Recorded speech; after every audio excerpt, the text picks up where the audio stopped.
go. Now my sweet coffee begins.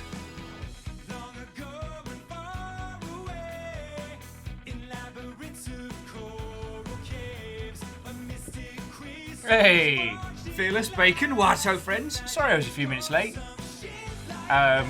Somebody got the wrong feckin' house and was trying to ask if I was in desperate need of a pair of shoes. I know that sounds odd, but as River ran to defend the house from someone attempting to give footwear to the wrong household, added a nice extra level of complications.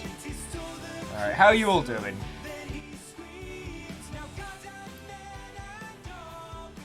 How are you all doing?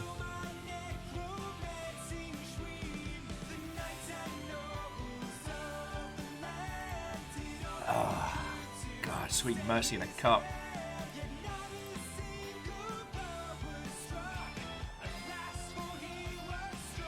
So far, it's a goodie. Bacon, I'll take it.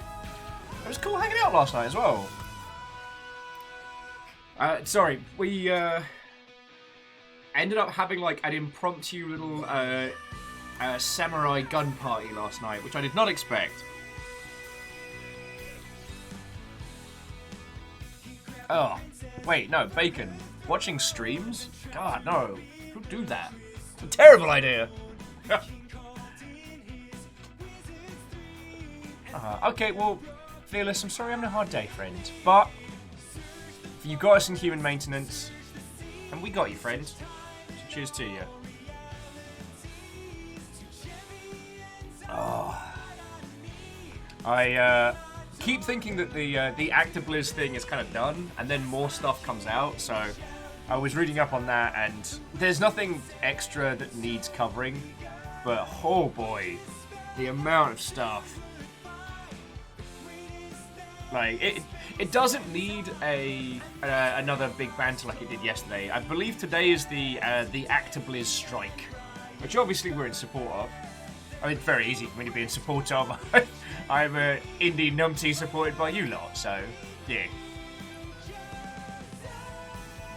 Well, see, Bacon, when I could hear you sounded fine, but also getting the levels right on Samurai Gun is very hard because it's a very loud game.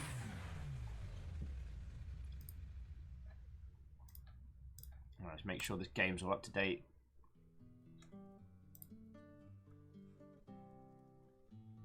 Yep. Look, actually, I installed the game ahead of time. What ho, you numpty, I returned from my interview. Yay! Numbers the conquering hero. How did it go, friend? And, I mean, okay, I hope this goes without saying. Thank you for 33 months. You feckin' legend. And at a tier 2 no less. So, thank you and cheers to you, dude. Oh. Zelky, good morning. Watto. Zelky's been excitedly telling me about our Seattle Kraken lineup.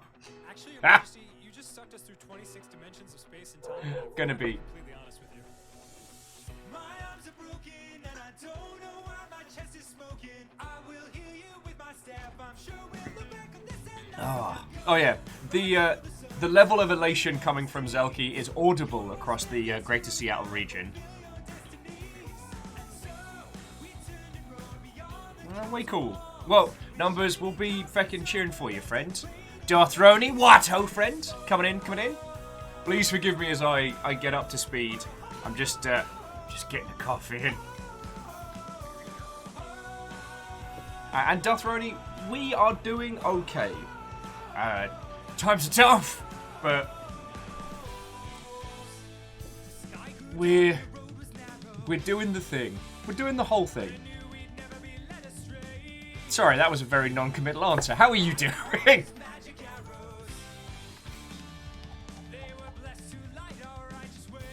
Oh. And Zelky, good to hear as well.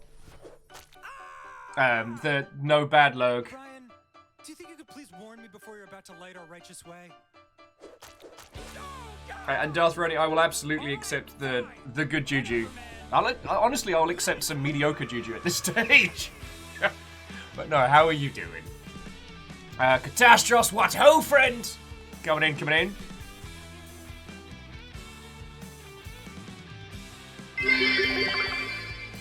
Have you ever just talked an abomination into being while playing D&D? Yes. Weirdly. It was a very odd night. The Dark Pun Dealer, part of the infamous trifecta of punishment. Oh, fuck, that's good. Shit, I gotta write that down. The Council of Punishment. That's even better. See? By the medium of puns, I've created a cabal. I'm on fire today. And by fire, I mean very tired. Sorry, Dark Pun Dealer, thank you kindly for 13 months. And cheers for chucking Prime over. I know it's fiddly as bad words trying to mess with the Twitch end to give people stuff like that. So, thank you.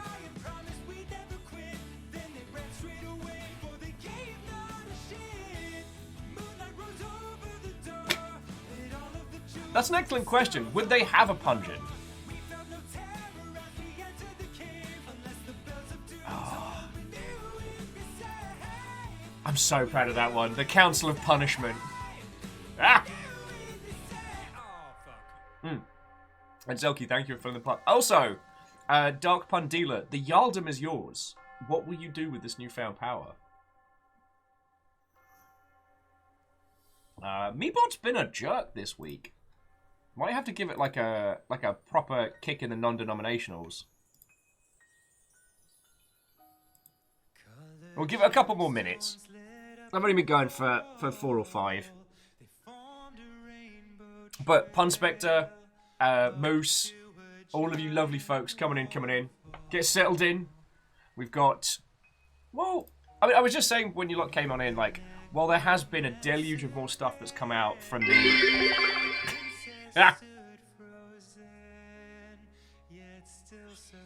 Zelky, did you tempt others to fill the pint glass so you could just spray bit after bit into the cold, unforgiving sea?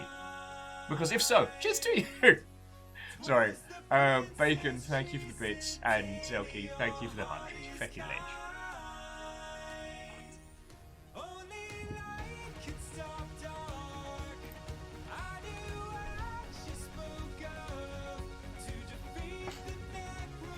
The first...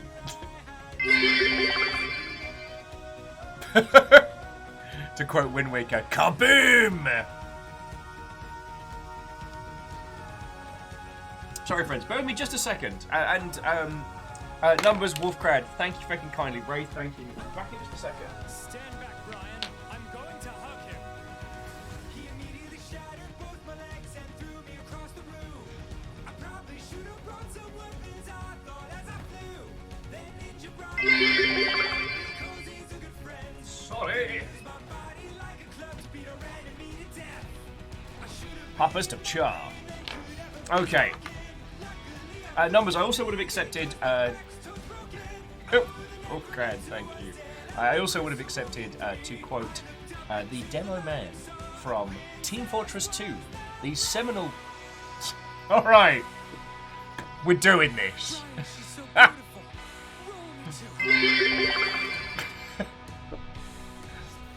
Oh, J-Po's doing what? Yeah. Thank you kindly. I guess we're starting today in a hype train. Oh, lordy.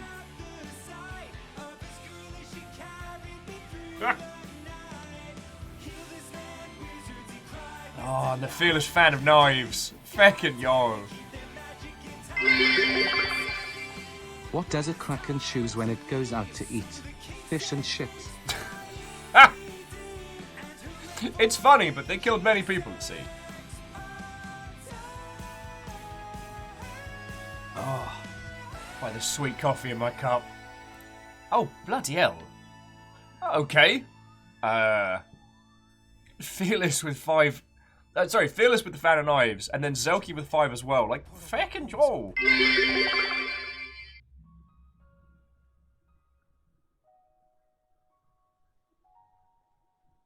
Feckin' thank you. Sorry, so Fearless managed to attack Darth Roni, Cheese Sleeves, Shooty McGunbang Dev, Gan Undorf, and the Eloquent Giant. Zelky, not to be outdone, managed to tag Mayday Kitten, Mr. Gould Plays, Admiral Anno, Mark Mandel, and CJ, I want to say Booger, I think it's Boga. The Teenage Mutant Ninja Turtles, our 4 reptilian heroes, have overcome the arch villain Shredder. I really like that sound clip. It's so janky and I love it. Yeah, Meebot's really just feckin' dragging ass. Hang on, let me proc alive to see if it's... Yeah.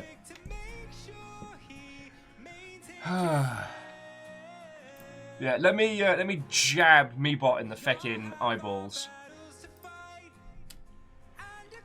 The Teenage Mutant Ninja Turtles, our 4 reptilian heroes, have overcome the arch villain Shredder.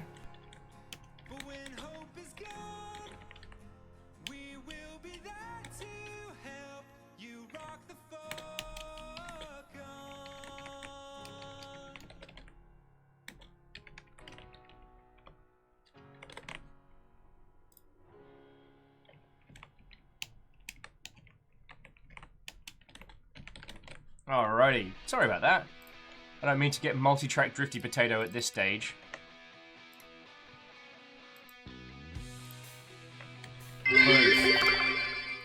Wheel of Jaldum. Wheel of Jaldum! Who will win and who will fall? Who's your current Jarl? Mark! Step on forward, Jarlmuk! Jarl Mark, Jarlmuk.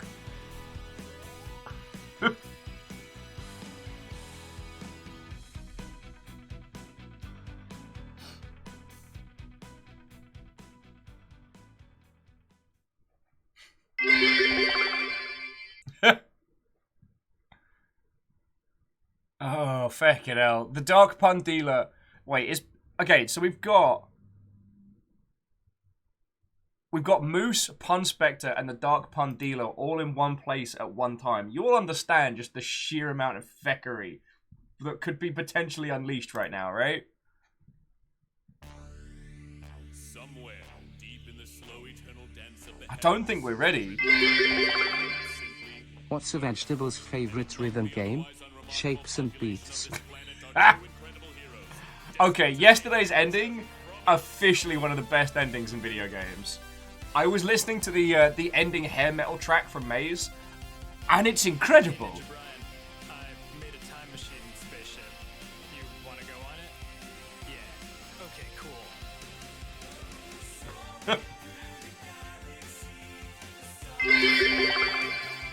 Have some order to balance that chaos. Oh, numbers, I might have to do that. Or at very least, that'll be our ending credits tune for today. The top secret song by Forbidden Snack. Not canonically what their band is called. Alright, so who else has gotten on in? So, Kimball, how are you doing this afternoon? What, ho friend? You were watching Otters. I'm sorry, I didn't mean to drag you away from Otters. Like, shit, I haven't got anything on Otters. I can't bash two things together. For, like... Even my jokes aren't working today, Kimball. I can't even make successful Otter jokes. Alright, but I'm here right now. I'm aiming to be here, and then through again. And Zelky, that was nearly a spit take with prepare for your utter defeat.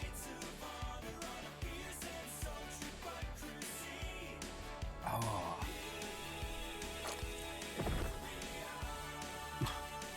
And Catastros, yes, I am describing myself as an utter failure.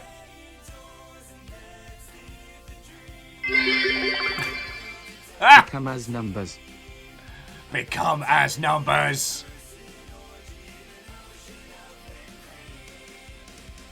And Darthroni, I have heard of the Otter channel, which is technically in the pools in hot tubs category, and that warms my heart.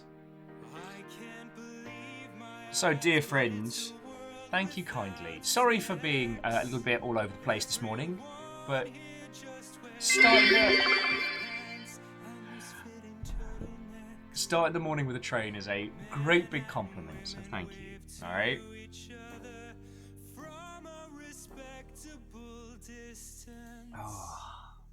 So, how are you all holding up, friends? The video game industry is very on fire right now, and we talked about it a lot yesterday. There isn't any much more to really be discussed on it. A larger portion of the Activision workforce are striking today, which is feckin' grand.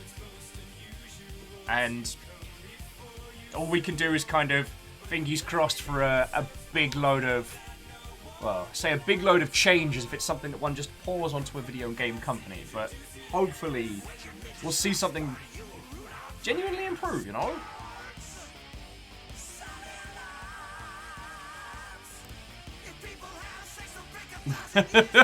Sorry, Ikoa says they just got the shit scared out of them in OG Subnautica. Ah, it'll do that. What happened? Tell us your tale.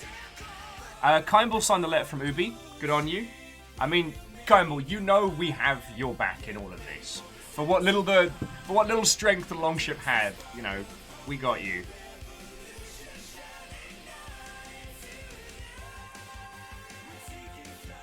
I will say, friends, that and sorry, Fearless would seize the means of development. Yeah, and I will say that it makes me very, very happy that the amount of like Activision Blizzard games that we cover here is checks notes fucking zero, so I don't have to worry. Today we're playing a bizarre, like pseudo roguelike heist game about trying to rob a vault inside like Stalker-esque Chernobyl, complete with anomalies and weird shit. Oh, Numbers was saying, did they tell us about the time they went for a prawn walk and got lost in the dark? The Reaper roar was a surprise, as was the Reaper to the face. Who wants to sing? Yeah. And since then, thank you for the host. You feckin' legend. I will admit, though, after coming out of Below Zero, even knowing what Subnautica does to me, I'd love to play it again. It's going to be a while before I do a stream of, because I don't want to burn you all out on me being underwater. And I'm hoping that we'll see some of the content ported back and forth between Below Zero and OG, because especially the big rooms, I'd love it.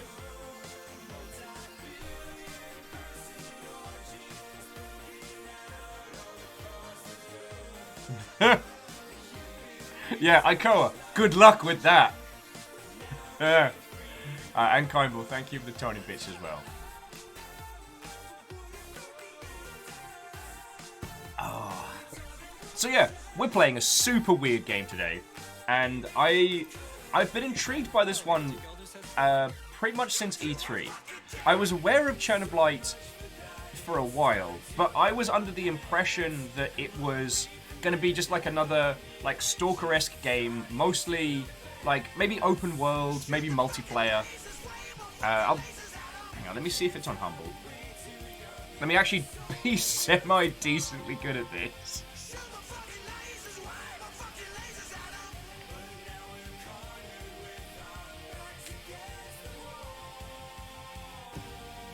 Yes, so it is on Humble. Wait, no, that's a... wrong website! Alright, I am all over the place today, friends. No, okay, so it is out on Humble, so I'm not being a complete dingus. Alright. Oh, Ikoa says, after playing Below Zero, I thought I knew what to expect, but Subnautica is a lot scarier than Below Zero. I guess once you get your feet under you in Below Zero, it's not... Yeah. I mean, it has the great verticality, and the way it kind of like winds down, it feels smaller certainly, but it feels more densely packed. For me, my darling, I will always love you. What is your name, by the way? And OG Subnautica is monstrously huge. A beautiful name. Until that glorious I mean, once you get yourself your once you get yourself the Cyclops, it's so good. Sorry, jumping back in, Alna says they feel like this game's leading the charge on the Children of Stalker games. It does feel that way. There were a lot of titles that tried to be the spiritual successor to Stalker and biffed it. I think is it Chase the Wolves was one. There are a couple other weird ones. But it does feel like we're just about to get this like wave of calling them kind of like Slavic survival feels like a really reductive way of describing it.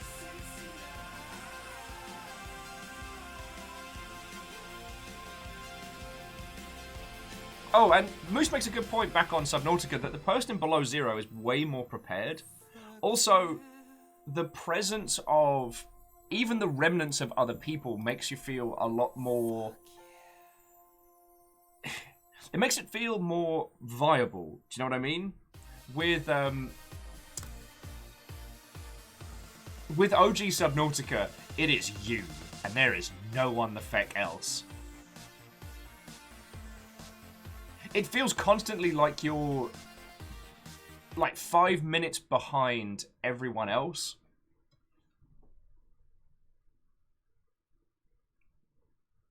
And Catastrophe says, does the fact that she talks to all takes some of the edge off? It does. It's not just you.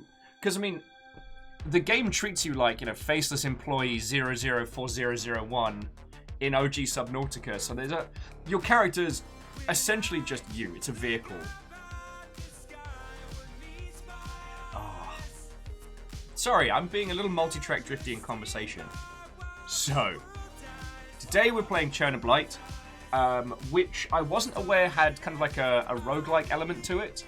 So essentially you go out on a run, grab resources, come back, pour it into your base, you find fellow survivors, build a crew, build a base, keep everybody fed, and then you put together a plan to heist something from a vault inside the hot zone.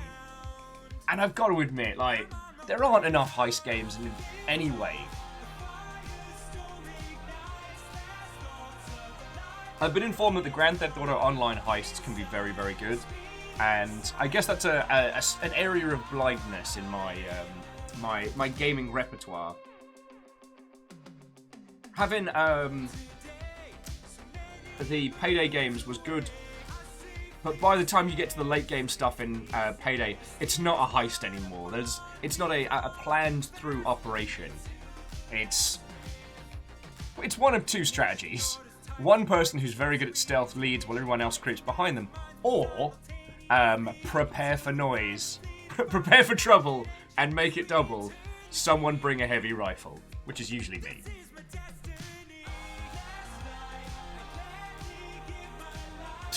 Dog pun with, man, Plankton's plan to steal the Krabby Patty secret formula is getting more complex with each season.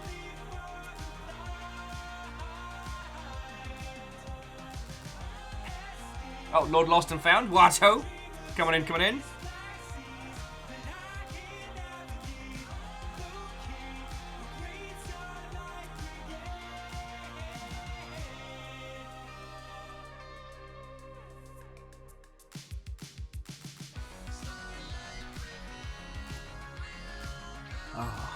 Well, I don't want to go too much into like creature scale elements because you're still going through OG Subnautica, and I do not want to spoil anything. But I believe in you. You got this. God, I want to start working on the Subnautica coffee book for us.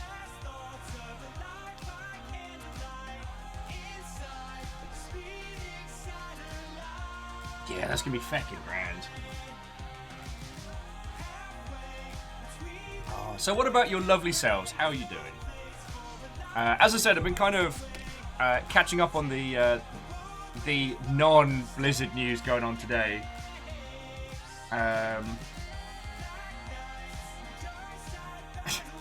The stuff around the Oculus Quest 2 has been very interesting.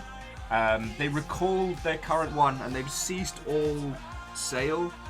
Apparently due to something with like the silica gel or what have you around the eyepiece of the Oculus 2 causing a bad time with people's faces, which is definitely not a selling point of your face-mounted visual equipment.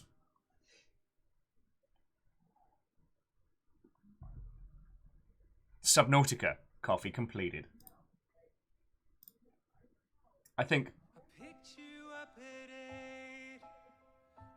that if I could program a coffee machine to make that noise, I would be all about that, like 1,000 times yes please. God, sorry, and now I have something in my eye. God, what a class act I am today.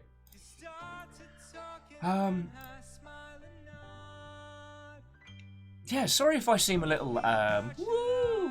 I had a lovely evening, where I did not a lot.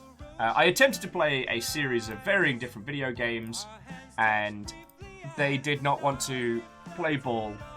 So, I ended up playing a larger portion of Samurai Gun 2 with Salin and Squarepeg and Bacon Avenger and Fred, and we just had like a little, like late night... I don't know, it felt like late night post-pub kind of gaming, and it was real nice. Like, obviously I'm in love with Samurai Gun 2, and even with the couch co-op mode's slight delay, it was still a ton of fun to play. Ah, Ross, good morning, what ho friend? Coming in, coming in.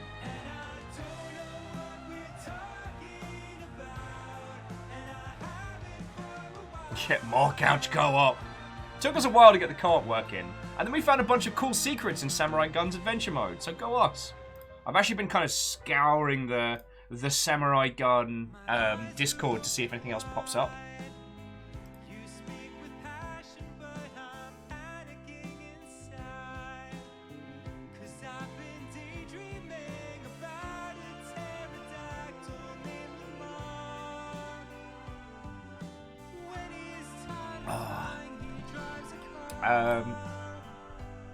God, yeah. I know. I'm so very exciting right now, friends. I was kind of gutted. I got the Sniper Ghost Warrior Contracts 2, a admittedly thematically dull as dishwater, but it's a Dirty Snipes game, so I was all stoked and happy. I was like, oh, I'm gonna take a night off. Like, what I'm gonna do is I'm gonna creep around on my belly and I'm gonna shoot baddies from a distance while I sip my, well, what turned into wine. And I'm like, yes, this is gonna be lovely. No. It ended up being a glorious crashy mess. And I reached... a friend of mine who worked in customer service came up with a great term for like customer's frustration versus solution.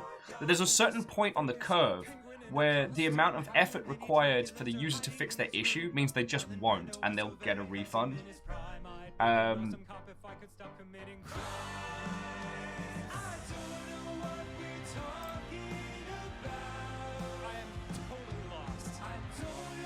So I got that refunded, which was sad. It's not something I usually like doing, but the frustration was very real.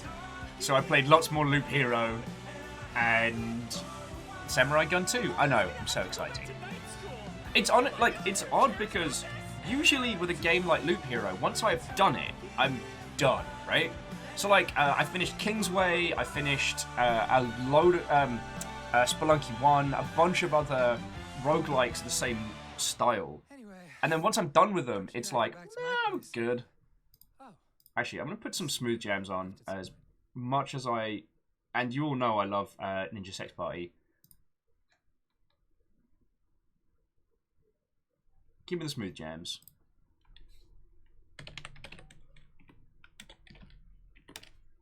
Oh, also, friends, can I ask a favour of your good selves? I know... There we go. Smooth jams. Could I ask a favour of your good selves?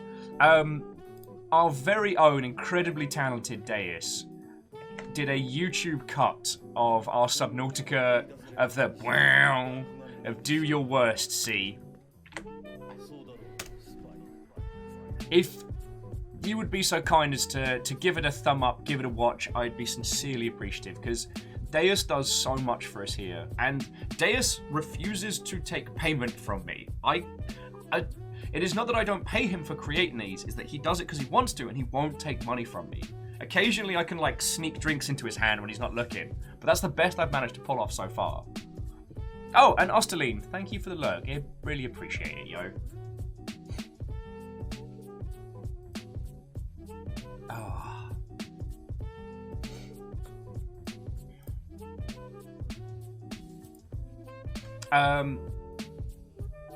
Yeah.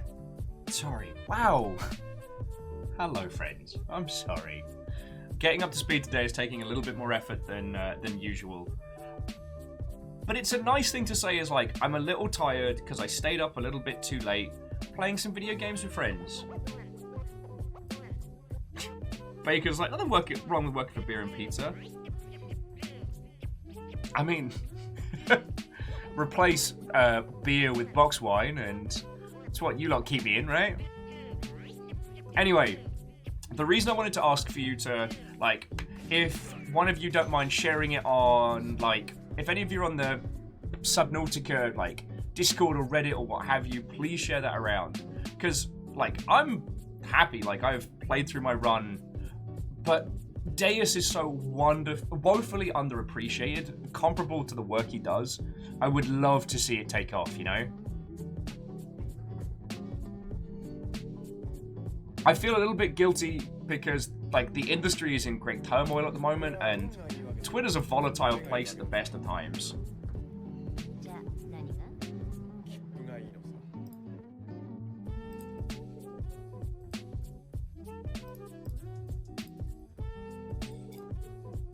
Night Vader. Box wine is fancy beer. Nah, it's cheaper and it's not carbonated.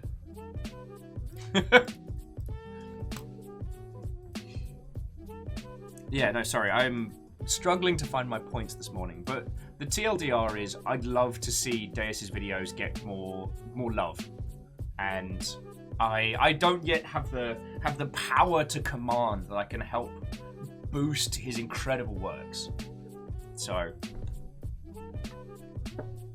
any and all that you can do on this one, I would sincerely appreciate it.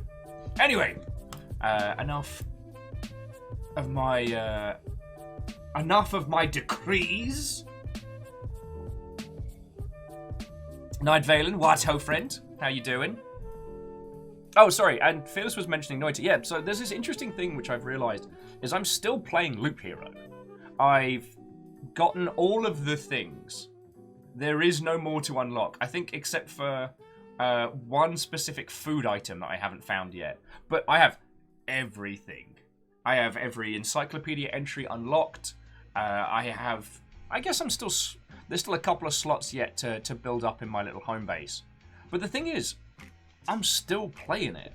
And I'm trying to understand what it is that it hits.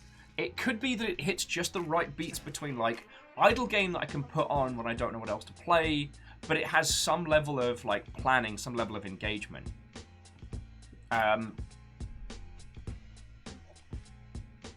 Moose is like, you're still in Soma. That's true.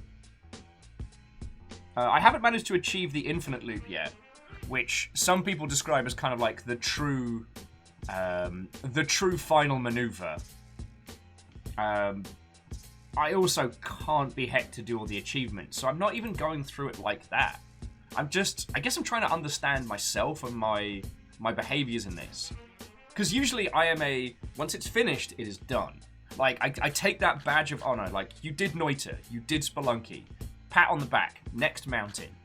So it's odd to feel a compulsion beyond the standard, you know what I mean?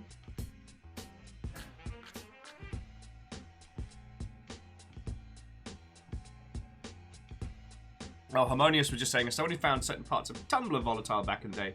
Glad I never really got into Twitter. Sadly, it's more for work than for anything else, and there's a large proportion of your good selves that I only have your Twitter handles to converse with. So sadly, I'm somewhat chained to it. Though I will say my personal philosophy of be on Twitter, don't... post on Twitter, don't be on Twitter, has improved my mental health greatly. Like, for as much as it was a pain in the tuchus, getting banned for... Well, okay, getting locked out for a month, it wasn't a ban, did wonders to refocus my perspective, especially of that one. Be gay on Twitter, do crimes.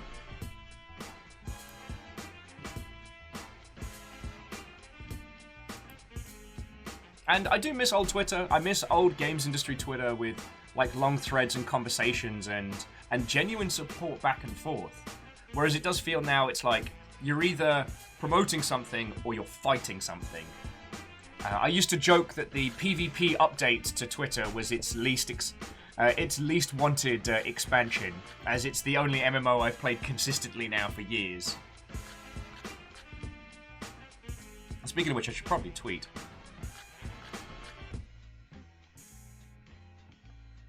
Oh, and Pun Spectre, that's entirely understandable.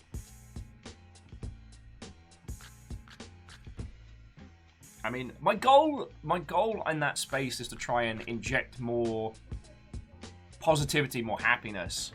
It just, on days like today, it feels very tone deaf to be like, hey, it's the wacky weird Will. Look at these weird indie games. Do you know what I mean? It's hard not to feel like it's all one conversation. And of course, that's the old grey matter, taking it as like forum thread-esque or through. That's one of the reasons why I do love Discord, is it's just a lovely space to spend time with people. Plus, our Discord's feckin' glorious. We're currently toying with... Oh, speaking of... I'm about to say, I went over there and Darth Brody's just popped in. Yay! We're toying with the Threads feature. Our server has been offered it as something to work with. So we're thinking of using Arcade as a place to start with that one and then going from there, yo.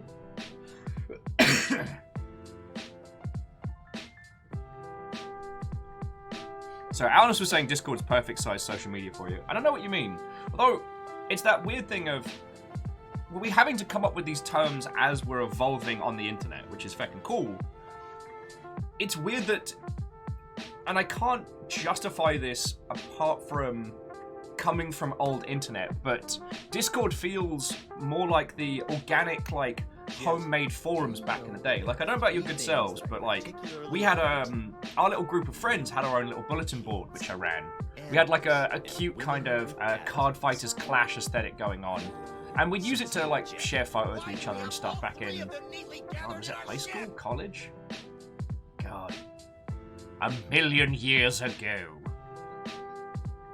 And for a lot of the, like, image sharing and, like, direct messaging and contact, like, social media has taken that space, so Discord feels like the place where I spend the most time.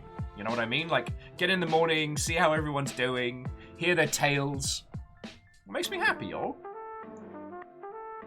What's cooking? Special bell peppers and beef.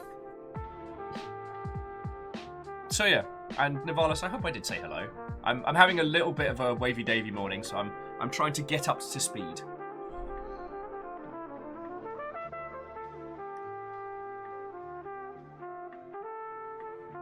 Wolfcrad says that Discord reminds them of old IRC. God, yes. That was a strange little time in internet culture. And Alna says that there's a forum feel to it. Alna says they have Discords they lurk in and Discord they dump memes into it, like a cat presenting the latest mouse they found. And I think that's a... Oh, Adam, good morning. Watto. I think the I found a meme, let me show you is a valid little space. Like, I think what I feel that we have that a lot of people don't is that there's no separation between... There's no us and them in the Longship, and it's something we've worked very, very hard, which has unfortunately rubbed some people up the wrong way, but it's something we've worked very hard to keep. Like, inside the Longship, there are, like, games industry veterans who have worked on seminal titles, and there are people who have just started to make their first game. There are friends of mine, friends of yours, but you wouldn't know it. There's no caste system. I don't sit on an iron throne being like, yes, it is I, King Von Streamer. You may come, offer me your memes. Don't talk to me, though. You know what I mean? I really like that.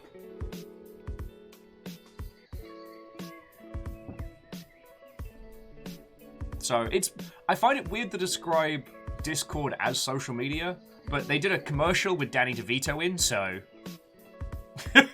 Sapiens is like, but you would excel in that role. Oh, I would choose scenery like first production thespian, like, theatre kid.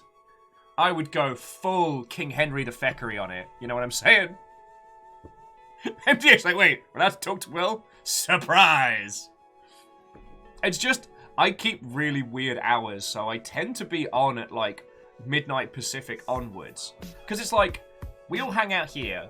I get to chat to you throughout, like, the stream and stuff, which I feckin' love. Then, once that's done, it's like, dogs, guineas, human maintenance. And I mean, by which I mean, putting fuel into my human body. My fragile, fragile little body. And once River's got a walk and everything like that, then usually catch up on emails, and by the time it hits like 11 o'clock midnight, everything is done, and I'm like, Stop that incessant Go! clicking. Ross, that's feckin' cool of you, thank you. Like, I know we've got the House Carl Hunt the Unsubbed, of which Fearless is currently our Carl. Well, at least Fearless is the known House Carl leader. That we haven't had any like breakaway mystery hunters this month, so I feel confident giving Fearless that title.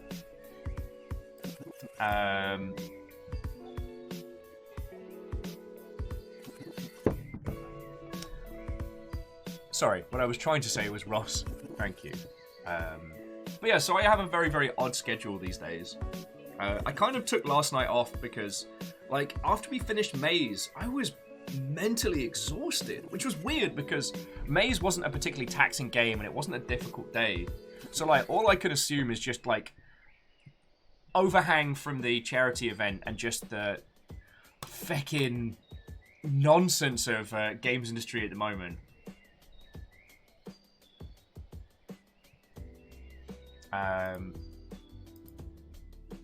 And I prefer to think of them as like kill tallies, Fearless. You know, like you've got like a little marker on your bracer for each one. God, Wolfcrad with. Do you mean you were amazingly tired? Get out, and then please come back.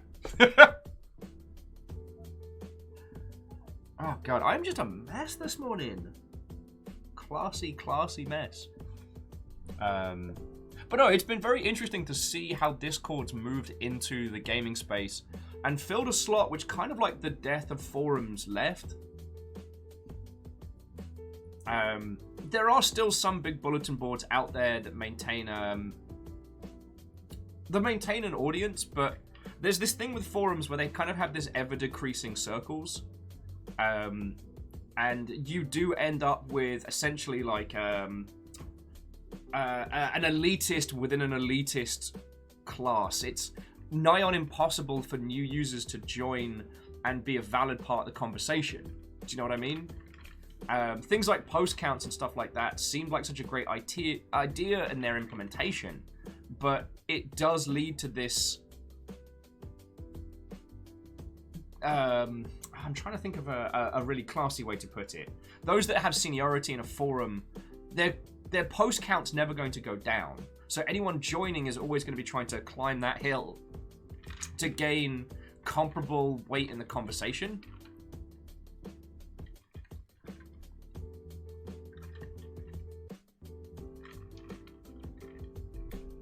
Oh.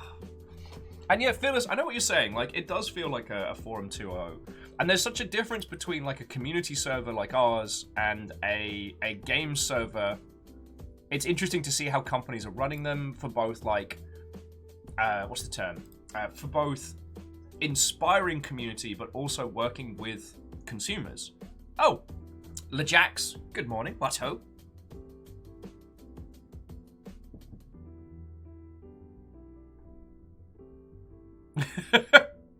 Sapiens, as someone who has had to run forums for a job living, I couldn't possibly comment. But Sapiens says, forums take all the little carbon nuggets and grind them and apply pressure on them until you have a very small number of heavily flawed diamonds that can stand the pressure but aren't really as valuable as they think they are.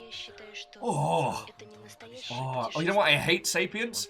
Is that my brain thought of like 3 different accounts from 3 different forums I used to frequent that sums those up quite neatly. Oh yeah, and Catastros, many posts doesn't equate many valuable posts. Oh! House Carl and feck around today. J Post, that's fecking kind of you, thank you. Tagging Sapiens.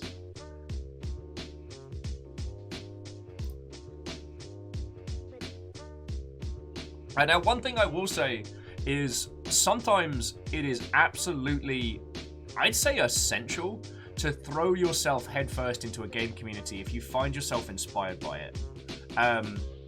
It's something that I don't do as often as I should. Like, as a community manager of yore, I should be spending more time in gaming communities than I do.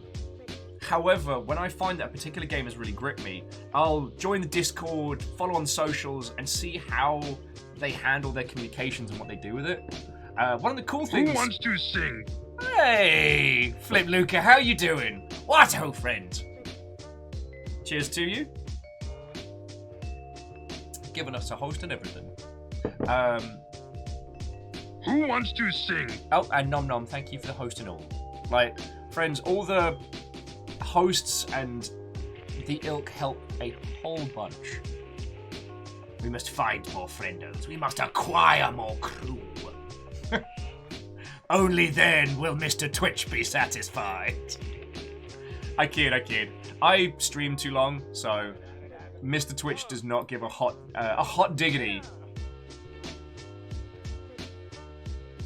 Hey, John, how you doing, mate? What? Oh, and welcome. We were just talking about old internet and a little banter on Discord. And I do agree with you. I think that Discord scaling is feckin' brilliant. A lot of the old bulletin board systems work like scaling payment systems. So if you had like 50 friends on a bulletin board, your forum was free. But if you got into the thousands, you had to pay server hosting costs and stuff like that. Discord's like, nah, just throw them in. Like, just go for it. And I really do enjoy that. So you can have something that's just you and a couple friends that you use as like a gaming voice channel every now and then rather than a DM. Or you can have something like we've got, which is a massive community of people from across the world. Like, fucking y'all.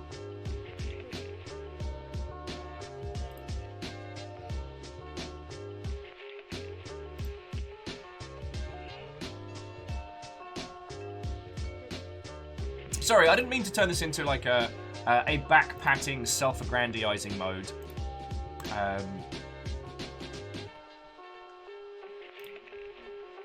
I will still say, though, my favourite thing so far this week has been a British sports commentator who can't say Gundam, who keeps saying Gundam, but unironically, this has been giving me life and strength all week.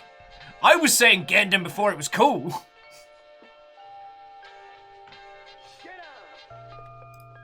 It was so funny, because this is someone who is clearly a professional sports commentator, trying to understand Japanese culture like someone's dad, like, oh, it's a big robot, it's, checks notes, a Gundam or something, I guess. Yeah, Araman, Gundam is canon now. Gundam. Oh, Lizzie, it's giving me feckin' strength is what it's giving me. I didn't quite have enough time to make the fancy coffee this morning. But I've got some of the good stuff. Sapient says NBC's sports anime package was... Okay, Sapient, I'm so intrigued by that term. Also, this is my daily recommendation to watch Odd Taxi. Even if you are not an anime-consuming individual, even if you are not one of the animus, I really cannot recommend this to you enough, but I can't tell you why.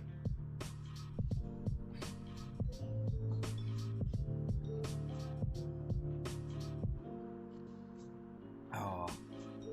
See, I don't think Doom cheesering is necessarily here for a nuanced conversation. It is always difficult. I mean, we have to discuss this a lot, you know.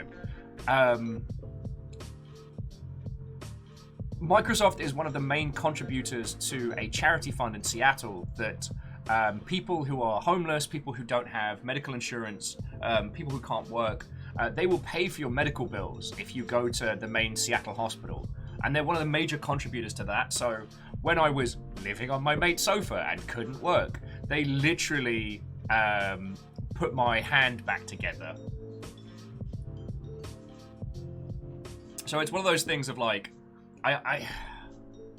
it's one of the difficult things. All right, thank you, Moose. It's one of the difficult things about. You know what? There's nothing I can add to this topic that wasn't summed up brilliantly by The Good Place. Watch that instead. Honestly, it's a great show. It'll make you laugh, it'll make you cry, and it's musings on how one can be good in a complex society are some of the most empathic on the subject that I think anybody's done.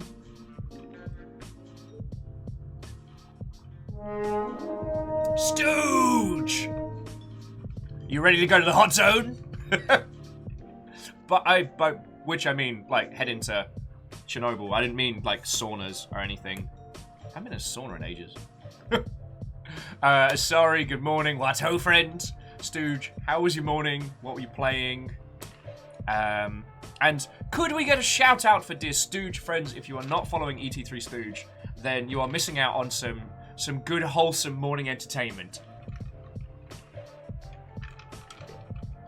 No, Fearless, you don't need to wear your gas mask. I do not want Mr. Age of Empires to be calling me being like, Will, stop making my people wear gas masks at work.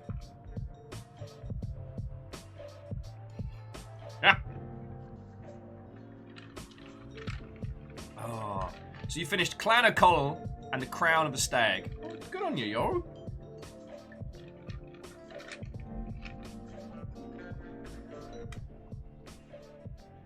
Oh, none of them tried a dry sauna once. Oh, God. No. How about no? Whoa.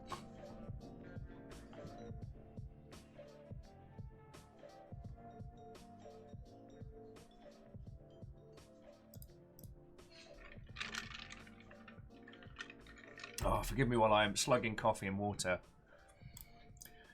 Oh. Also, am I ready to enter the restricted zone? Probably not. As we have a bunch of other friendos, forgive me for plugging this again, but any likes, comments, and shares on Deus's new video would be greatly, greatly appreciated, because it gives him a little boost, and he does so much to help us out, you know? Yeah, Numbers, you're right. How very dare I hydrate myself?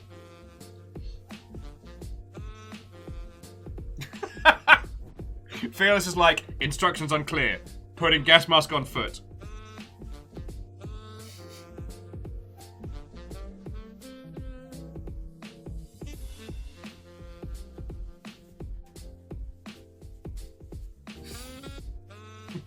Alright, who wants that kill? Let's see who gets it first. Now I feel like, you know, King Von Streamer. I'm just like leaning on my axe being like, release the hounds. Moose and Lizzie ride into battle, bows drawn. It was actually Moose that got the kill there, which I'm very impressed with. Yeah, I'm not even sure what that was. Probably some automated system or whatnot.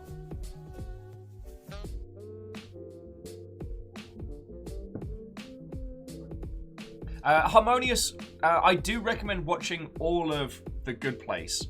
I know it feels like it is structured like a standard kind of like comedy with a twist, but it is a 4-act structure. There's no wasted movement in that show, if that makes a weird sense. So I can understand what you're saying, because I came off season 2 and I was like, all right, you know, it made me laugh a whole bunch and it made me think about some stuff, but okay. But it's using a lot to set up into a lot more. Yeah, it absolutely earns its ending. And it's towards especially the 4th season that you realise that it was always building up to an ending, which isn't something you can say. For those of you who were fans of How I Met Your Mother will know the pain of having a great premise that biffs it on the landing.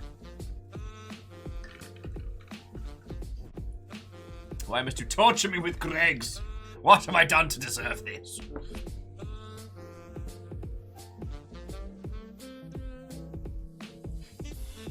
Yeah, Stooge, I won't speak of it further. So Number said they loved the end of the first season, but tried the fourth, couldn't get back into it. I definitely don't watch it out of sequence. It's definitely a through narrative.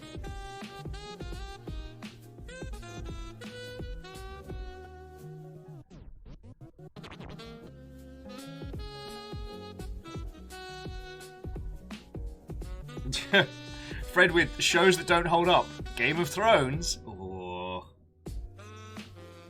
I think it's the Lindsay Ellis breakdown of the final season of Game of Thrones that sums it up so brilliantly. There's a point where they're interviewing some of the main cast on the show floor, and they laugh like drunkenly, nervously to each other and go, "Ah, best season ever!" Like, they knew they were going into bad. However, if you stop watching at the end of the long night, it's a great series. A bunch of people bicker about petty things and then wiped out by zombies at the end. Kind of works.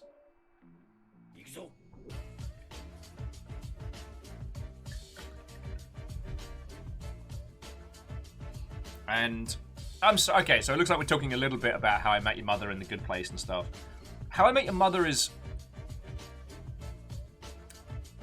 The tricky element is that they put forward a concept with the very construction of the show and promised essentially a payoff. The very title of the show is The Story of How I Met Your Mother. But it really isn't. It is a weird, meandering, lost tale with no cohesion. They often use it for comedy, but if you came to watch a lot of it, at least the meta of it is something that people came to care about. Like, even though it was just meant for laughs and giggles, they crafted a cast of characters that people gravitated towards. And then, in the end, they left us sad and disappointed. And it's not that that is unique to that particular show. It's just, it's interesting when the ending is the point, the delivery on that needs to be considered higher than usual. And yes, Port Center, we are talking about Power Rangers Turbo again. I really felt that it led up to a great 3-act structure, which was sadly let down. Honestly, the suddenly there's 12 Rita Repulsa ending, I thought was a little contrite. Ben, how are you doing, mate? Watto.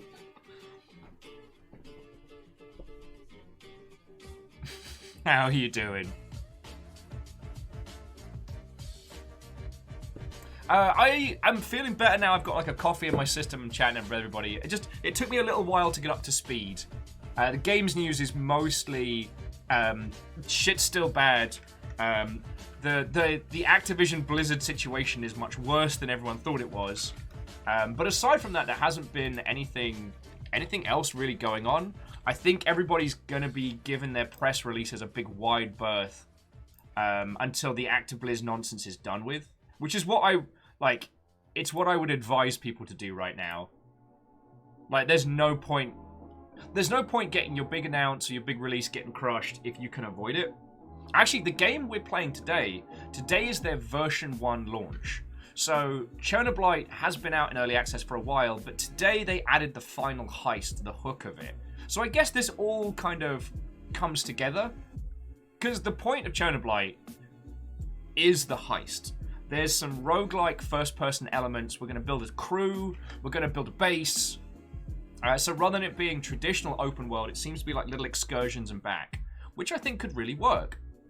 We'll find out today. I haven't put any time into it, so we're all going to be going in fresh on this one.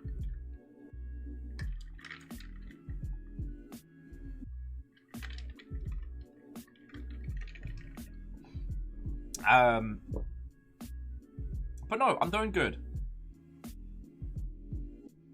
Oh yes, and I do agree with Fred that the story of how Power Rangers is cobbled together from a bunch of different Sentai shows is fascinating. There is a channel called Toy Galaxy, which does a very, very, like, condensed, no-nonsense history of Saban's different shows and different attempts. Like, Power Rangers might be weird, but the Big Bad Beetleborgs with...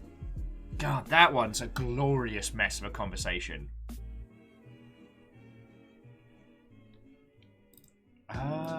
Okay, which one was Truth Seekers? Oh, okay, sorry. So Soul Splitter John was mentioning Truth Seekers. God, that show was glorious. Okay, so I've got this real love for the supernatural grounded in the reality, and I feckin' loved Truth Seekers because the main ghost hunter is a bloke that installs people's Wi-Fi. Sorry to wavy potato, but what I wanted to mention was for the Big Bad Beetleborgs, go look that up again if you saw a snippet of it as a kid, because it's cut together from multiple Sentai shows with oh god, like the Zordon character is basically like Rubber Elvis Ghost in a ghost house, giving kids superpowers to make them huge to fight stuff. Oh yeah, numbers, yeah. VR Troopers, heroes from 3 different series that never interact, giving them these like weird like individual fight sequences and stuff. It's fascinating. I mean, we've talked a lot about this recently. I don't know if it's just that seems to be what we want to talk about, but shows that were created essentially as purely commercial products that end up having an actual emotional connection is fucking cool. I will agree with you, Fred, that Saban's music was always on point, and it's sad they didn't stick with that at least.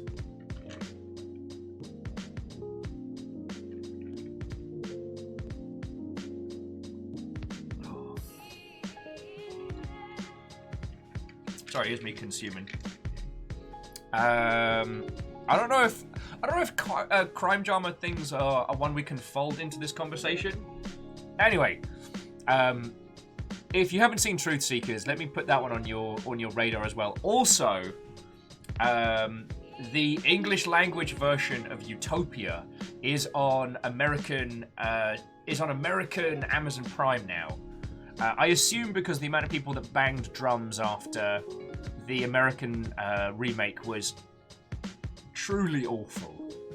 Truly awful. Haunting.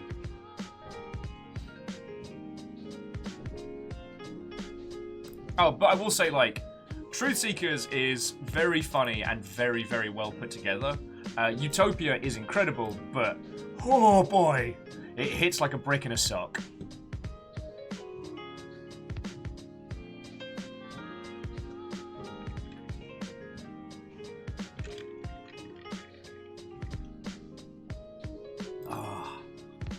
Okie dokie Lokis. Should we get this gamer started? I mean, let's keep talking about shows and all the good stuff, but I've got myself a strong urge to get out there and steal some stuff from Chernobyl. Port Center, yes. Good Omens is also bang on. I was sitting waiting for that to be an absolute disaster, and it wasn't.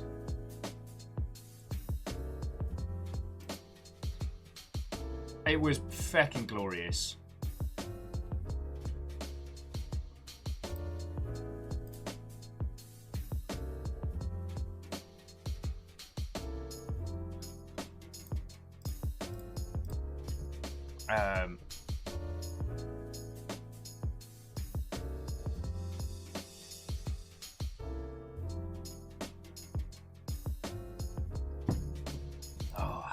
Oh, I may need more coffee.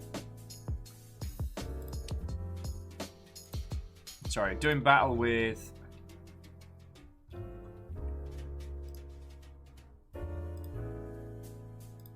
We good? We good. Okay. Sorry about that.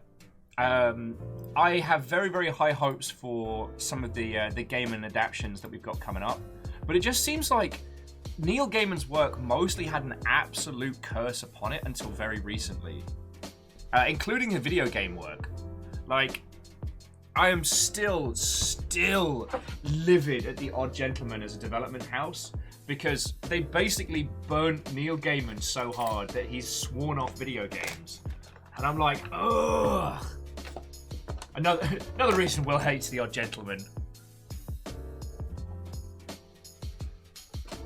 And I know that's a petty reason not to like a development studio, and that, you know, as a games industry professional, I shouldn't be so judgy potato about another team's work. It's just, you know, I'm too emotionally invested in Neil Gaiman's books to kind of like pull my feels away from my business brain. You have some very smooth moves, my friend. Can I ask you a favor? Can you teach a guy like me how to make all those... Oh yeah, and I'm with Soul Splitter John on this one. Season 2 of Good Omens is going to be glorious. Hey, wait a minute. Yeah, and Alice, I'm with you there. If you're going to shaft both Gaiman and Homestuck, you're on the list.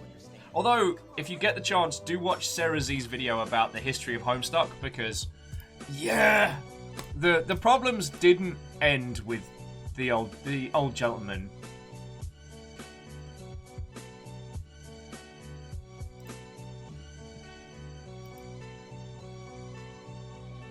Number says that they're cautiously optimistic about Season 2 because there's no book to adapt them from.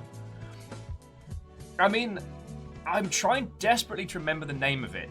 There was a show that went on throughout lockdown, which was the two leads from Good Omens, literally playing themselves, doing like Skype calls for a fake show that's meant to be in pre-production.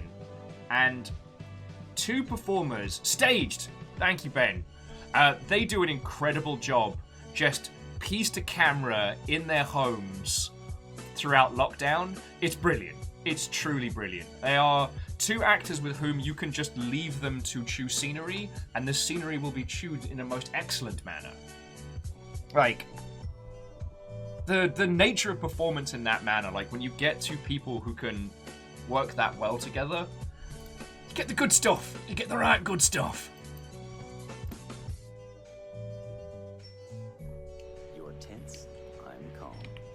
You apply excessive force. I control that force through fluid motion.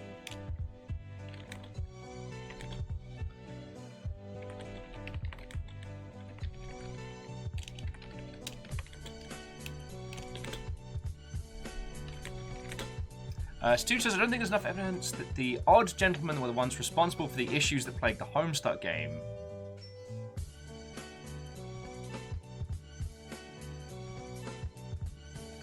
Well, the Odd Gentleman is... And again, okay, this is all allegedly. I have not worked with the Odd Gentleman. I have no inside information.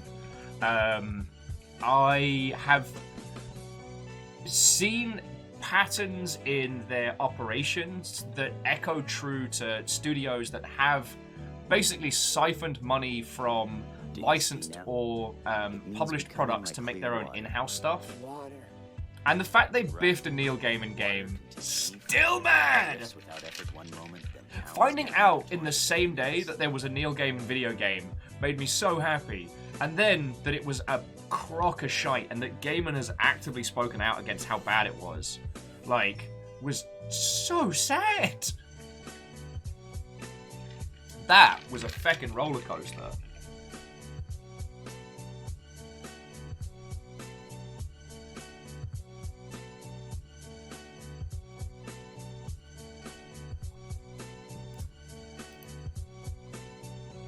Oh, and Down Under Dwarf. Did I not say hello when you came in? What-ho? Oh, and that's good to hear. So Ben was just adding that on Good Omens 2, Pratchett and Gaiman had plotted a potential sequel in the years before the book came out, but their careers took off and they never got a chance to write it. And I feel Pratchett's glorious command of sarcastic banter and Gaiman's kind of, I always call it grounded whimsy, but I don't have a, there's probably a much better term for Gaiman's style of writing. They're very, very compatible. So while, I mean, it's sad that we don't have Sir Terry Pratchett, but I believe that he would have enough of an understanding of his friend's intent. You know what I mean? At least that's what I choose to believe. I'm not a writer. It's not an artistic field that I know. So my opinions on the matter are no different than any internet numpty. Oh.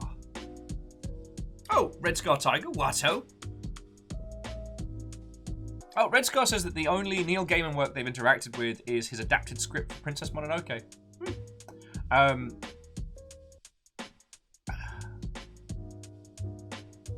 It's always a hard one talking about Gaiman books. It's weird. American Gods is his seminal work. I find that I read and reread Anansi Boys more than I read a lot of his other works. And... God. Oh, also, watch the film adaptation of Stardust, because it's glorious.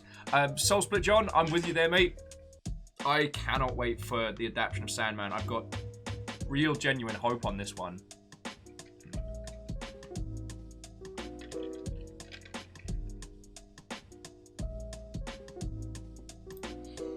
Okie dokie.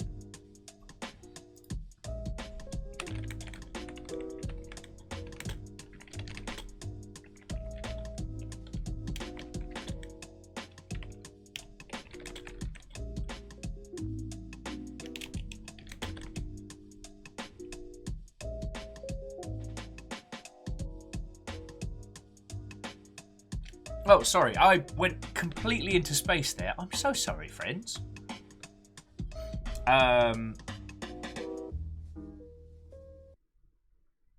Where was my brain at? Let me. If you hear something that sounds like someone trying to put a Land Rover into gear, that's my brain trying to find its way forward. I'm so sorry, friends. I'm so sorry. I enjoyed at least the first season of American Gods, but I haven't had the chance to watch any of the others, just due to life things and commitments. I, like Lizzie, am looking forward to seeing an adaptation of Anansi Boys, because it's a glorious story.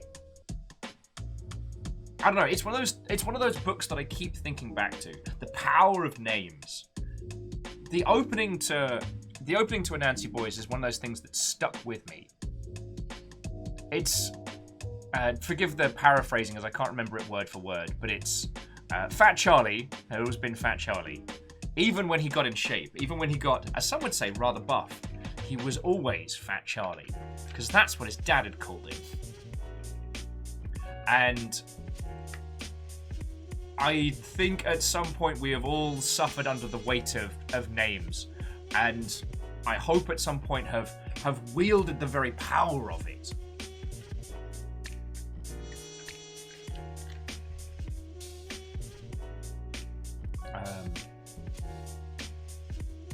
One of the things that is very interesting about American Gods as a work is that because it's the power of popular and current culture versus the old gods, as America as an entity changes, I was very impressed that they updated the concepts behind the new gods, if you will. Does that make a weird sense? Friends, I'm sorry if I am incoherent conversation mode today.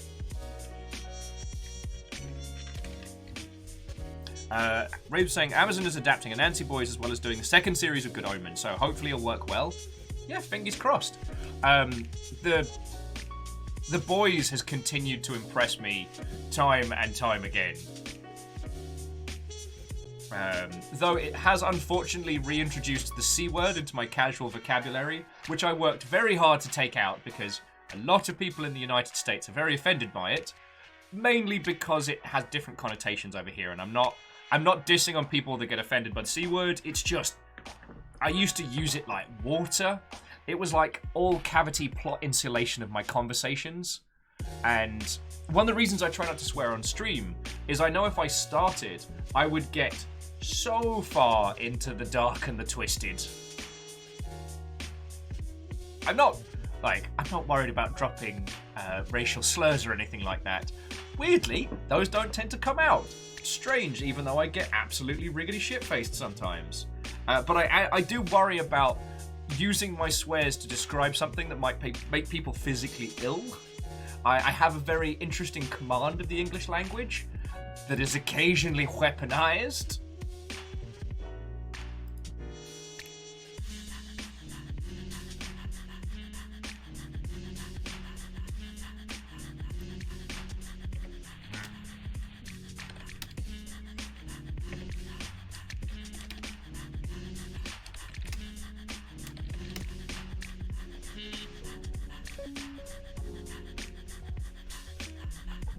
Yes, Lizzie, the C word is cheese. The C word is cheese.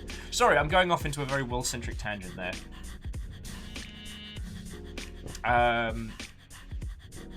My friend once described swearing as the manuals of conversation, that rather than using and ah, that one can string a sentence together by throwing in a quick little swear here and there to keep the patter of the sentence going. And I hate it, but he's right.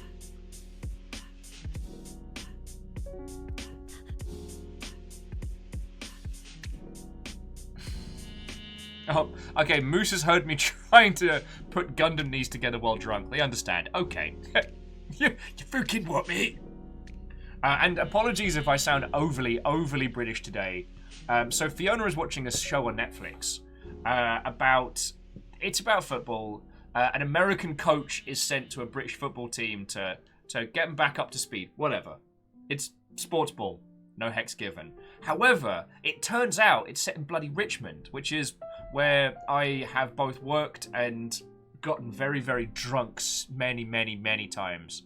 Ted Lasso, that's the one.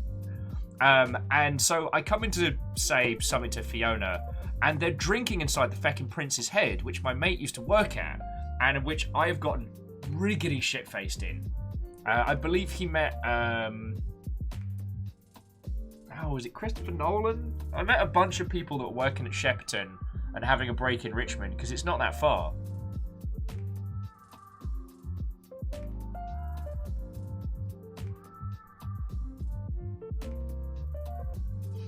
So yeah, I have been having like old story flashbacks. See, when I first got chucked out, I moved onto my mate's sofa, and he lived in Isleworth, which is on the edge of it's basically between like Hounslow and Richmond, the buffer between hoity-toity bits of London and regular people bits of London. So I lived there for a while, but it meant like I was within walking distance of Richmond. So met friends there.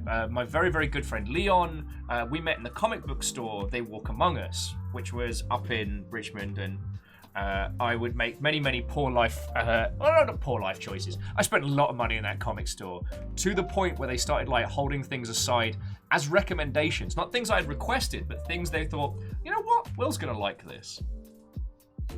Oh god, and we got very drunk in that town a great many times before I would meet the splitters that became the 95th crew and all of that lot, and before I moved into like East London proper. See, after Isleworth, the same mate bought a flat in Bow Road, which is right on the big East Road, like past Queen Mary's College and all that. Right by, like between Bow Road and Mile End stations was where we were at. And so I moved there, and then I was proper in London.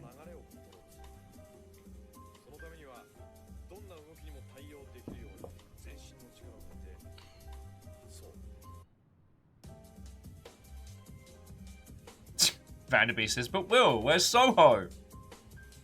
It's not my fault Ubisoft is erasing Soho from art. And Favor 6, on that one, like, joking aside, the C word in the US is often just used as a very, very nasty term towards women out here. It's not just used as it doesn't have the same all-purpose usage. It's, yeah, is not nice. Is not nice. And so it's like the cultural... I'm so sorry. The cultural context. Oh. And this is why I wanted to cut it out of my vocab. Darn it! I'm so sorry, friends. I'm so sorry. I did not mean to throw that in.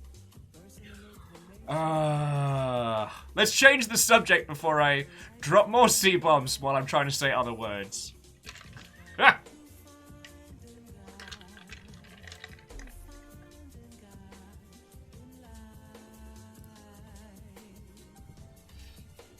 I will definitely need more coffee as we move forward.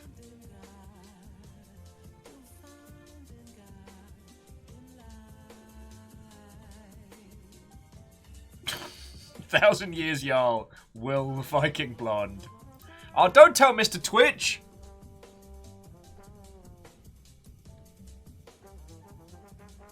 And Fearless, that is because you are a wonderful human. Okay, let me belt out a tweet.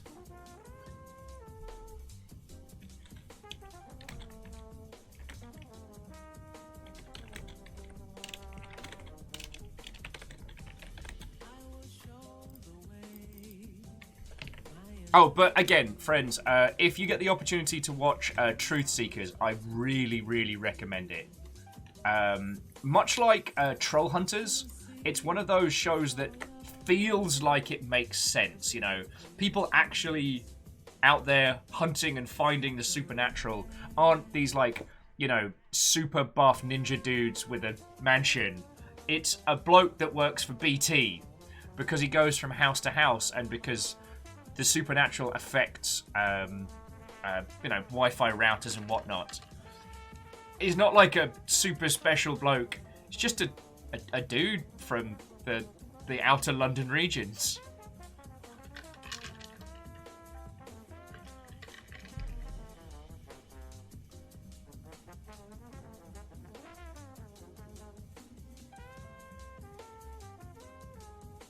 Oh, Moose, that's lovely to hear. Sorry, Moose was saying they borrowed their brother's copy of Breath of the Wild and they're loving it. God, yes. It's just a wonderful world to get lost on. Or lost in, even.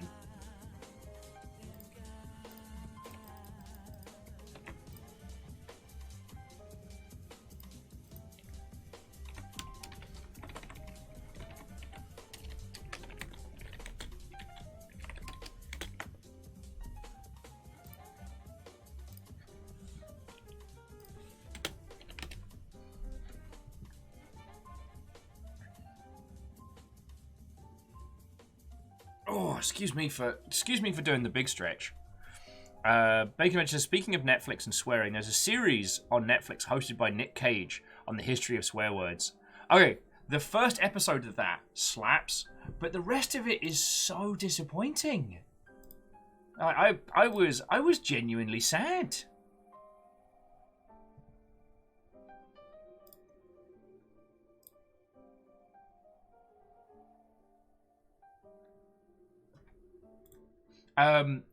Because you'd think Nicolas Cage doing a bunch of curses would be top tier, right? But no. The sadness was real, friends. The sadness was real. I do want to say again, though, like, apologies if I am rambling on more about telly and nonsense.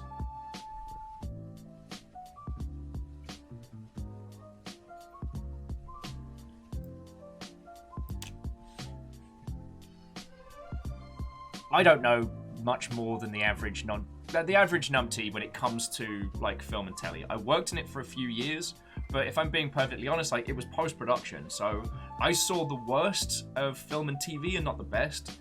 So my opinion of film and television, especially the industry in the United Kingdom, is overly negative.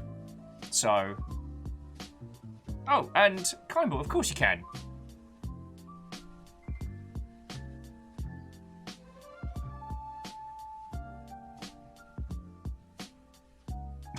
Oh, and Down on a Dwarf. Well, I'm glad it's interesting, friend.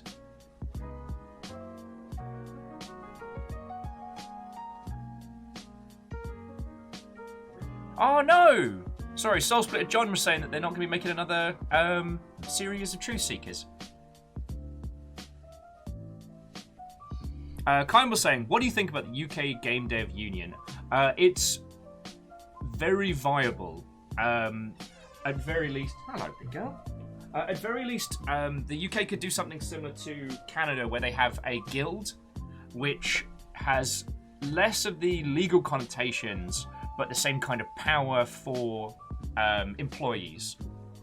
The US is harder because workers' rights vary from state to state. So, in the US, being a union means something very specific. But if you're asking me if I would support it, fuck yes.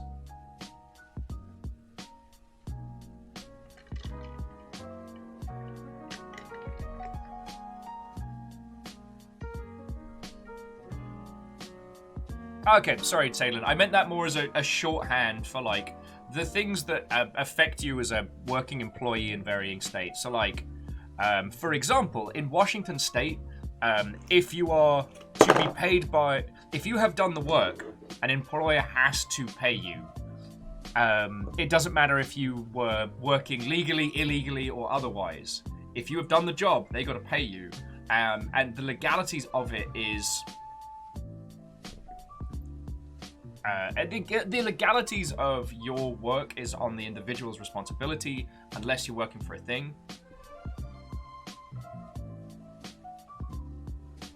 And Salin's saying that the forever annoyed that the right to work mostly means the right to get fired for no reason. Yup.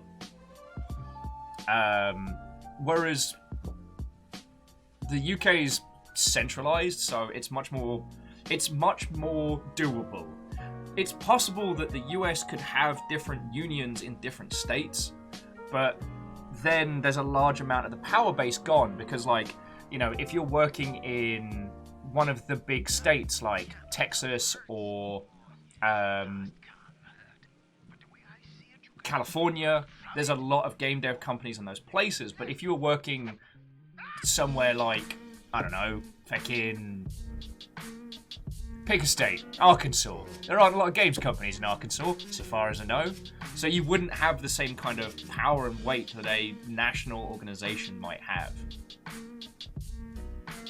So, but this is where it starts getting into things that I don't fully understand.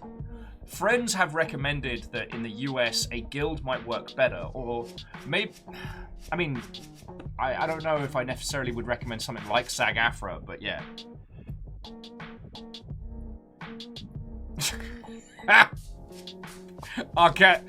Arkansas, or as they call it in Northern England, Arkansas.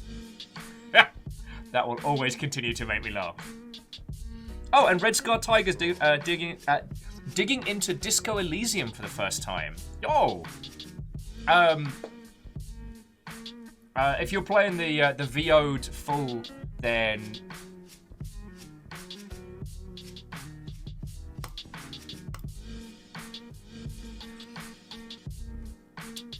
If you're digging into the full VO'd version with the additional improvements, let me know what you think.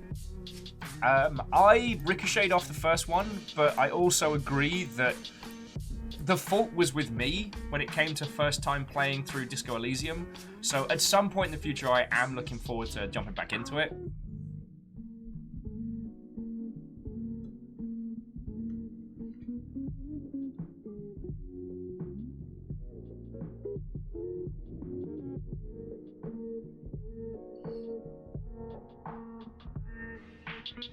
Musa, isn't that basically the point of unions having a local? Well, it's that to create a unified games union in the US would be a massive undertaking because of the amount of different laws affecting workers in different states. Who wants to sing?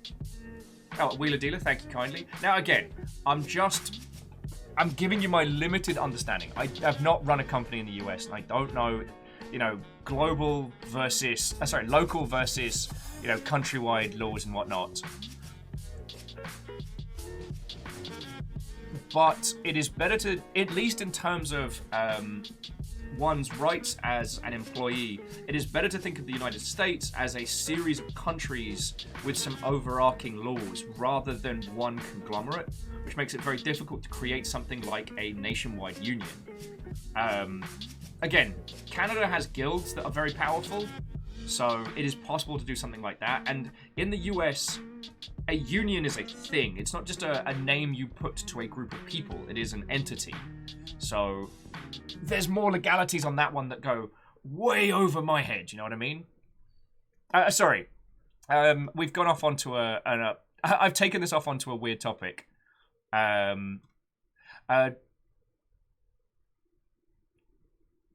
did that cover your question, Kimball? Because if you're asking me if I know any of the people looking to set up the UK Game Dev Union, I sadly don't. Despite my expat status, I haven't been. I'm not in the UK games industry Slack or anything like that, so.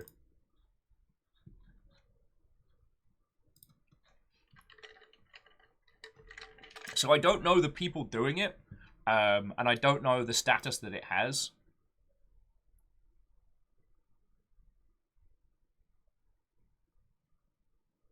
Oh, Harmonious was just adding that they really enjoyed playing the Final Cut version of Disco Elysium. Lovely. And Wheeler Dealer, we are jumping in now. So we can keep talking about whatever we want to talk about. We can talk about games unions. We can talk about telly shows. I'm going to try this on a pad to start with, because that way it should help with motion sickness for people. If it's not pad compatible, then I'll just try not to whip my head around like a lunatic.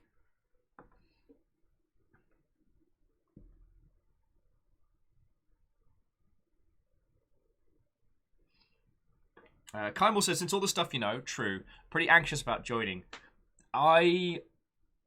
Kimball, if that's something that you want to unpack either in like a voice conversation or on DMs, I totally don't mind. Because there's a lot. Just having games unions doesn't fix everything that is wrong and bad with the games industry setups.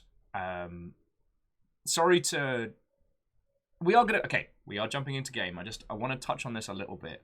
Because right now, we're seeing a whole bunch of stuff come out about Activision and Blizzard. And seeing a lot of the younger games industry people being like, but how does this happen? It happens because there are not that many big money makers in the games industry. There are not that many people that have access to the purse strings. And once you're inside the money sphere, either you are someone that generates revenue or you are someone that is in control of revenue for those people. Oh, and Akoa. Have some lovely sleeps. This weird ecosystem is very, very cliquey and very, very, very gatekeepy. And so not all of the people in that space are good. I'm not pointing fingers, I'm not naming names, but it is this sphere of... There's this sphere of power. Now, the great thing about our industry is that this is not the only place that decides who gets to make games. You can form a little team over here and make a great indie team, or you can have a breakaway idea over here, or, you know, it might be possible to get funding through means that don't involve being in this sphere, which is feckin' grand. It's one of the things that I love so much about this industry. However, when it comes to things like unions and big, powerful organizations, it's unlikely that it's being put together by someone that isn't part of that existing sphere. So if they were to set up something along those lines and that person was not a good person, the sheer amount of power they'd have would be terrifying. Now, I'm not saying that that is what's going on with the UK Games Union, and I'm not... These are just like hypothetical situations and things to take into consideration. But if you wonder how bad peeps continue to proliferate in the games industry, it is because the sheer power they wield that makes people afraid to be like, oi, no.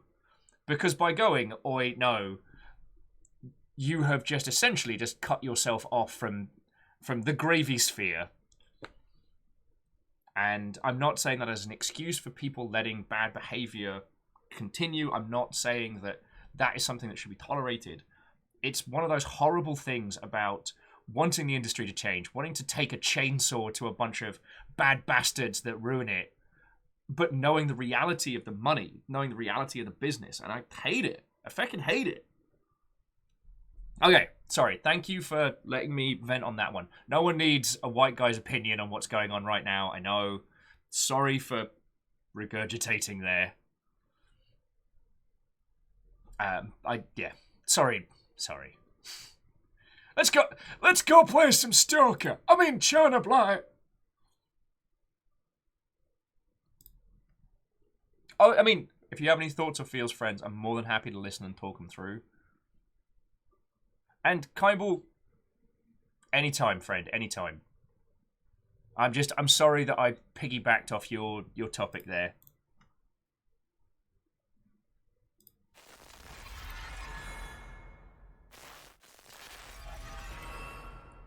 Come on.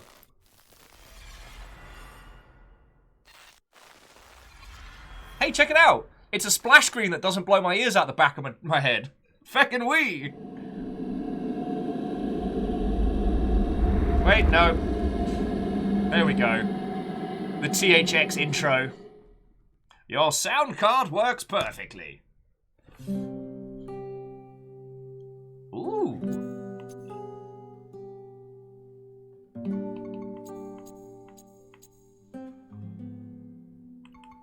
Oh, friends, do we want Russian language or English language? What was that? I can't hear you over the sound of this intro. That would be Will talking far too quickly.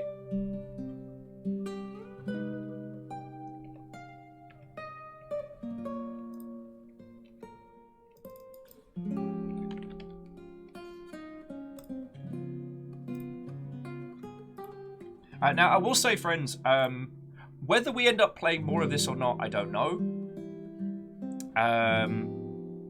I tell you what, friends, do you mind if we do just a quick poll to see what people want for the language options? Because English will be easier for people who are second screening, but the Russian's going to be probably a lot more authentic.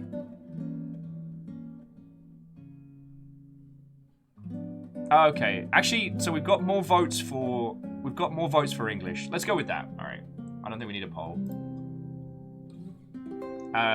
However, hopefully this game is feckin' grand and worth your time, because I will say,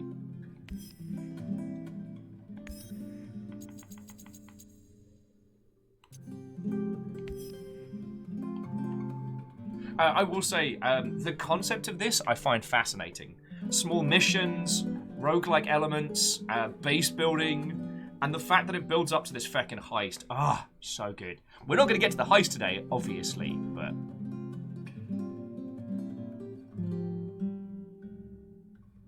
Alright.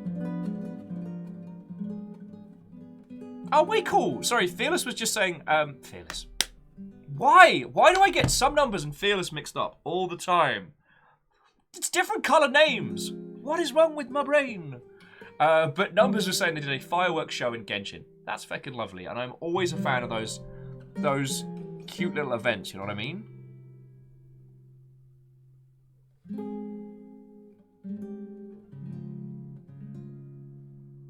Oh, cool. Numbers is saying that in the original Metal Gear Solid, Snake was going to be Russian, so they had the Japanese voice actor for Solid Snake learn Russian, so it would be authentic. That's fucking cool. All right, let's get this party started.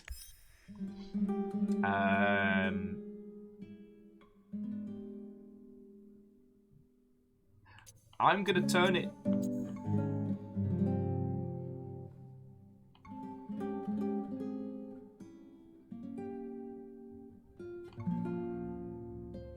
All right, I'm going to turn it down to...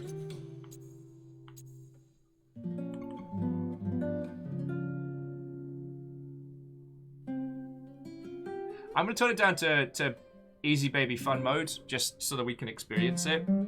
If it does end up being too easy, we can give it another run.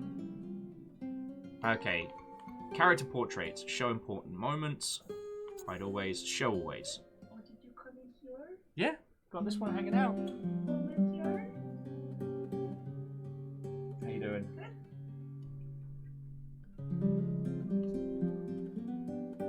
Are you just starting the game? Yeah.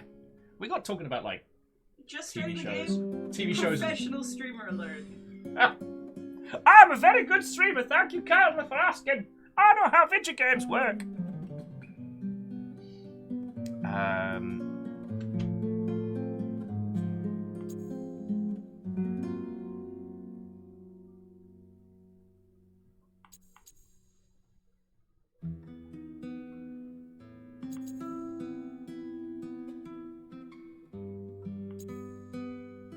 Okay.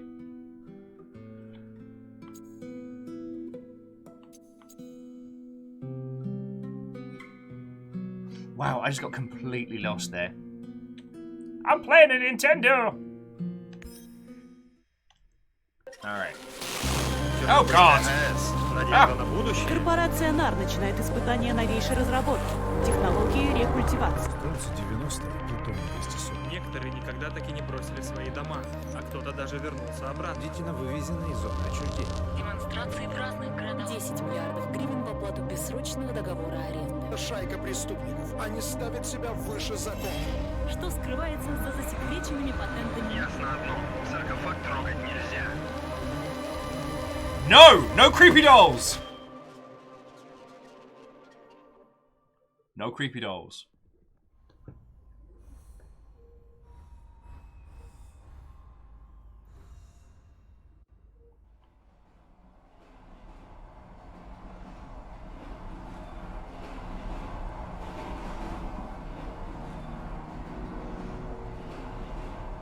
Wait a second. Metro Train, is that you? Просыпайся, Соня. Смотри, смотри, вон там. А помнишь эту поляну за деревьями? Bacon Avenger, you might be right. So I've just got to give it a quick bounce, don't I? Fucking wee! Ooh. Photo mode. Alright. Once more with feeling! God, I'm a consummate professional. Sorry, bear with me just a second, dear friends. I'll get that up and running again.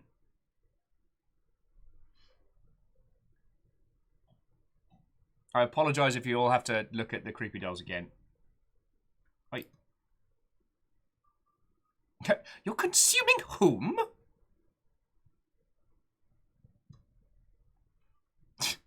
Joking aside, Bacon Avenger, I love that photo mode's becoming a much more viable video game. And Fearless, I'll try and bump up the size of the subtitles as well.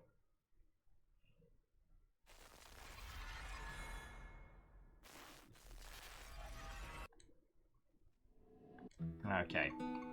So options. Doki, subtitles. Alright, video. Let's see if we can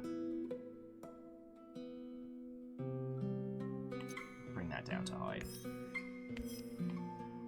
Advanced.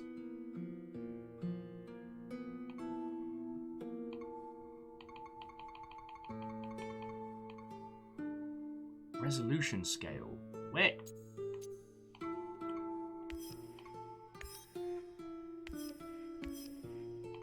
Ah, here we go. User interface. Here we go.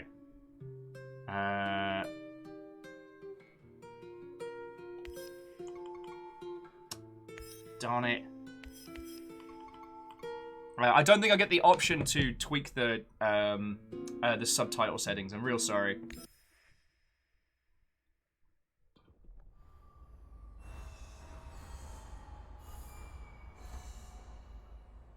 Oh wow, Catastros, that is haunting. I know, a lovely cheerful game for a Wednesday, right? Igor, wake up, you sleepyhead. Look over there. Do you remember the glade just beyond those trees? That's where you proposed to me. It's a bit forward. You were so nervous and sweet. You're still sweet, my Professor Kimunik.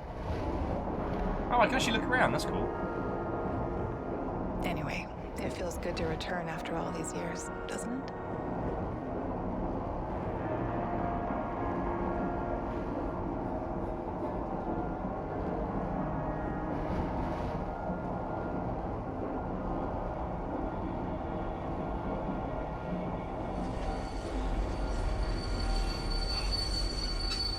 Oh no!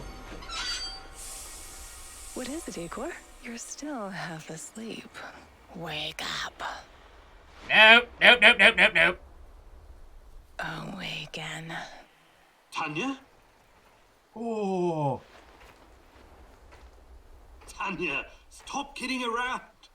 Oh, okay. Sorry, I gotta tweak the settings very quickly, friends. Oh, that's chunky. All right.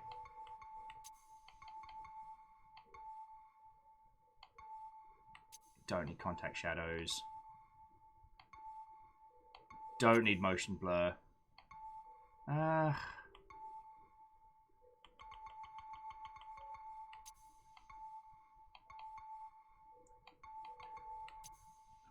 Drop that. Drop that.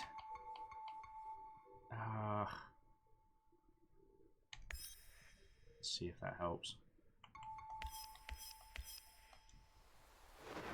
You sleepyhead. Oh, it's got the chunk about it. Oh, I'm so sorry.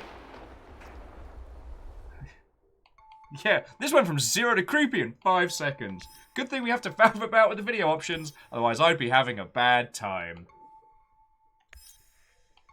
Alright,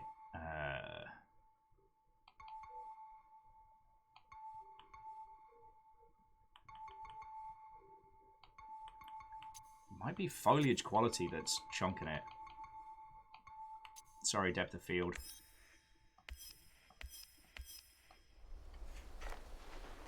Okay, there we go.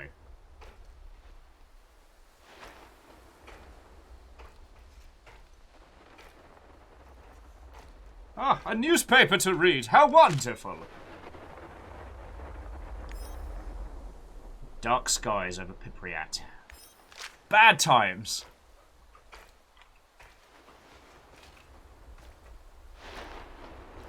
This is fine. This is fine.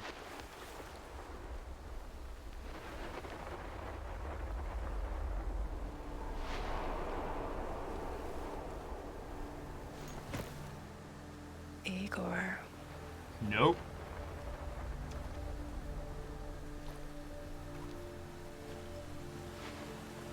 Okay, bear with me just a second. I'm so sorry about this, friends. Okay.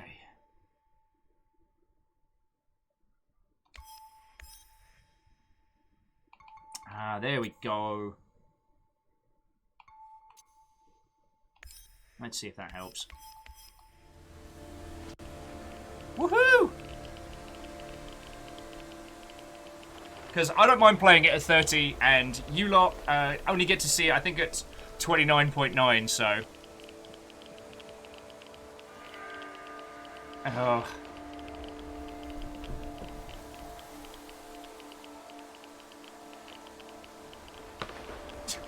Yeah, Wraith, I'm pretty sure if we stay on that train for a little while longer, we end up in bloody Blackpool or something.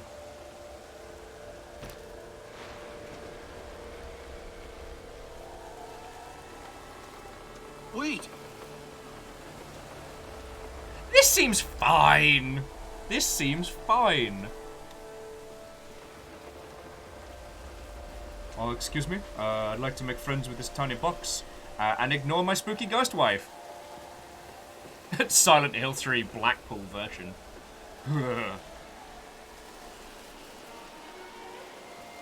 Welcome to sunny Pipriat. We have your ex-wife, foreboding forests, mild radiation. We've got fun. It's not as bad as Blackpool.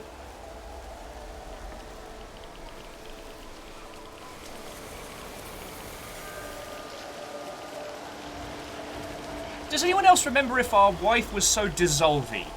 I don't remember. It's been a strange day. You proposed to me. You were so nervous. And sweet.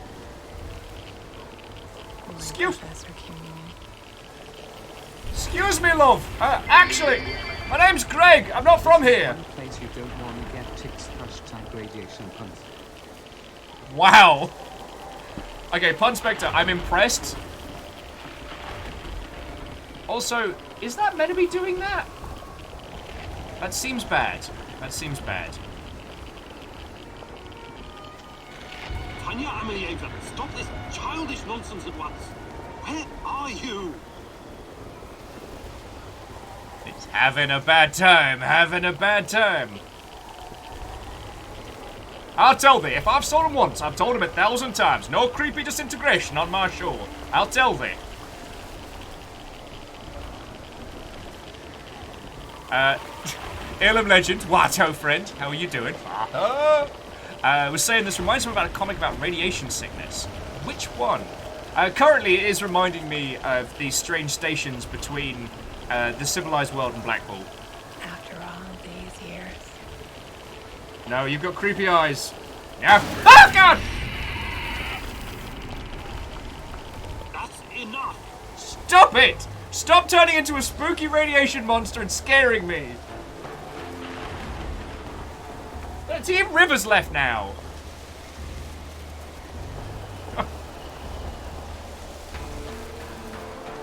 You come out right this minute, or I am turning this radiation trip around. I mean, no Cape Canaveral for anyone. That's a joke that I stole. Man. Why did we come here during lightning season? This is the worst. The zap trees are at their most vile. Oh, so DJKN. So as of today, Chernobylite is fully version 1. The Heist is in, version 1 is out. That's actually one of the reasons why I waited to do it today.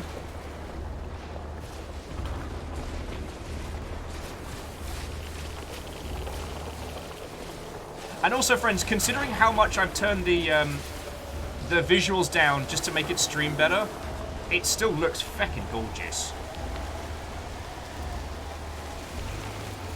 Sailing on the Heist seas. What now? Igor.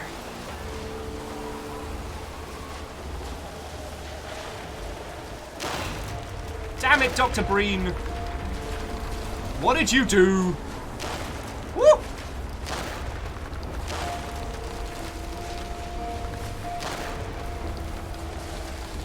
Got ourselves some good old-fashioned warlock nonsense going on here. Green flame, don't mind if I do. Oh god. A magical machine gun! Gandalf, it's what I've always wanted! I used humor as a coping mechanism.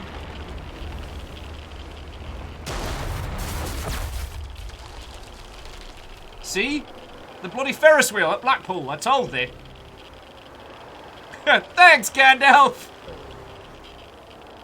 And for you, Frodo, an AK-47 assault rifle. No!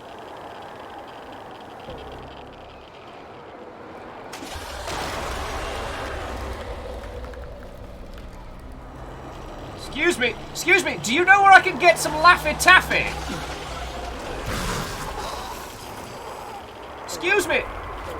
Excuse me, I'm looking for Laffy Taffy.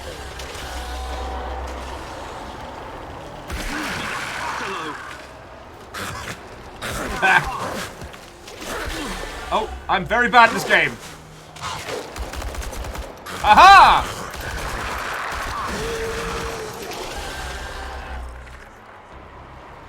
My magic machine gun will protect me!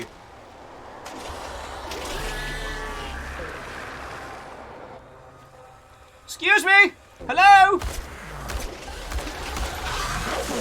Oh, cool, I've got like a little like shimmy button. Woo! You know you're Naruto running, right? Like you all see that, right? Wraith, we can absolutely ride the Ferris wheel as soon as we stop having disintegrated ghost wife dreams.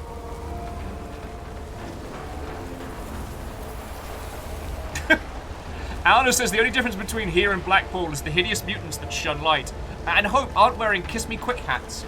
I've got to stop picking on Blackpool. I'm going to upset somebody.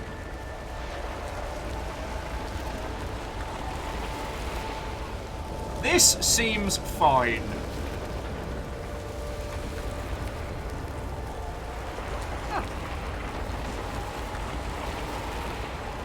Is anyone else getting Blackout Club flashbacks from this?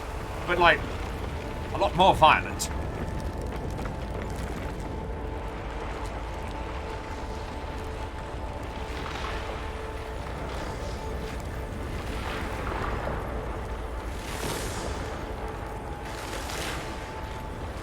Oh, sorry, I meant to look at this photo. You're the inevitable.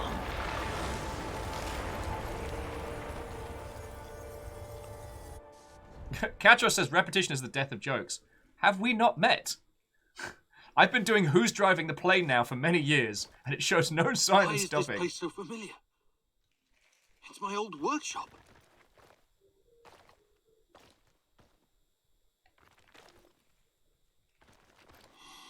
Okay, so it's just going to take us through like the good basics.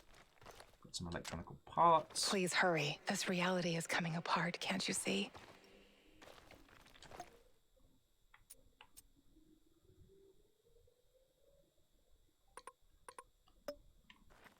Okay, so it needs us to go do a little bit of some mechanical parts. I'm just going to go find some goodies.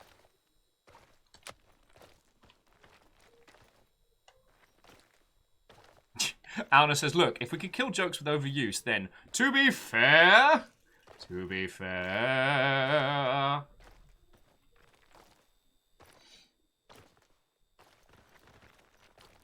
I go, and frankly, my dear, I don't give a damn.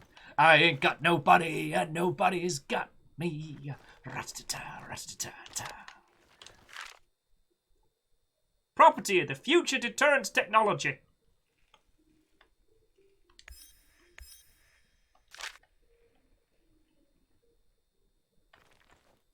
Wait, are we a variant?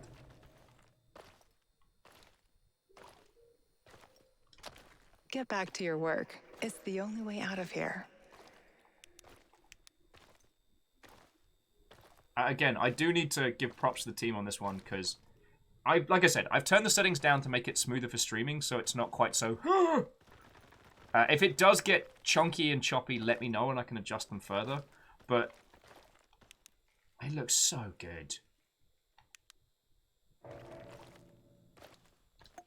Okay, so what are we making? We're making a portal generator.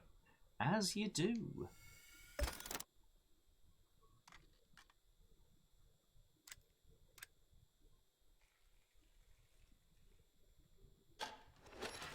No.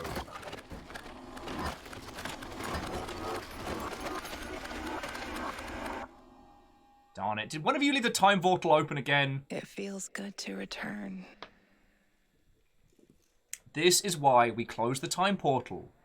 The entire zone is on lockdown. NAR doesn't screw around. Yeah. Let's just hope our source comes through and we don't run into any patrols on the way. And what if we do? We will improvise. That's what our sleeping beauty here paid us for, remember? Sure. Do you really think they'll test this recultivation something? I haven't seen any signs of that, but I'm telling you, something is up. There are way too many contractors for such a small area. We can handle the contractors. They're probably some of Wagner's rejects. Fuck you. I fought alongside those guys. I know, I'm just messing around, Anton. Let's focus on getting our professor here some of this... Chernobylite? That's what it's called? Igor? Igor. Actually, I'm only having Chernobyl 0 at the moment. I'm trying to keep my my sugar intake there. Sorry, I don't know why. Sometimes these games... Igor, we have to go. What? I must have dozed off for a moment. Let's go. Let's go! What are you? Yeah, Chernobylite. Notes, Professor. It's a bit on the nose, If you're mate. thinking about backing out, you need to tell us now. Not a chance. Let's get this over with. Ah, this is the Stalker I remember.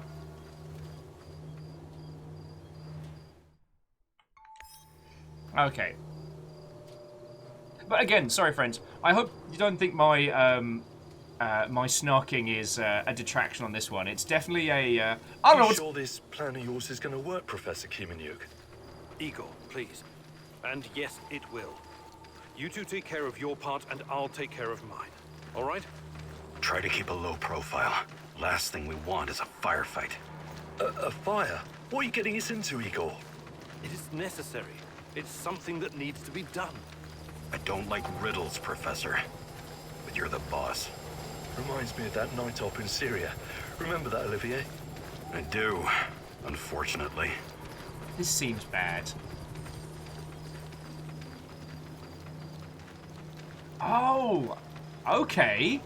I think I know what how they're gonna set this up. I think we're gonna biff the heist at the beginning and then spend the game trying to. Oh, get back there. Misha, we can't! We have to fall back! The pressure's dropping. Downstairs, now! Go, go, go! This is no time for bird watching, Igor. Let's go. Through the fence, into the sewers. Sewers? Oh, and down into the underworld we go. It's nothing but a hole in the ground, Anton. Ugh. Oh, so Martin, what, ho friend? Come on in. Choices, we have the original Russian and the English voice cast. We chose English because there's a lot of people that have us on like second screen that just want to hear the stories it's going through, which I understand. Does anyone else feel itchy? So, how bad is the radiation around here these days? It's been a long time, right? Do yourself a favor and don't think about that right now. Let's focus on Hey! doing the job and getting out of here in one piece. Igor, if the shit hits the fan, get yourself out of sight until we take care of it, okay? Don't be a Giroi. Don't panic, Olivier. No Giroids here. Only some desperate people walking into the heart of darkness. Darth Tuttle, thank you for 6 months, you feckin' ledge. I believe that nets you a new ship and all. Like a fancy little ship. Which reminds me I need to find out where I'm going to get the rest of the ships from. Lordy.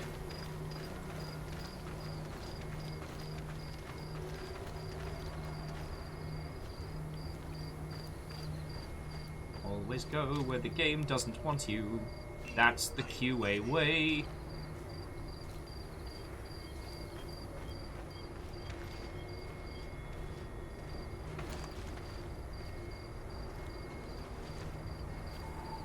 No talking. Go.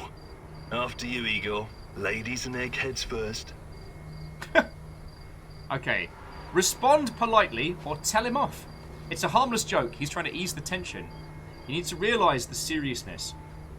I shall respond politely. Funny guy, huh? Funny guy.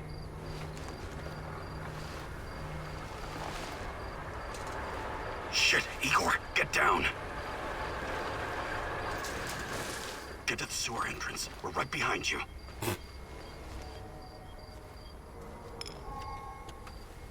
Numbers was saying, since you mentioned QA, how's that as a job?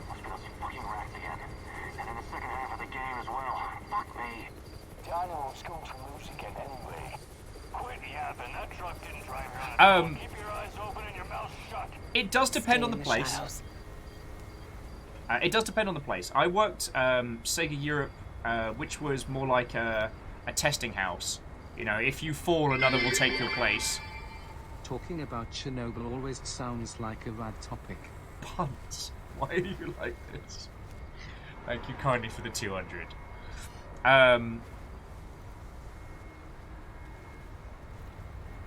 Sorry, where's my mind at? Oh, yes.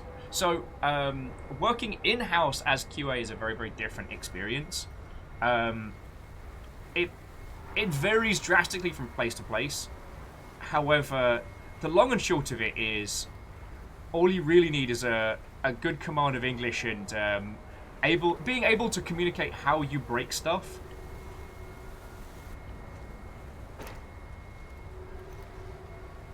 Right, I don't see anyone else, so I don't know why I'm having a big worry. And I will agree, Ben, like, currently the VO is very, very COD.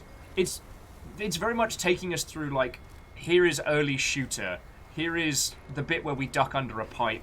Here's the bit where we leap over a log. You know, the kind of the standard tropes of the affair.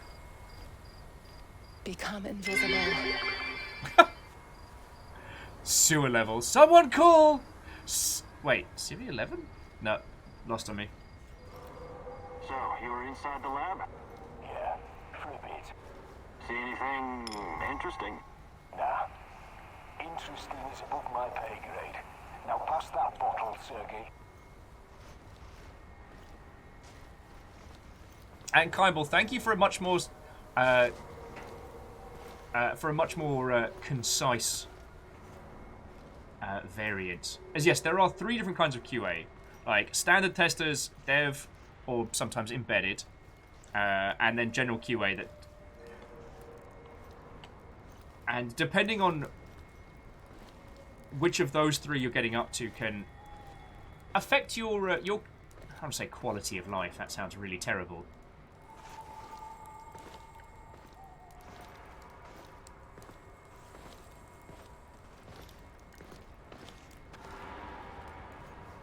Fucking wee.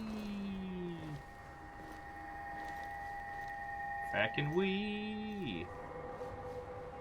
So stealthy, so quiet. Yeah, Kimball, thank you for putting it into better words. It's a hard job, and it's very, very dependent on the project and dependent on the team that you're working with and how you're supporting them. It's not a profession that I disliked. Do you know what I mean? Eagle, hey, over here.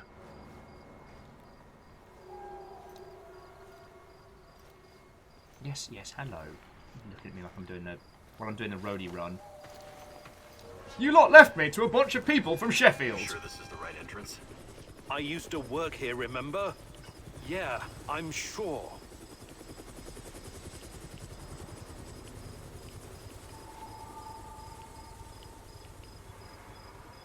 So yeah, it's things like at Sega we had like bug counts and things like that, which made it into much more of a brutal grind. Over at CA, they didn't have the same kind of structure, and I got set as an embedded tester, which was fucking cool. So I was in a little like pool of desks with the people doing the multiplayer for Shogun 2. So I got to work alongside them, test a bunch of stuff for take them. a rad reading, will you? It's fucking cool. Right. Inventory and... Okay. 3.6. Not great. Not terrible. Chin up. We're safe for another hour or so, all right? None of you are safe. Thanks, creepy dead wife.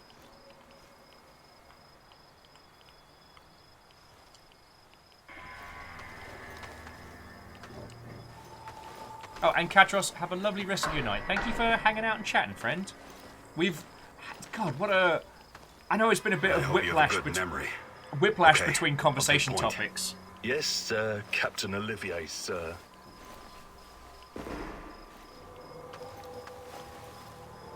Oh, so JP, so automated testing is actually what Fearless has been working on at the moment. And it's feckin' vital. If you have a massive game and if you have a ton of variables, there are certain kinds of testing that it would just be too much work for humans. You'd need hundreds upon hundreds of people to cover the ground. So automated testing allows you to get through a whole bunch of stuff real quickly. And now, it varies from game to game. Device of yours works, Igor? It varies from game to game. So for some games, automated testing is just not a thing that would be needed. So for a walking simulator and stuff like that, where you're really just looking for like collisions and making sure that story beats happen when they're meant to. But for something like a strategy game, where you need to know that this unit versus this unit has this outcome, or that there isn't some like hidden feckery happening behind the scenes, like automated testing is essential.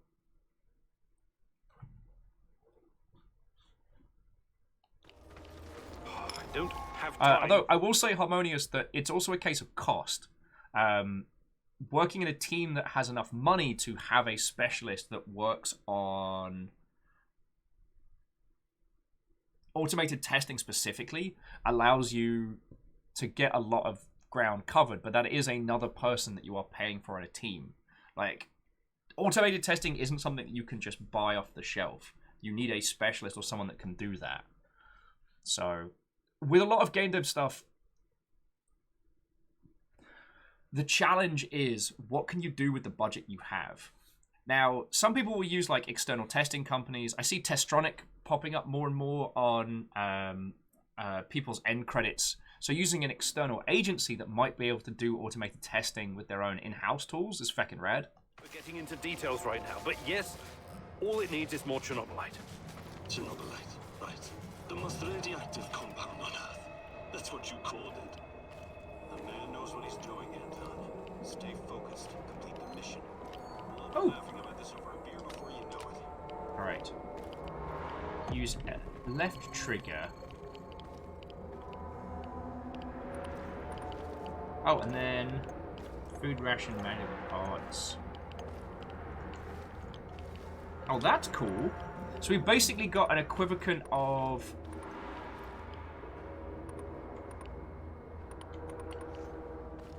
That's very cool. So yeah, if we hold down the little navigator...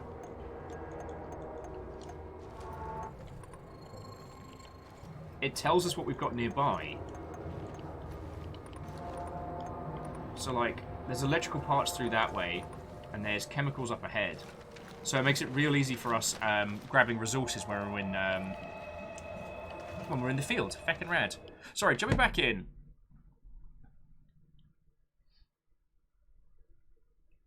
So Kimball's adding, a place like Microsoft, EA, Ubisoft, Sega will have teams around the world testing, sometimes in cheaper countries, that will do the main testing. Yes. Some indie publishers will use external companies like Testronic because they don't have the money to have their own in-house, but will have the money allocated to a project for external testing. And sorry, Harmonious, I hope you don't think I meant to jump on that comment. It's one of those interesting things where the ideal and what is available to most teams is different.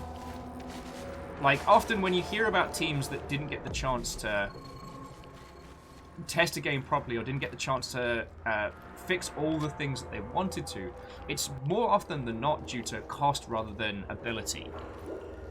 Does that make a weird sense?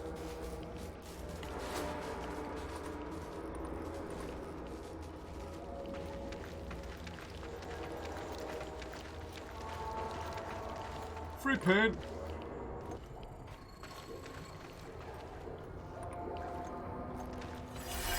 That's bad. The readings are bad. The numbers are too high. We have to get out of here. We can't leave him behind, dear God! Let me out of here! Let me out! Alexander Borisovich, someone has to open the valves manually. Someone has to go inside.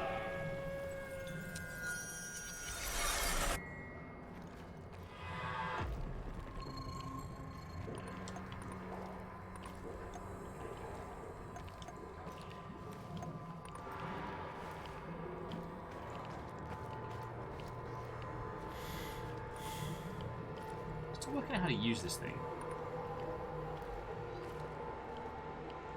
Wabben says 3.5 Rotogen. Not good. Not bad. Not good. And now it's Ghostbusters. Although Lizzie was mentioning that if you haven't seen it, the new Ghostbusters trailer has dropped. Oh, and it's interesting. Quiet. Anton. To Arcturian, Watto. I'll take the other one, Olivier. Oh, look at Bright Boy over here. Okay, it's your show. But if you get us killed, I'm gonna be pissed.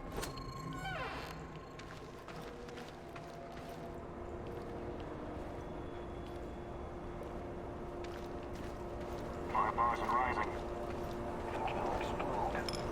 This may surprise you, but I'm actually a soldier, not a nuclear physicist. I don't see any leaks. Let's get over here and report in. Not yet. Get a hold of yourself and keep looking for the fucking... Nap time. Nap time.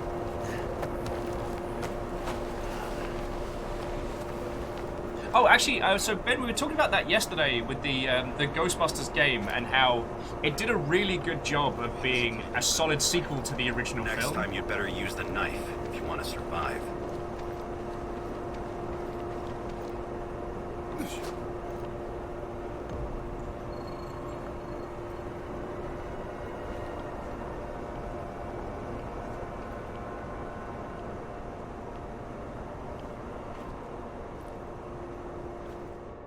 Oh, this is fancy. So sorry, jumping back into chat. Harmonious would... Oh, I'm glad to think. Harmonious was saying that a friend is quite vehement about game dev being a more difficult environment to work in because of the way things are done. No first-hand experience. Game dev's interesting because sometimes it's about getting it done rather than getting it done right. It's how can you bring this together in the time frame that you have? Because you're not making software that has to run something. It's about the user's experience. So what happens behind the hood, you can be pretty fast and loose with it. Kimball says the last thing they're going to say is please be nice to QA. Yep. They are doing what they can on very little money. QA aren't generally paid large amounts. There are some studios which do really value their QA teams and their QA leads and pay them well, but that's more rare than it is standard. Sorry, I apologies for bringing up the Blizzard nonsense once more, but finding out that while they had QA do overtime, which is not uncommon, they didn't buy them overtime food. They were allowed to have the leftovers that the rest of the team got for overtime food.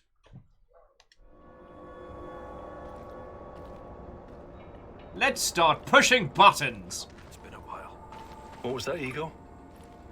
All right, Eagle. You're the star. Ready to execute the plan? I'm accessing the terminal. If the AZ5 button is still working... Yes. The AZ5 button. Ah, here we go. This seems bad. Oh.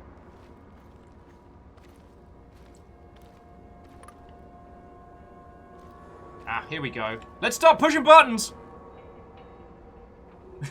Kimball's like, this seems like a terrible idea. Igor, don't! Tatiana?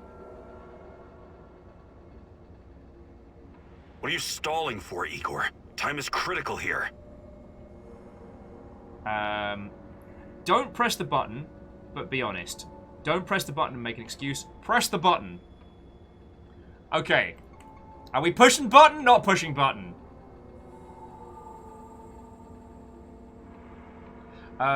Number says, do you guys know much about non-gaming QA? Not really.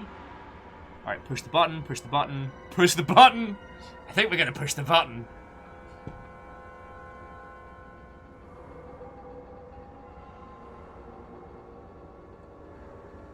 Stu's like, Will, you're you. Push the button. Bad ideas! Ho! I'm sorry, I said bad idea! Ho! It's nothing. Just tired. John's like, no! You good? It's fine. Yeah, I'm good.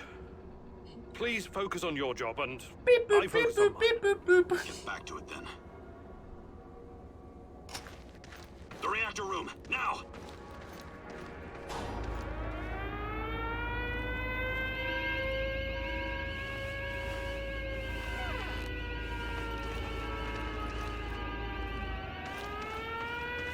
Oh, that's dark as hell. Like, that was pitch black. Nonsense. It was just a fire, nothing more. We'll get it under control. RBMK reactors do not explode. The reactor core is exposed. I can see the graphite on the ground. Our Father, who art in heaven, hallowed be thy name. Thy kingdom come. Thy will be done. You killed us, you arrogant son of a bitch. You've killed us all. Excuse me, sir. Wasn't that a quote from Planet of the Apes?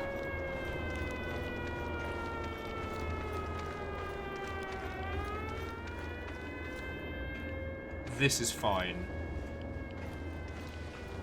This is fine. What about the radiation? Let's get this done quickly. Sorry, am I holding you up? Okay, so if you wondered where the stuff from Subnautica comes from, now we know. I'm just gonna grab this with my bare hands. It's even colder than I remember. You've seen one of these before, haven't you? A much smaller fragment, but enough for my initial studies. Are you going to tell me how this fancy gun of yours works? It creates a kind of shortcut through time and space. It's called a wormhole. It forms a tunnel with two mouths. It needs an exotic energy source to keep it open. Exotic energy. That's the Chernobylite? Exactly. I keep calling it Chernobylite, don't I? Where does this shortcut lead? To a Chuck E. Cheese in Wisconsin. Let's go! Leads wherever it needs to. Let's leave it at that for now, all right? What? My fiancée. She disappeared here during the disaster 30 years ago. Yeah, we have a wormhole Can gun. we talk about her later? Grab the crystals and let's go. My fucking gun! Help me!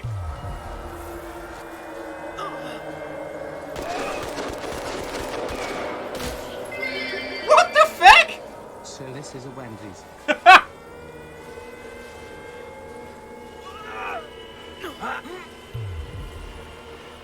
You. Why are you here?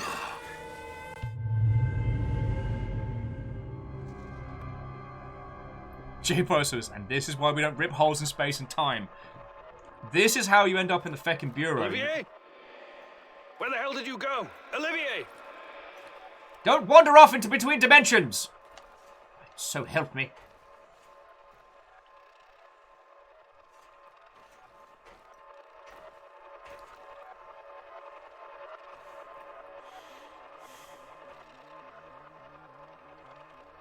Oh, okay, so we've got two predictions. The Black Stalker is either the fiancé or we're the Black Stalker later on. And we're fixing our time fuckery. Porter's like, gotta say, this season of Doctor Who is getting weird. Yeah, I didn't expect the new Doctor to have an AK. I thought that was a brave choice. Listen, Jesus, I'm so sorry, Olivier. Anton was... he was a good man. Who was that fucker? Hell if I know. Somehow he used the negative energy of the Chernobylite to teleport. Now, to confirm this theory... Stop. That doesn't matter right now. Can he get to us here? And where is here exactly? We're inside a wormhole connecting two singularities. It's quite short and not very stable, so we need to move. Do you understand? And no, he can't chase us in here. I mean, it's possible in theory, but highly unlikely. Highly unlikely. I don't want to know. Just get us out of here. This way. You'll come out near Mikhail's place, hopefully. Let's meet there, then. My arm. It feels like the muscle's been twisted from the inside. I'm going to execute that black-masked motherfucker, Anton. Language. I promise you. Okay, Adam, it's not always time fuckery, and it's not always my fault, alright? Although, it is a well-known fact that most Brits are in fact Time Lords.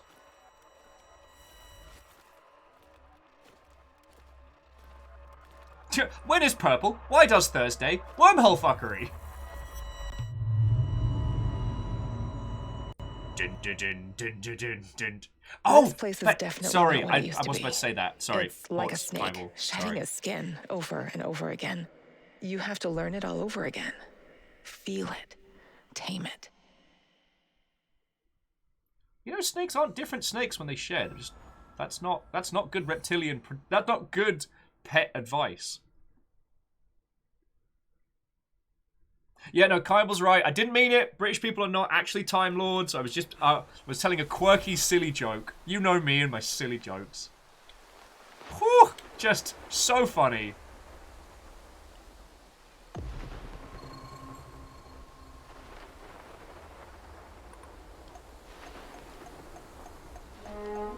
Hey!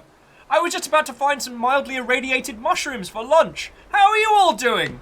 What? Oh, and welcome. Luna, Jeanette, the Katana Steel, Punk Gossel, Thor, how are you doing? What, ho, friend? It's feckin', yeah, that's a hell of a raid. Just 90 people just strolling in like a bunch of badasses. Where's my axe? Shit. I wasn't expecting. Kisa, how are you doing? What, ho, friend? Sirius Klein, Watto, dapples to you too. Dapples indeed. Alright, so friendos, to those of you who just joined us, wahoo and welcome. We've just started a Chernobylite. And it's a roguelite, Stalker-esque heist game. It's a little rough around the edges, but okay, you know what? It's gorgeous, though we have turned it down just for stability. And we're using the English language voices because we want everybody to be able to hear the story while they're working on other things. But this is the most weird concept for a game I've heard in ages, so I'm all about it. Jinnet, I have seen New World. I've actually kind of been lurking in Thor's experience of it. Also, friends, New World still fascinates me. It is the only successful game currently to come out of the Amazon Game Studio clump. And the fact that Thor's enjoying it, the fact that you're all having a great time watching it, like, blows my tiny mind. Oh, JP's like, could we say this game as little... Teenage Mutant Ninja Turtles, our 4 reptilian heroes, have overcome the arch villain Shredder. Ah! I still love that sound! J-Post, thank you for gifting out 5, you feckin' ledge. Those went to Midoriyashi, Want to Take a Dabby, Bismarck Mech, Dezu, and Sirius Klein. Feckin' yo! Oh yeah, and Katetsu, yeah, to Gintama GIF. I feckin' love talking about Gintama, as it is a bizarre comedy with a weird premise that manages to punch you in the feels intermittently. So yeah. The singularity. Tearing at the fabric of reality. The foundations Or a of Wednesday. this reality are really quite fragile. Yeah. Keith was like, how? New World's just the right brain chemicals for Thor. Well, what I mean is that Amazon Game Studios have attempted to put out a lot of titles, and very few of them have succeeded. Crucible was an unmitigated failure. And I believe they released a racing game, which, while I can't comment on it personally, it did release to some seriously... You're out of time! Middling reviews. Yeah, you know what, Keisha, I'll just get you the mushrooms, it's fine. Excuse me! Excuse me! Spooky green lightning person! Hello? Okay.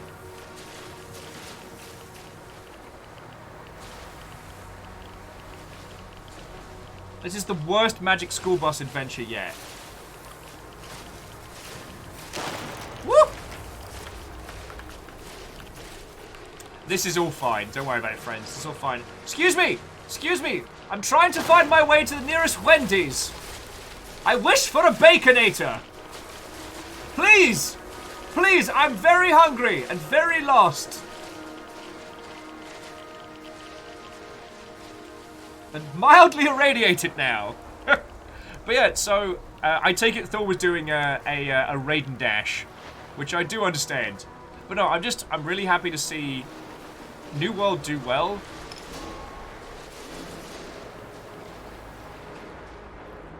Oh, need to fix up this space. Here we go. Oh shush.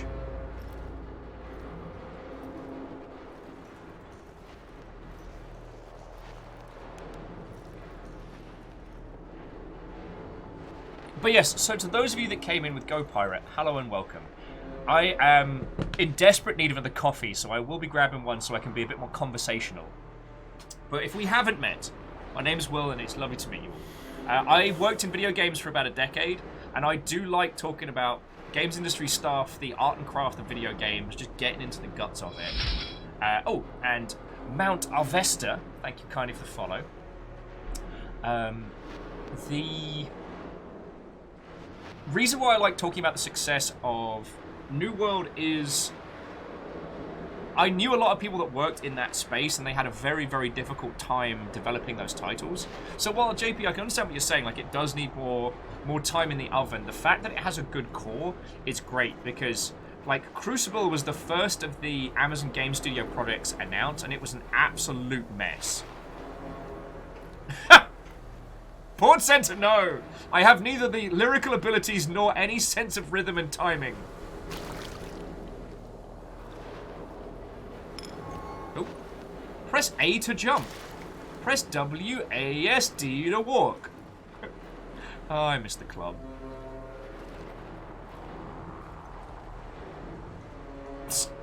Sorry, Fearless is saying that they interviewed for Crucible, but they got rejected on account of not being enthusiastic enough. Ooh. Ah. Anti-radiation medicine. Probably going to need that.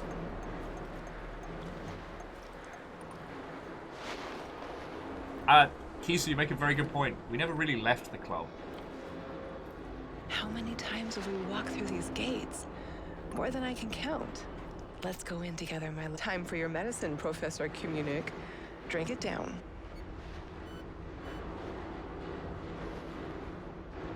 You I need to find a way to reduce my rad levels first. Oh, okay. So we've got to chow down on some rad meds before we're allowed out. Okay.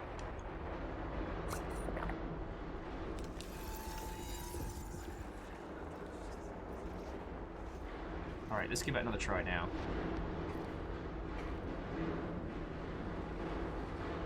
Hey! Jeanette, that's lovely to hear. Like, I hope it goes real well.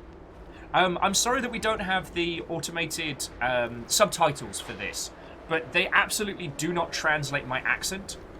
So it ends up being a weird nonsense text stream. Sorry, and yeah, just going back to Phyllis, the idea that they bounced you because you weren't enthusiastic enough for Crucible, that's going to make me smile for quite some time. Oh, herbs. Shrooms.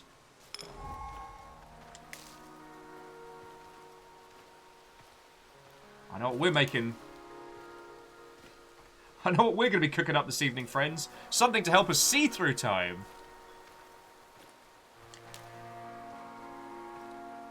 Aw, Jeanette, that's so lovely of you to say. I mean, it's a smooth voice until I'm startled. And then it's just incoherent screeching. Just hoovering up the goodies. But yeah, so to those of you who just joined us, this is Chernobylite, and it's kind of fascinating. It's a management first-person heist game set in not Stalker Pipriat.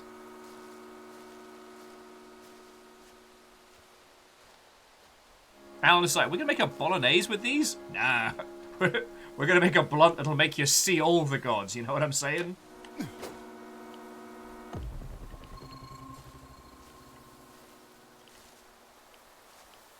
Okay, so... You're hurt, Igor. Tend to your wounds. I have no medkit. Perhaps I can prepare something over the bonfire. I think it's because whoever plays Igor, the English actor's doing this, oh, it's doing a voice that reminds me of the gentleman that played, oh my god, he was the Scarlet Pimpernel, he was in Withnail and I, the famous British actor. And he sounds like that, so he's very formal and very clipped, which makes this interesting.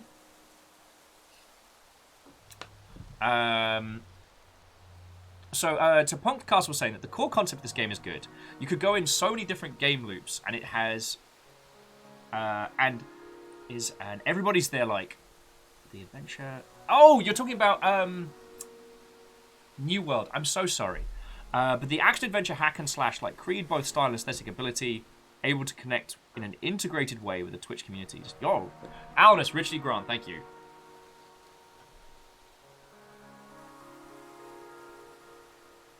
Well, actually, and JP, it's interesting you mentioned Crucible's promotion, because there was a bunch of things that Crucible didn't do, despite being a game made by Amazon. So, oh god, I've got to remember which title it was now. Valorant. Okay, so Valorant, if you've not encountered it, is... Oh, more herbs. Valorant is Riot's essential answer to CSGO. And it's a fascinating title. Hero shooter turned, like, very competitive Counter-Strike-esque title. And they did something incredibly smart with their marketing. What you had to do was, if you wanted to play it, you had to sit and watch someone else playing Valorant. And you would be given a drop via Twitch that would get you into the game. So, it served as both a tutorial and as a promotional exercise. It was feckin' smart. Crucible, being made by Amazon, could have done the same thing. But they just didn't, I guess. Sorry, forgive me while I'm hoovering up items. Also, if you're curious about this game, version 1 of this just came out today. So... and Jeanette, this one's a very curious game. I don't know if it's going to be good per se. This might just be something that I play on my downtime. But there was a possibility that with its really curious premise, that it'd end up with something very good here. Oh, okay. What have we got? Anti-radiation ointment, calming salts, healing salve. Let's cook that up.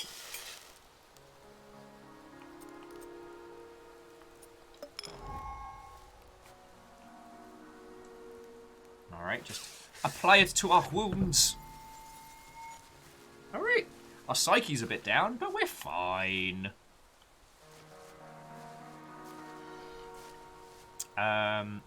Alice was adding also Crucible had server issues. Amazon's online game owns all servers Amazon, and it had server issues at launch.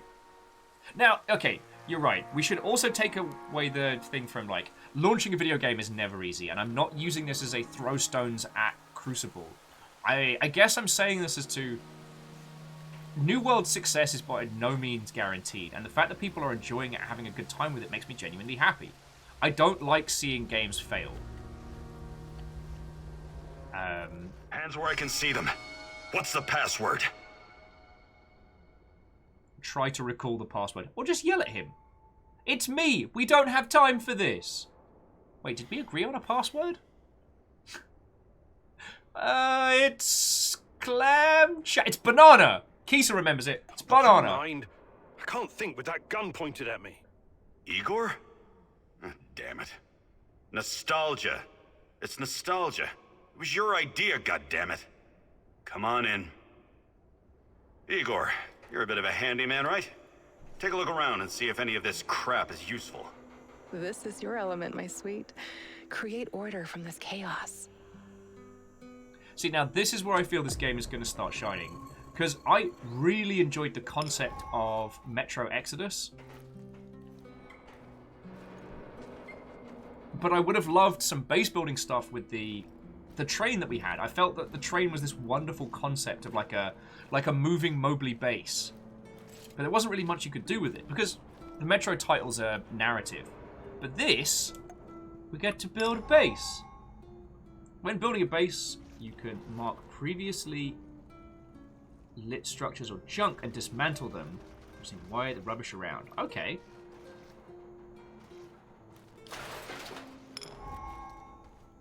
Now build a work table, most basic structure. There. Actually, I think I'm going to clean this place up first. Turns out we're playing House Flipper today. Who knew?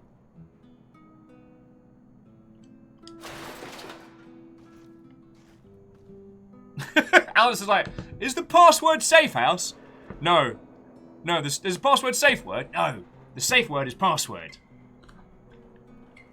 See, now I'm regretting putting numbers in upper and lower case in my safe word. Fearless says they wonder if this would be like the settlements in Fallout 4 or like the house in this war of mine. Hey, Fearless, let's find out together, friend. Like, you all know... Okay, well, some of you might not. I love weird and interesting games. I get so enamored with concepts. Alright, getting this place clear. And so the concept of this game is one that I find deeply intriguing.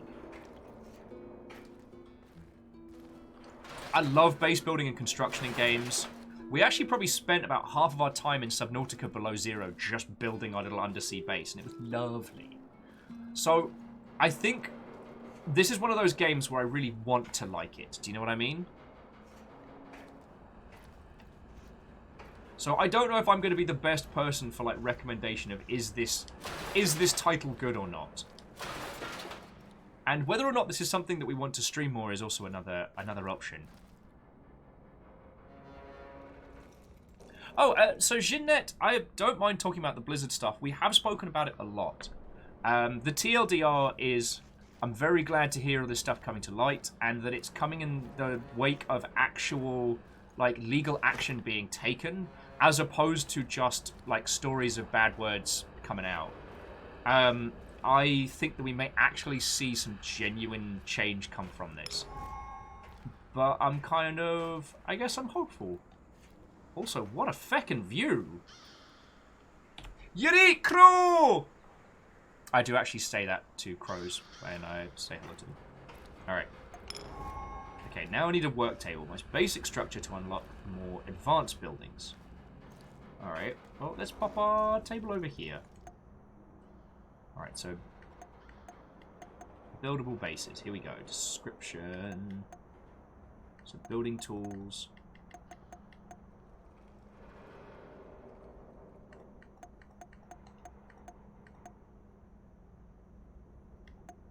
Okay, Eagle's inventory. And we can't build any comfort for people yet. Oh yeah, so one of the things we actually have to do is manage like our team's, I guess, happiness.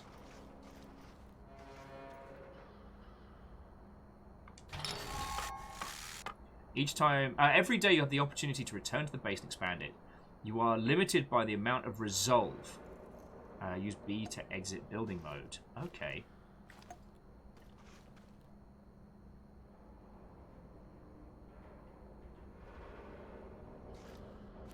Alright, well...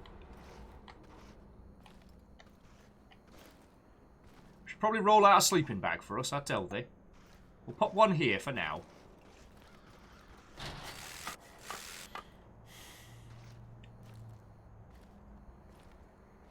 Oh, we need more mushrooms to build more sleeping bags.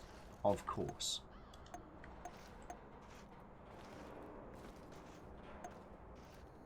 And we need herbs and additionals. So, okay, so we can actually start, like, growing inventory and resources.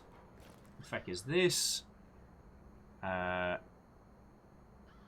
a small chest of drawers for necessary nonsense. Look at that. It's a tiny commode. Look, it's right cute. Okay, I didn't think we'd be building essentially like our own little... Okay, now B to exit building mode. Yay! We can stash all the stuff here. Feckin' y'all. Yeah, Fred, we need mushrooms to grow sleeping bags. Don't you know how to make sleeping bags? Jeez. Oh. And Stooge, okay, you're not wrong. I was somewhat of a stalling tactic when we were playing. But I will say that when I played through Subnautica the first time, I found myself wanting to spend more time...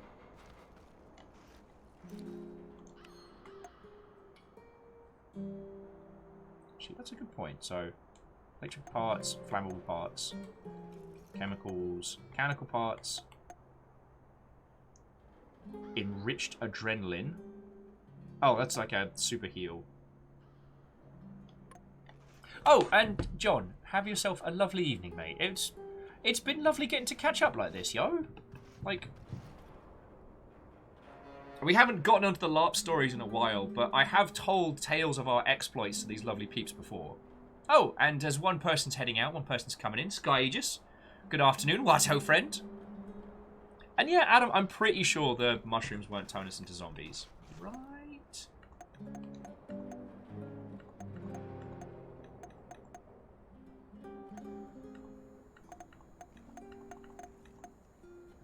Okay, that's cool. So long as we've got the resources stashed at base, we can use them. We don't have to keep them on our person. So.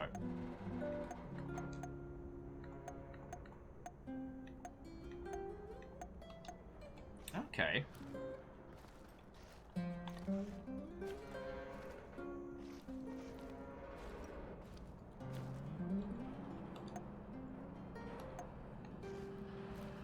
So, well, what do we have here? I see Mikhail's old radio is working again. Yes. Anton fixed it before we left. Should be usable. I'm sorry, Olivier, really. But we need to focus on what's ahead of us.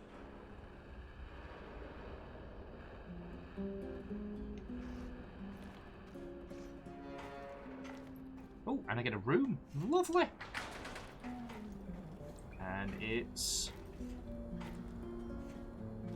full of very expensive technology. Sure, I'm glad we took this fancy VR headset from the future and didn't bring a bloody sleeping bag. Oh, no, I think the sleeping bag was for the other person. Antoine's plans. Give it a read. A visualization headset. You know what? The Antoine might be the Black Stalker. Might not be a bad shout. No. Jeanette says that they're hopeful as well. What happens in Blizzard wouldn't be acceptable and shouldn't be in any cases. It's strange they used to look up to Blizzard and want to work there. Well, don't drag yourself over the coals for that. Blizzard used to be a place that no one ever left. Something changed. It could have been the size that it grew. It could have been some of the people that came in. But that used to be the thing. Like, people go to work at Blizzard and they never leave because it was that kind of environment. But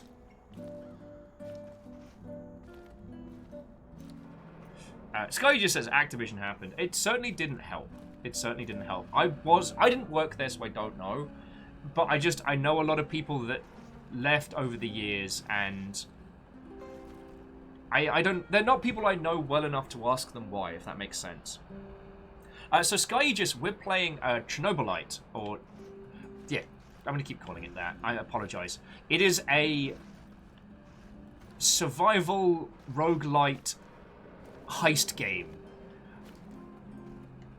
if that makes a weird kind of sense. So it's got this Stalker-esque kind of vibe about it, where we're going to explore the wastelands, get resources, build up our base, and then eventually we're going to lead a heist into the heart of Pripyat. We're going to go steal the good shit, which I'm pretty sure this guy's going to tell us about. This was our team. Someone needs to watch our backs. A sniper.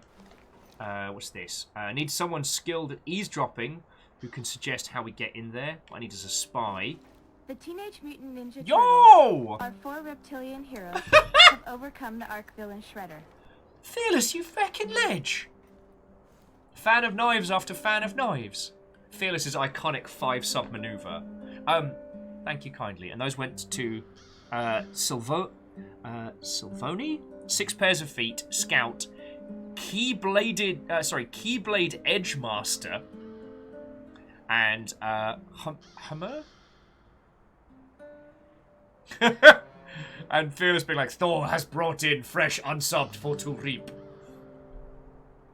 And Chiat, what radiated ho to you two? We're fecking with time again! Tell me you're not going straight back to the power plant. Because if you want to commit suicide, there are easier ways. We're outnumbered, outgunned, everything. We need intel, backup, supplies, and most of all, we need a fucking plan. Apparently, Wing It wasn't good enough.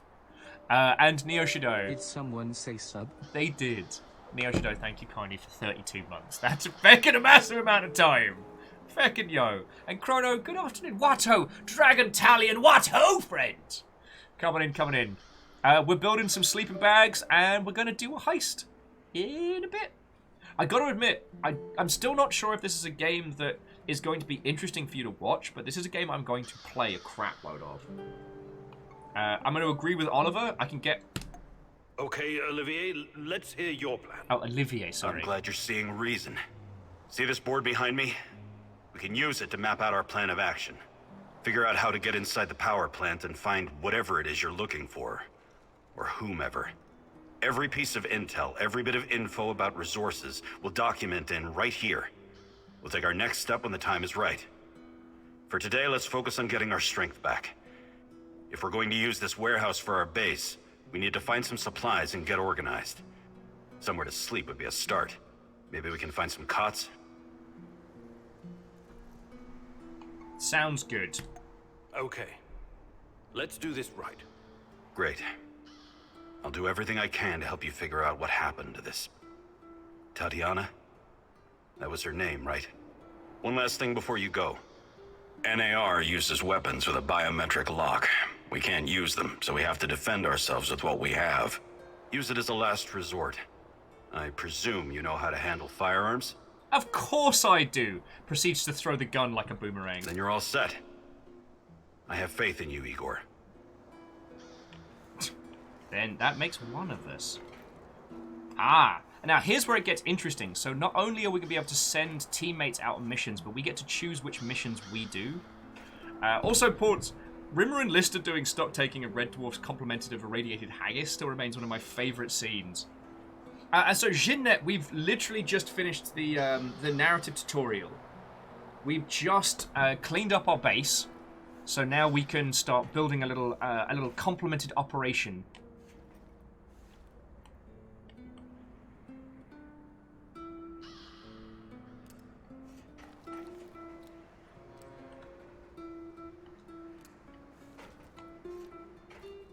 Okay, so heist board. Go on heist.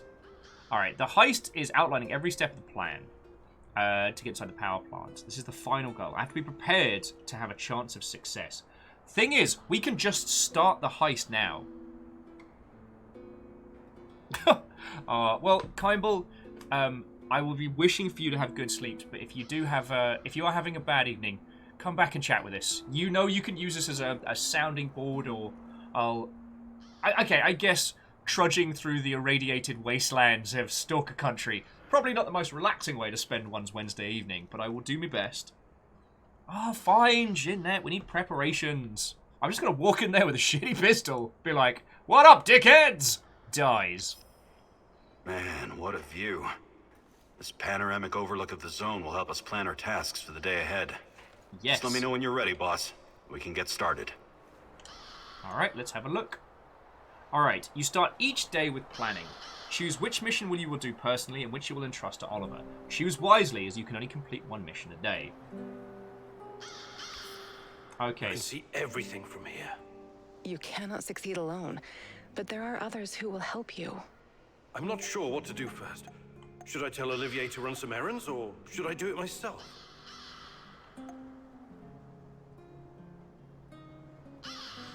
And it also shows how long we have until the next one. So there's a medicine drop. Food supply. We've got a day left on the supply drops. Munitions wouldn't be bad, because I feel like we're going to get our ass kicked early on. So what I might do is I might send Olivier to go... I might send Olivier hoovering up some goodies for us, and we'll go to the Red Forest. So, Olivier. Oh, okay. So this also tells us the chance of success. If we send Olivier to the Red Forest to get the ammo, he's 95% likely to do it. But if I send him to go get us some feckin' snacks, then he's probably going to biff it round the corner shop. Fearless has said this has got some War of Mine parallels. You know what? You're not wrong. I love how they're using some of the UI short elements to give us this feel of actually living and surviving in the space. Do you know what I mean?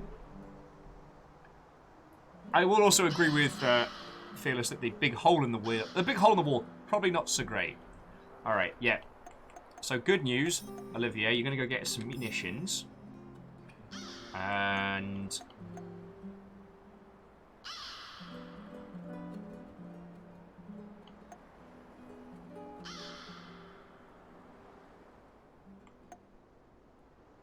And we're going to go get some food. Because Battlestar Snack Electrica and all that.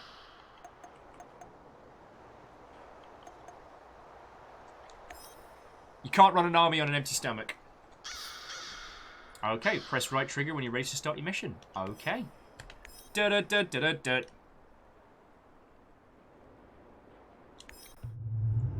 Oh, and we get to use cool portals. Jinnet, I did turn it down to easy just so that I didn't get wailed on in the early sections, but you can change the difficulty throughout. Oh yeah, also we have a time portal magic wormhole gun. Standard stuff, really. Oh, sorry, not standard stuff. British people are not all Time Lords, and we don't all have a way of traveling through space and time. Yes. Oh, and serious clients like, let's hope that 95% won't end as poorly as it does in XCOM. 95% to hit. Boof. Ben with, I have never traveled in time, nor do I know how to travel in time. If I could get away without being dinged, I would absolutely put on the Doctor Who theme. Alright, when you're outside of the zone, the set of things you can build is completely different. Press that to start building. Alright, remember that building can be quite noisy and the zone is a dangerous place. So we can build traps, crafting tools, environmental modifiers. Machine assimilates and neutralizes Chernobylite dispersed in the air. Makes storms less frequent. A space-time distributor. Fuck. Was I supposed to remember the space-time distributor? Did I ask someone else to do it, or was that on me? Because if it was on me, then I'm sorry. Wormhole blocker. Oh, blocks monsters. Lovely. Okay, so we can build ourselves up a little like camp stove or a field workshop and stuff. That's cool. Fireworks, laser explosive trap, landmines, landmines, electroshock trap. Welcome to the Blackout Club Extreme. Assimilating trap. Oh, and just a directional one. Now, I don't know if this is the full complement of things we get, but I am going to build us a little campfire down by the docks. So now, if we want to build ourselves up some food or the ilk, we are ready to go.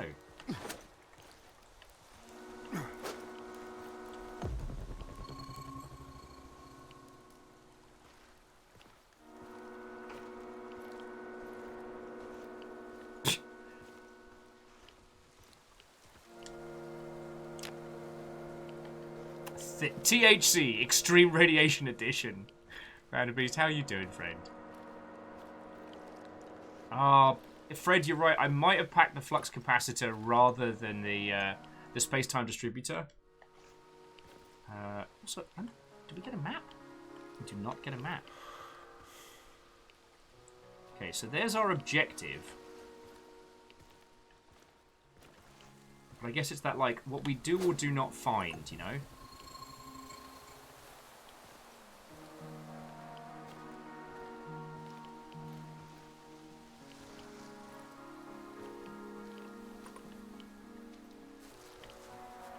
Goodies.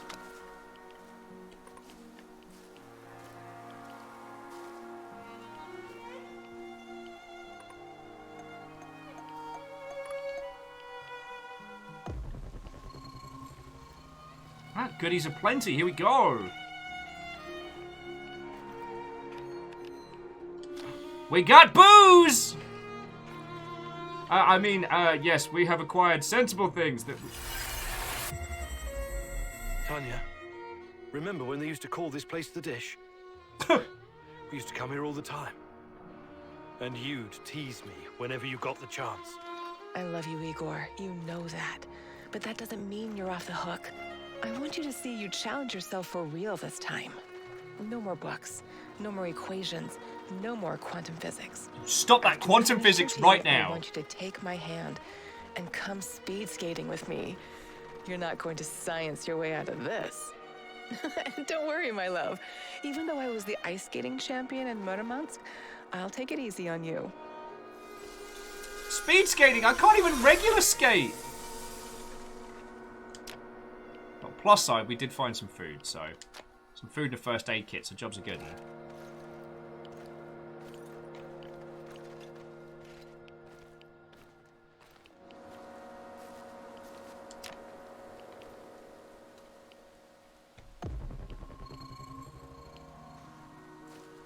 Didn't think I'd be down for this detection mechanic, but it definitely makes life a lot easier. I have a feeling as we progress, things are going to get, what's the word? Spicier. And it seems like each of these different areas are places that we can leave permanent, like, additions or traps or what have you. We need mushrooms so we can build yet more bedding. Although it is going to get into that interesting thing of, you know, there's nothing left that isn't hidden once we get to a certain point, you know?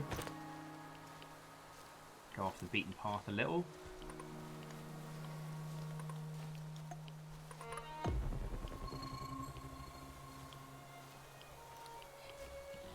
Oh, Adam's gonna go make a pizza. Just make us all jealous when you're on the way out, why don't you? Although I had a full-on pizza session with the turtles, so I'm doing pretty well. Aww.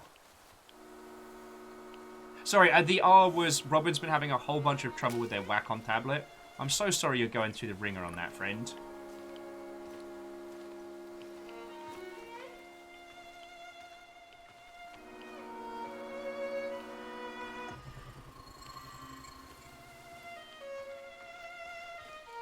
There's a question mark here.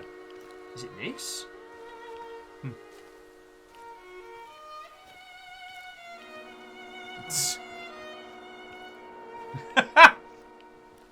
Wow. Fred, words can hurt, friend. Words can hurt. Fred saying that the Foot Clan should have paid for my pizza, considering how many turtles I delivered into their crutches. Oh, clutches even. What have we got here? Revolver ammo. Oh, and a food ration. Lovely. I wonder if this is going to kind of scratch my Tarkov itch a little bit. Do you know what I mean?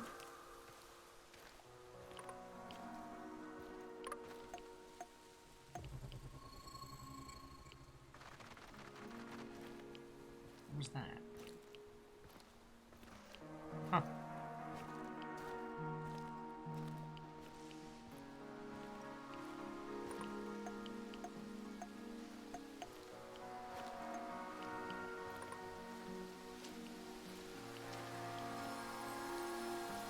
Well, these guys had a very bad time. Fuck! She came to finish the job, you bastard! What the hell happened here? Use your eyes, genius! River's defending the house. That creature from hell got the drop on us. Yeah, let's help him out. Here, this should get you back on your feet. Thank you. I won't forget this. I'm going to blackmail you for a large amount of goodies.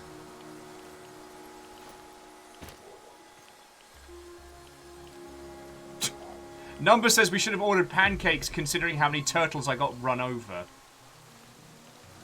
Oh, wow. Alright, I don't know how we get down there, but there is some serious stuff down here. Oh, we'll try not to fall into that. That is fascinating. So it doesn't tell us how we can get there, but it lets us know... Alright. I'm learning.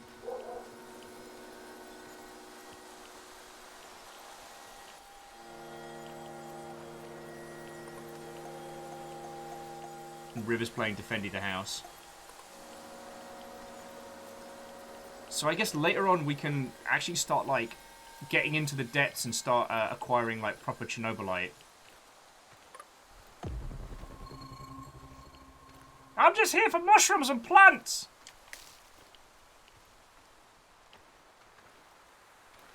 I'm gonna pick up this food I found in the radiated zone and chow down on it. Nothing bad could happen. Yeah, this guy doesn't have the most acute survivability.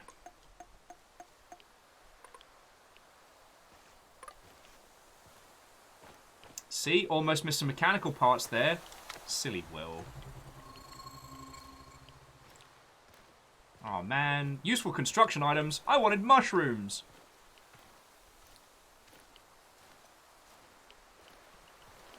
Alright. That guy's gonna be having a bad time. Having a bad time.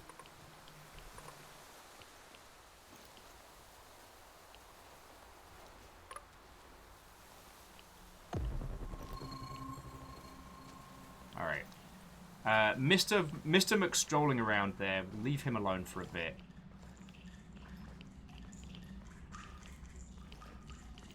We're here for food and goodies. So let's get food and goodies.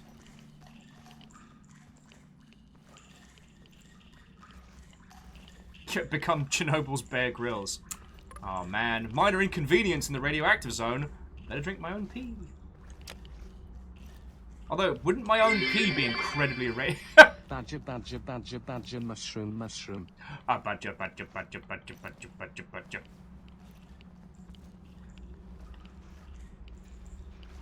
Sorry, I just had a moment. If you haven't seen it, Weeble Zone that did Badger Badger did a wonderful like ode to Flash, which was surprisingly heartwarming and gloriously silly.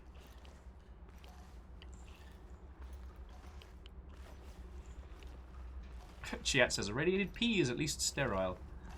You know what? You're not wrong.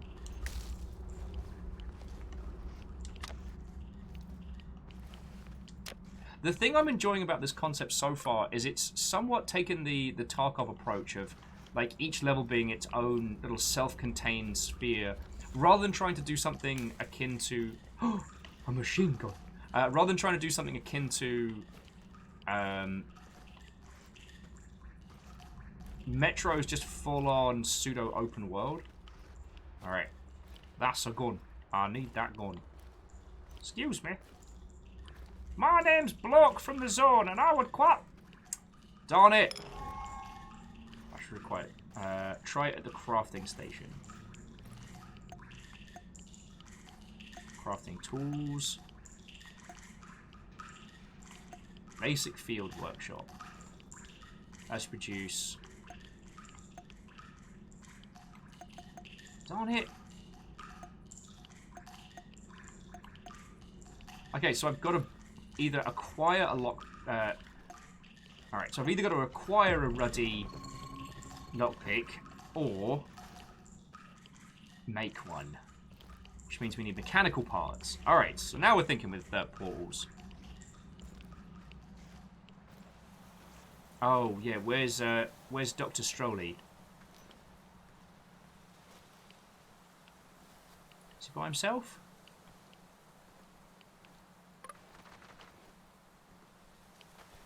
What's that smell?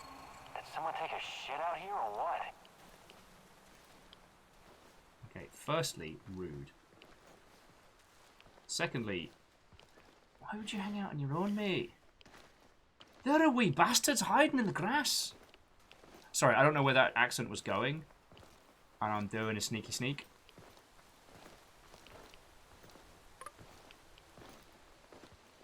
And yeah, I'm with you there. Why can't we just use the rapid application of the super boot? Oh, that's a lot of claret. That's a lot of claret.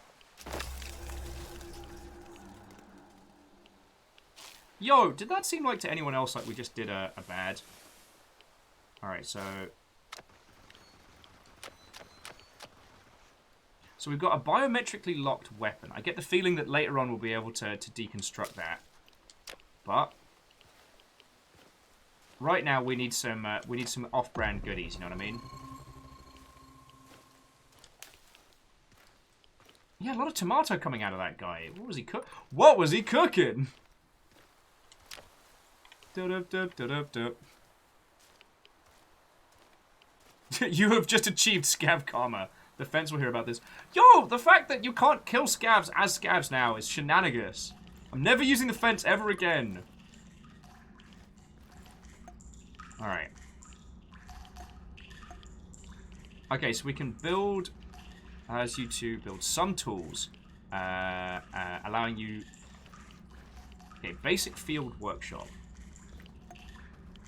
Gas... Alright, advanced field workshop. Gas mask. Alright, would someone mind just doing a quick Google search to find out what it is that... Oh! What goodies? What it is we need to build a bloody lockpick.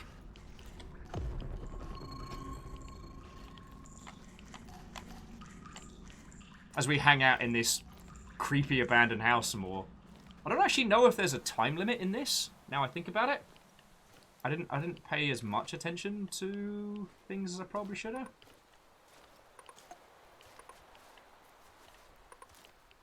Or if I was supposed to go in a side route. Oh, and it's just a... Okay. Oh, sorry. Have yourself a lovely rest of your day. Apologies we didn't get into talking about dramas and whatnot. I wanted to keep it on the Neil Gaiman and the comedy shows conversation, but Stu's like, can I ask you a question in 7 days to die? Point. Oh, chat. Yeah, let's think with portals here. Is there an external window we can jimmy through?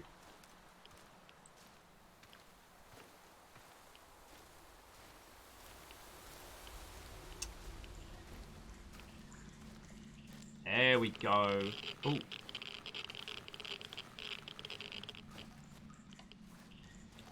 Well, I am severely irradiated. This was a terrible idea.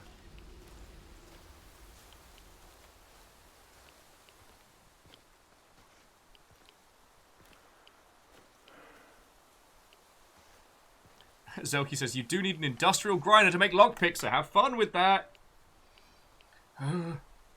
Industrial grinder. To make an industrial grinder, you need a mechanical, electronical, and flammable. Oh, no. I thought Zelky was messing with me. All right, so we can't get to those goodies just yet. All right. No AK for us. Just settle for some more mushrooms, I guess. I'm not bitter.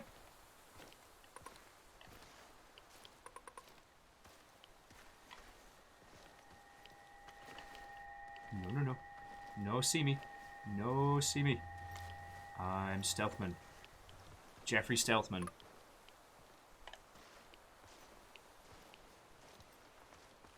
So I wonder if it's something along the lines of like the more people we kill, the more soldiers they send to defend it. Let's kill some people and find out.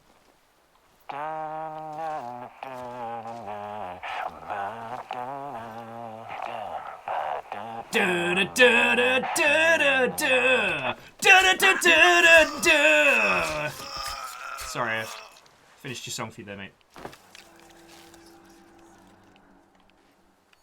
Yo, is our psyche going down?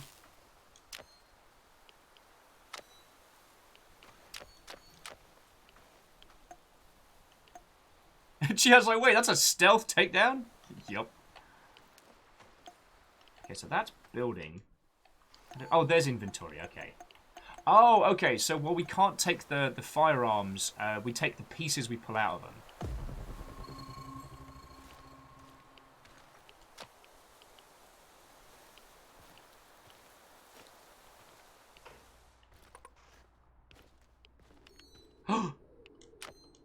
Woohoo!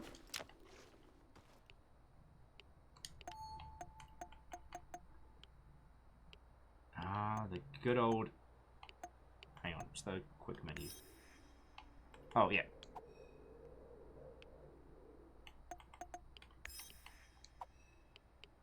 Check us the feck out.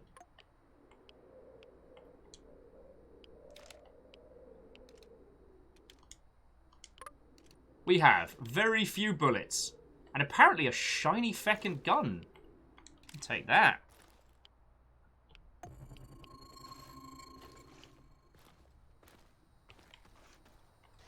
Found ourselves a nice little spot here. Job's a good one.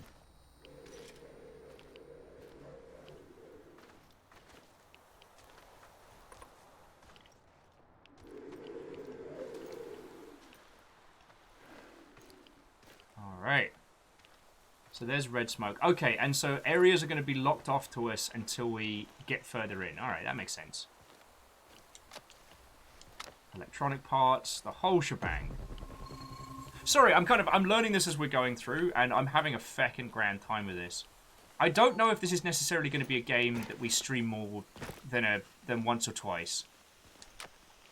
Stu says, goals to drive Will nuts. It's important to have goals, friend.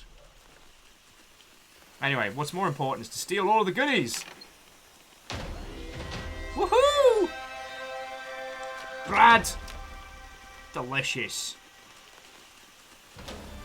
Oh, and we've got a skill point and everything. Lovely, lovely. Captain Stephanie Barnes, what ho, friends? Okay, when you're ready, use the portal generator in your inventory to head back to the refuge. Ah.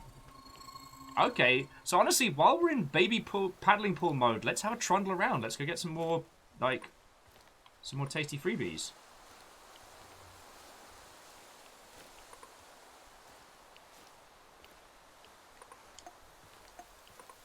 So Chernobyl Ocean's 11 is going well. We're at that point that everyone really remembers in all the Oceans film, where our hero trundles around the landscape just hoovering up absolute garbage to build their base. You know, it's the bit with George Clooney. Remember that bit? He's just running around picking up garbage. So much garbage. Is that another gun? Oh. All these goodies, you are really spoiling us. Why do I feel like I'm not going to be able to get up top? Okay.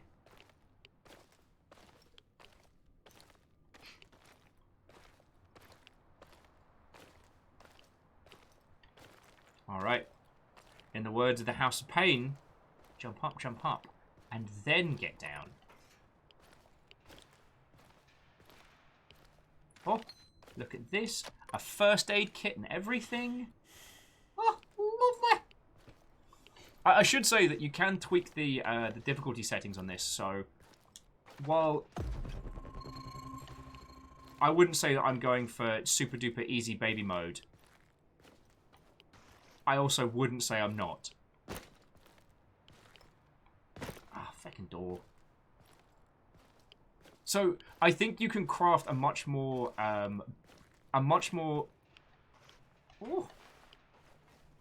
survival orientated experience. River song scaring the pee out of me. Lovely. Let's see if there's anything else up on this floor. Delicious.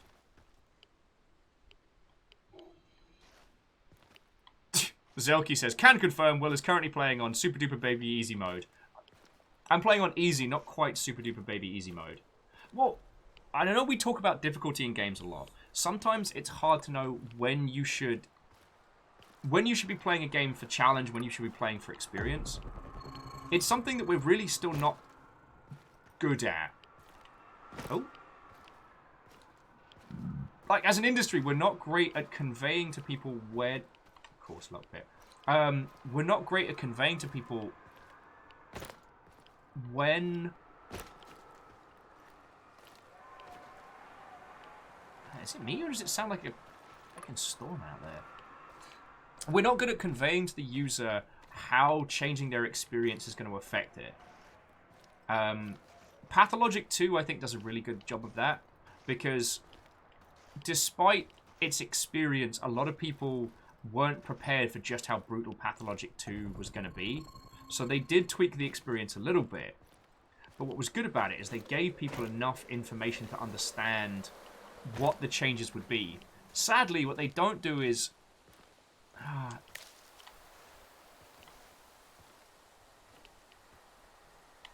Oh, Port Center says, bad news all round. PBS has cancelled Arthur.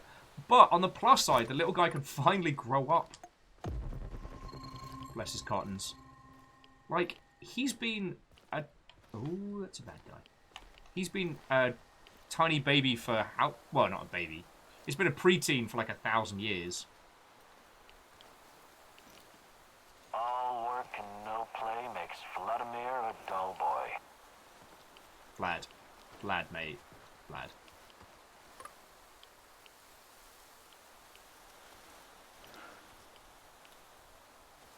Shiat says that does mean in 10 to 15 years we'll get a grown-up Arthur series on Netflix. I'd be down for that. The Twisted Adventures of Sabrina started off very, very strong.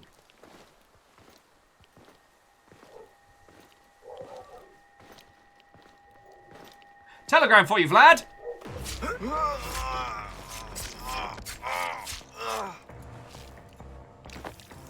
Oh.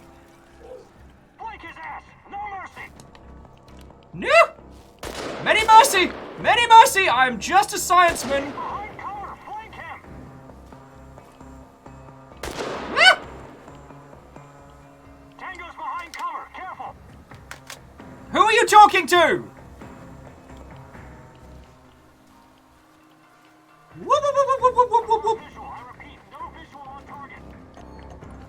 Whoop, whoop, whoop, whoop. Why is my gun so shiny? This was the worst idea.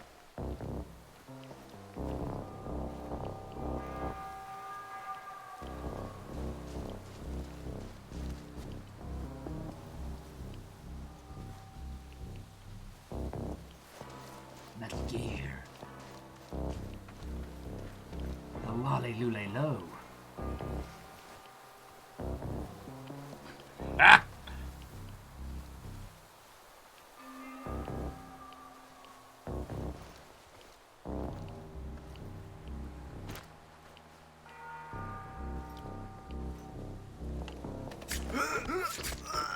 So much claret!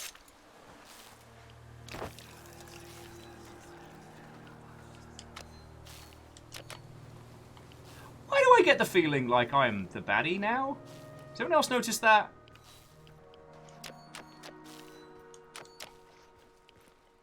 It's going to turn out that each time I've done this, I've made this whole area like super duper bastard hard.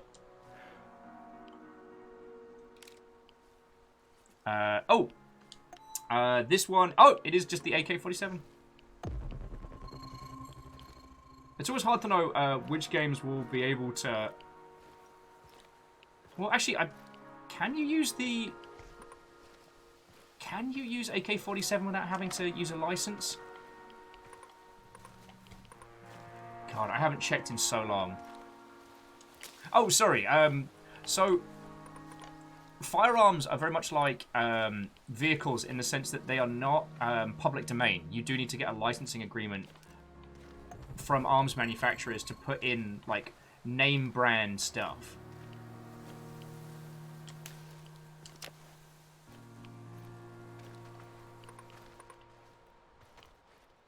This seems like a terrible idea. So...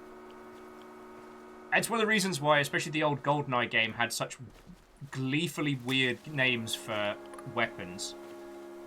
It does also mean that, as an individual, is that you can get sued into the ground if you just put a Colt M4 into your game without securing an agreement.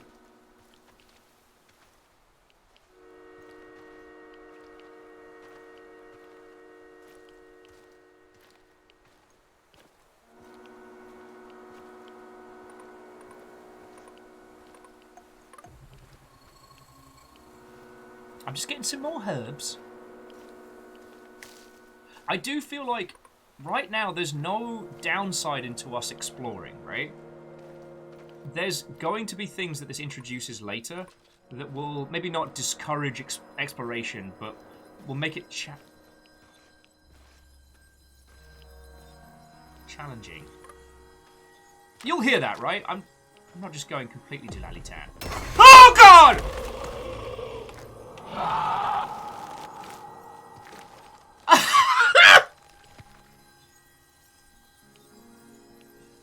Talk shit, get hit. Oh, fuck me in a bin. Oh, I don't think it hurt us. No, although it did do us a bunch of psyche. Scared you? Scared the piss out of me. Wolfgrad's like, I glance at my screen for 1 second.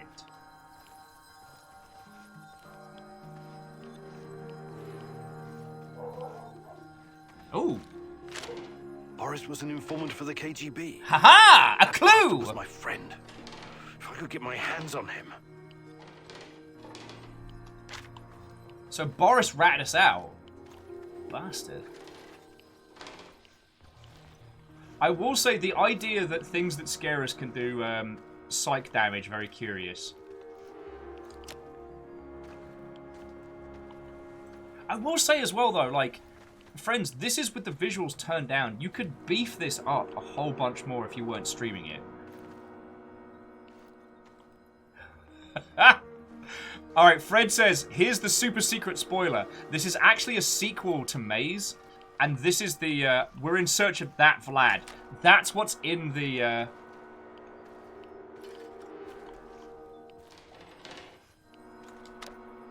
that's what's inside the vault we're trying to get to.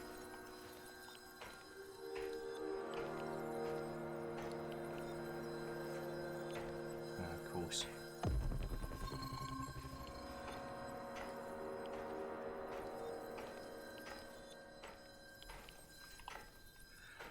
Whew.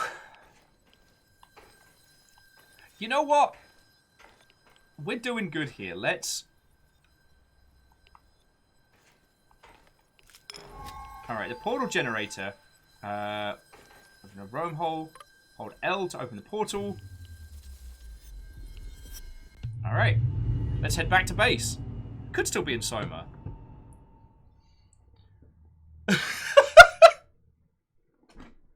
Oh, Shitnet, I'm so sorry. I'm so sorry. On the plus side, though, at least now you know the upper ranges of your new hearing aid. I am so sorry. I think this approach is working, Igor. Looks like we can sneak in and out of the zone without attracting attention. So, how did it go? Are you any closer to finding your old lady? You still want to go back to the power plant? I have to go back. I have the strongest feeling she's there. Feelings? You surprise me, Professor Kiminyuk. Trusting your instincts is important, but last time we tried that, we lost Anton. We need some hard evidence before we go down that road And again. Cryosticks, what ho? I'll ask you about that in just a second. Don't worry, Olivier. I'm not crazy. I'll keep gathering evidence, and when I've got enough, we can formulate a new plan. Good. Evidence, plans, information, resources. It will all get us closer to your goal, Igor. How did you do today? I'll brief you in a minute. First, let me point out a couple of things to you. Go on. You need to understand the role you're in. You hired me and rented this warehouse. That makes you the commander of this base. Wait, rented? We have money? It means you will be in charge of all our equipment and, most importantly, our food rations. You have to start thinking like a strategist, like this is a military operation. Organize the base and take care of your troops. That's number one. Starving is no fun.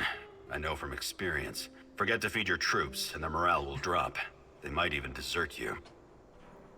Also, in situations where resources are scarce, there's a group psychology to consider. Okay. Playing favorites, rewarding those who slack off, and not appreciating the men who pull their weight are surefire ways of creating discord amongst the men. Okay, firstly, this isn't going to be a men? dudes-only club. There Secondly... are only two of us. Batsy, I feel For like I'm now, getting called out. But that has to change if you want your power plant operation to succeed. We need more power, more intel, more skill, and more bodies. And each of those bodies will need space, food, and resources in this base. I know you're eager to bolt out there and continue your search, but you need to be patient, plan, strategize, take it slow. I like planning and strategizing. I You like have to taking find it time slow. to cater to the needs of your companions and manage this warehouse. If you don't, all your plans will be for nothing. You're right. I need to be smart about all of this. Absolutely. And remember, I'm here for you. I will advise and support you every step of the way. That's what you're paying me for. Yeah, I left loads of bodies out there, didn't I? I should have brought those back. Okay, mission successful, supply drop. Oliver's doing good, got us some munitions. Alright, now time to go to food distribution.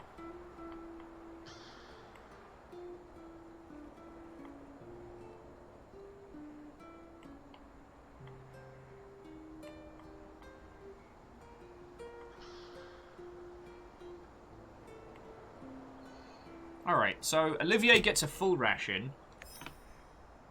How much do we get? Okay, so this is like effects on Igor's psyche is what we have to maintain. Igor's psyche will not change if he eats a normal meal. Igor's psyche will decrease because he's hungry. Igor's psyche will increase because he's well fed. Alright, Igor, you can have a regular meal for now.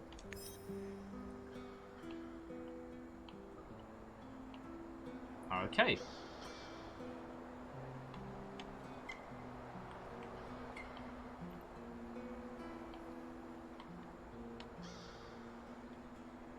Alright, everyone gets normal food. Yeah, I'm curious to how we're playing Olivier, but... during the evening, you can build new structures in your base and train with companions. Do not hesitate to use collected resources and skill points here. Yay! Base building! I fucking love base building. I'm a sucker for it. We've got our little workshop corner here. So friendos, speaking of food rations and things, I should really eat a food thing, so I was going to make myself a quick sarnie. But firstly, Cryosticks, what host? So you've been playing Witcher Go. Now, I'm really curious to hear about this one, because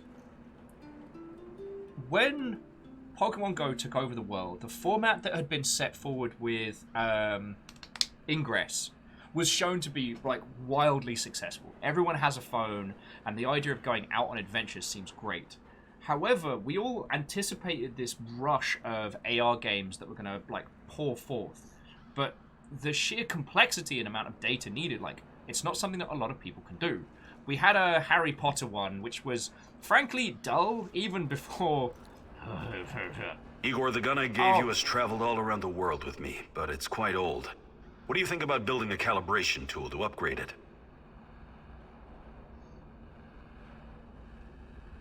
Sure. Sounds good. I'll fabricate one when I get the chance. You need it, Igor.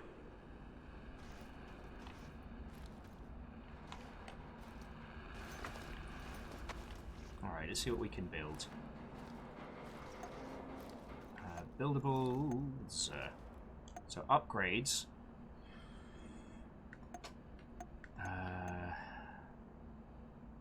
Wait. So I think we built that one already. So power supply. Oh, here we go. So here's a... Shit, we can build a laser cutter already? Problem is, laser cutter requires power, and we don't have power yet. Man, we don't have enough mushrooms for bunk beds. Damn it! Friends, don't you hate it when you jump into your bunk bed and you're like, oh, this is great. Only you don't have enough. Oh, I'm such a fool.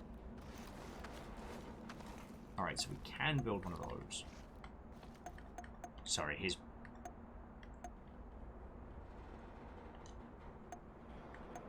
Okay, that's real nice. So building fancy lighting around the base makes people feel more comfortable, but requires power. Old TV, feckin' yo. Makes people real happy, but requires a lot of power. Alright. Oh, and Jin, no worries. Sorry, I was asking Cryostix a question, and I didn't even finish it because I was too busy trying to build a telly.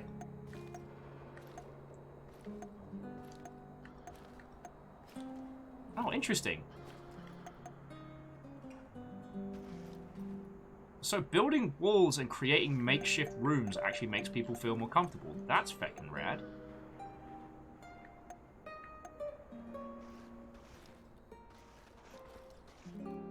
Put like a creepy doll on here. Cool! Now it can haunt me at night. A bin, an ordinary item that does its job 100% of the time. We'll put one by the stairs so people stop bringing their feckin' their garbage up into meetings. You know what? You know what this lot are like. Oh, let's have a lovely little house plant. And then a tiny one next to the creepy doll. Sorry, as I burn through our resources making barn plots. Ah. Okay, so.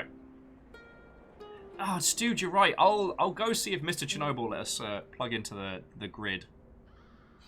Oh, and Bacon Avenger, you're right. We should look into the grinder for making lockpicks. So Cryostix was saying that they never played Pokemon Go. That's fair. So can't compare. So you can choose to have the monsters against AR or game art backgrounds.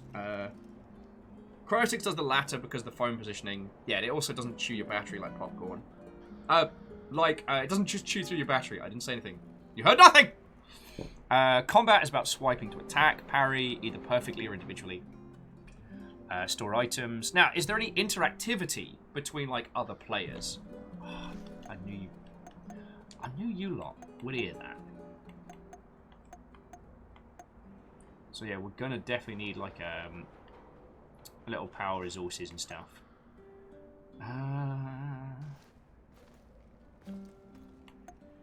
Laser cut is going to be needed. Workbench we've got.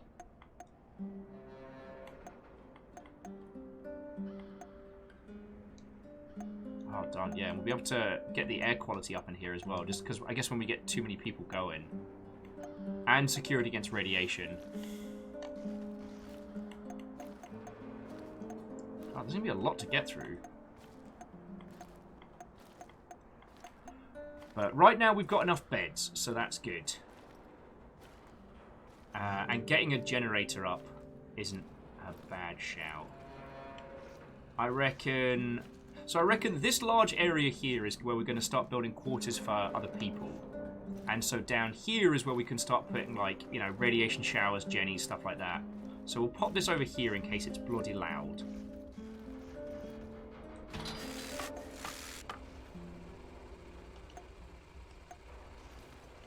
And I don't think we need to put power in it.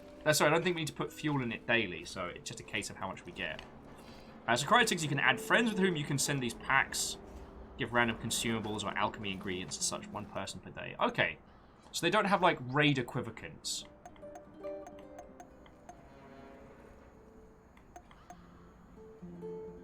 So we can have a laser cutter over here, but it is going to undo all the hard work we did with plants.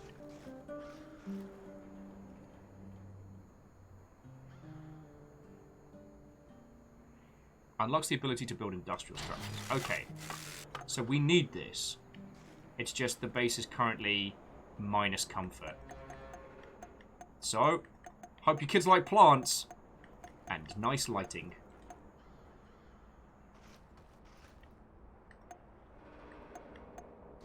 Get a little desk lamp over here.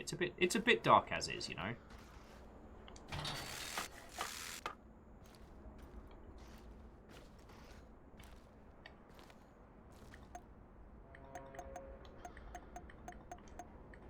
I just bloody love plants, me.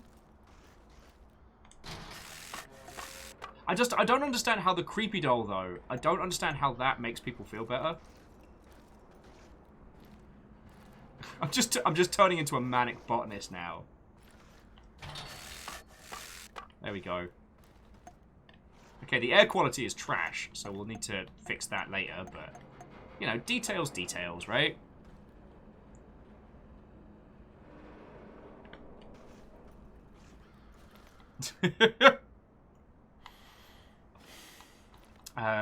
No, I'm really curious to see what they do with Witcher Go, because it has more of a direct action theme rather than, like, commands via someone else. Alright, there's plans. Alright, we sleep in the bed when we're done. We've got a projector to play around with. And what's this? Oh, the conspiracy! Ooh! Tatiana vanished before Chernobyl disaster, so her disappearance had nothing to do with the evacuation that followed. What happened to her? And who was involved? Ooh! So we know about this guy, who was meant to be our mate, but actually turned out to be a rat bastard piece of garbage. So we can't crack the, we can't crack it just yet. Oh, and here's our skill set.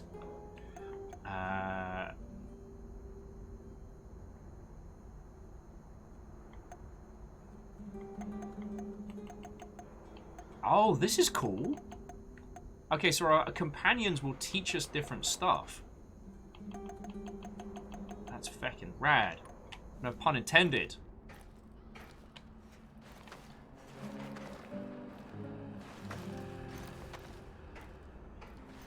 So I'll tell you what, friendos. I am going to go make myself a quick sarnie, and then we can keep going with this. How are you finding this for watching? Aside from getting the absolute hot pea scared out of me, as we were leaping around earlier. Oh, no, I don't need to talk stuff, get hit.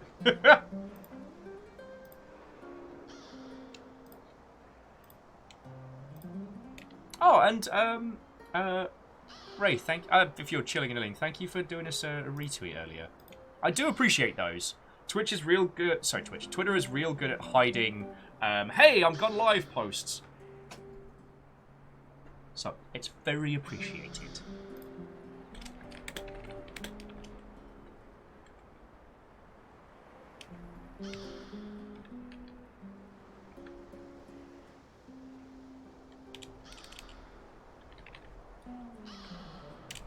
Sorry, bear with me just a second, friends.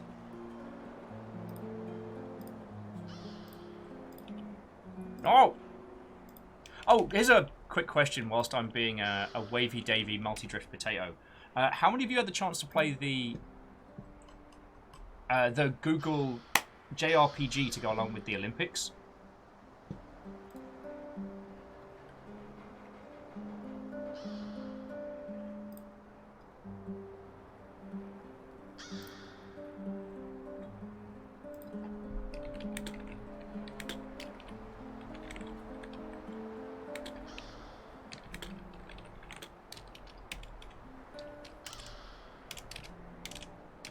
I'm just sharing the talk shit, get hit clip with the devs to see if they like it.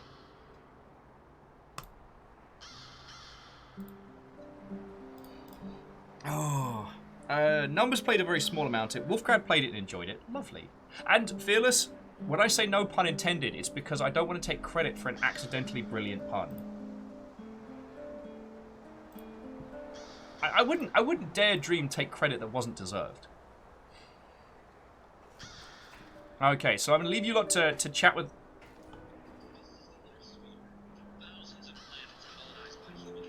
Sorry.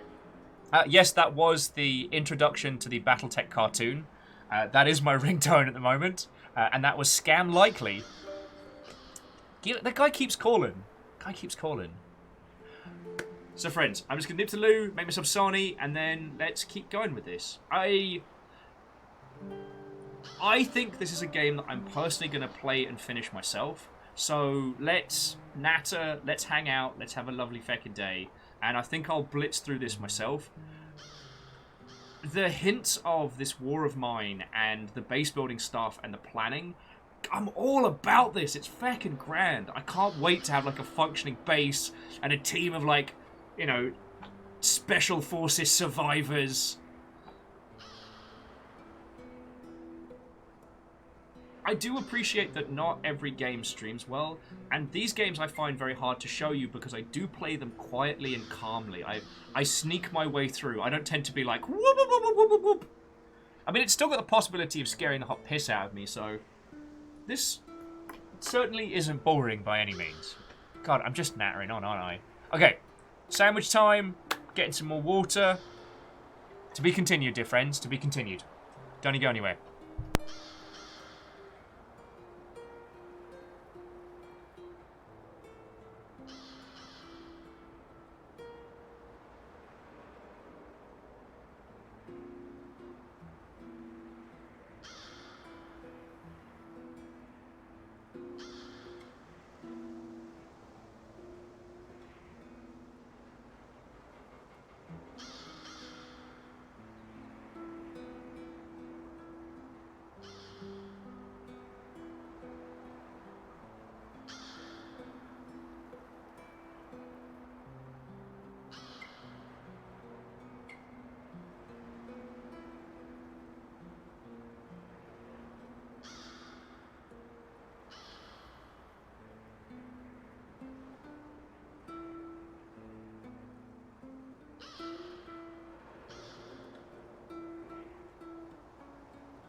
Harvest Shaw.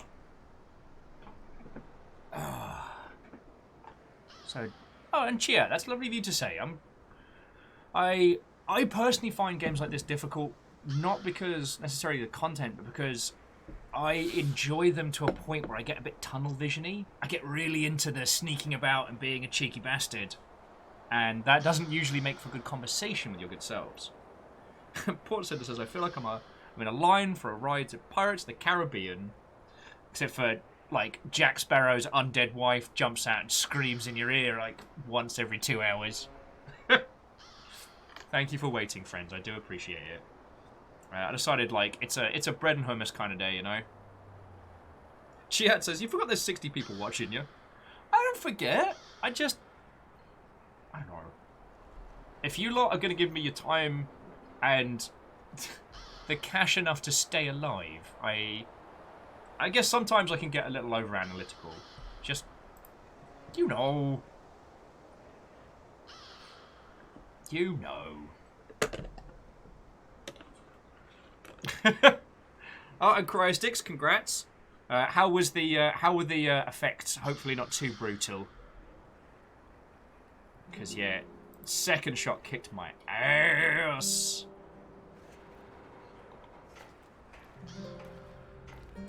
So, I think we talked... This revolver needs an overhaul, Igor. A calibration.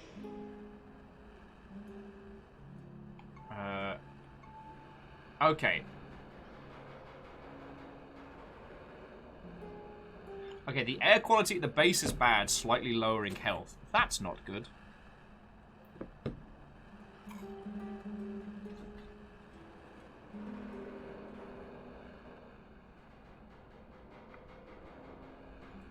But I'm very happy they got poison resist. My companions will have a higher chance of successfully committing equipment. Oh! Can we swap some stuff, Olivier? Sure, whatever you need.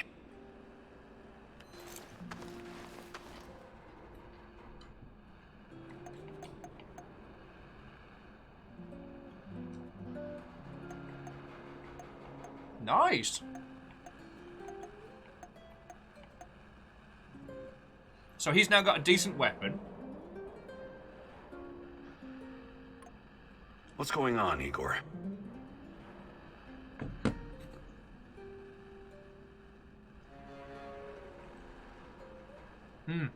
Giat, you're right. I definitely need some of that Gwyneth Paltrow power. like glowing salt lamps and goop. That'll get this place cleaned right up.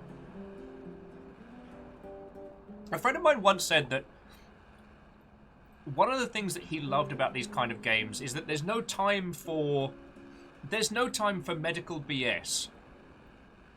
I don't know. I think about that a lot.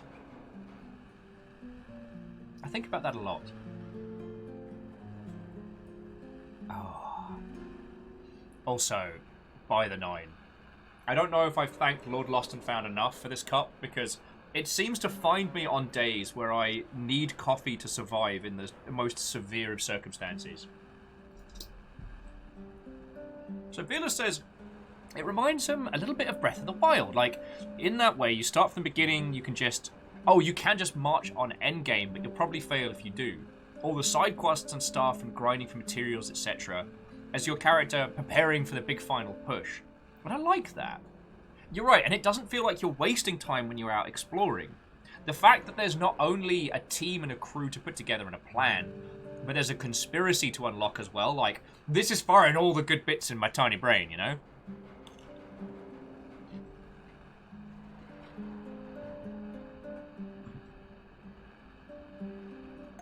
Do you think you could find some time to teach me some of your military tricks?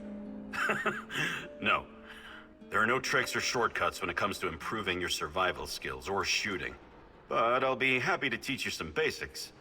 It'll make my job easier too if you know how to handle yourself out there. I've killed a lot of people.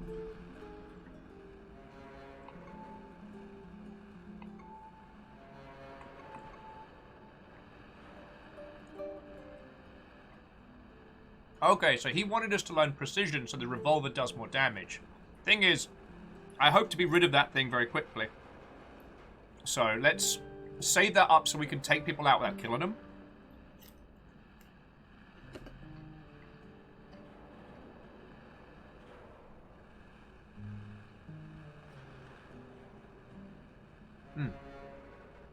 I also feel fearless.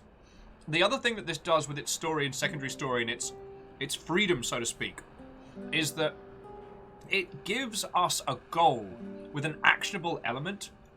I loved Metro Exodus. But let me tell you, if you played it without the DLC, it just falls on its arse in the last section. And unless you get the bad ending, it's kind of it goes out on a whimper, not a bang. With this, there is a clear point to what we are doing here. Do you know what I mean? It gives us like a cohesion, it gives us a focus.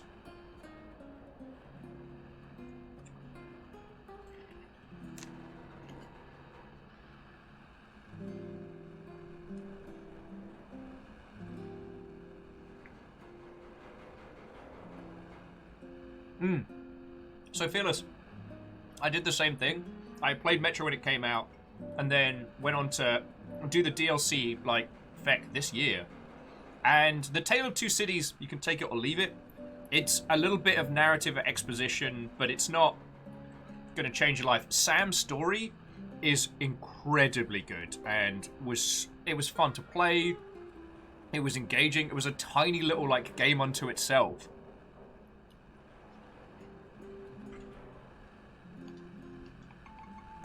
Maybe some other time. You're the boss, Igor.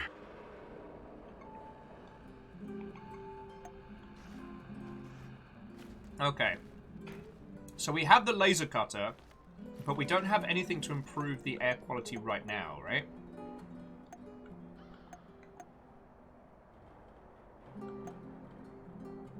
Ooh, though we can build a weaponsmith. Ooh, lovely. Hang on. So weaponsmith for creating weapons, cartridges, and upgrading weapons. Armorsmith is something we can definitely use. Storage, always very handy.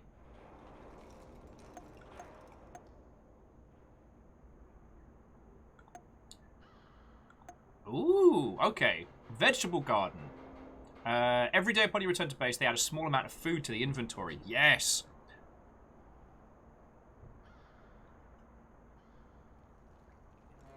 So we basically need a shit ton of mushrooms, friends.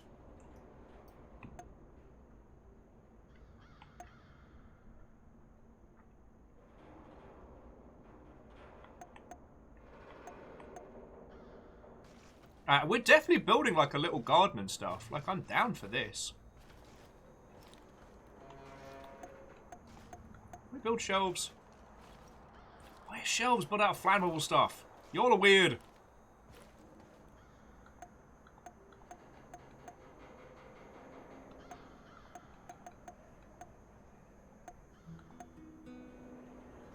Okay, crafting tools.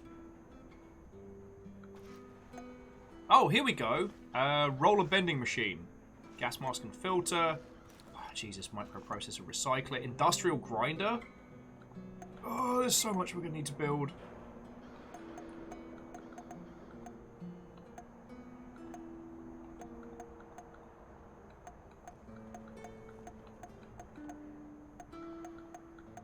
Okay, here we go.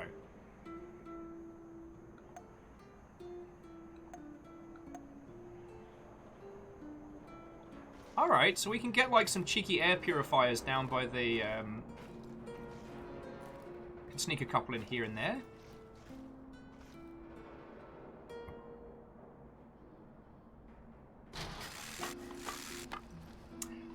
Alright, so it's no longer heckin' toxic to hang out here. Good work, team! Okay. Sorry, I feel like I'm kind of dissing on Stalker a little bit by complaining about games like this that have a lack of cohesion, like a lack of final point.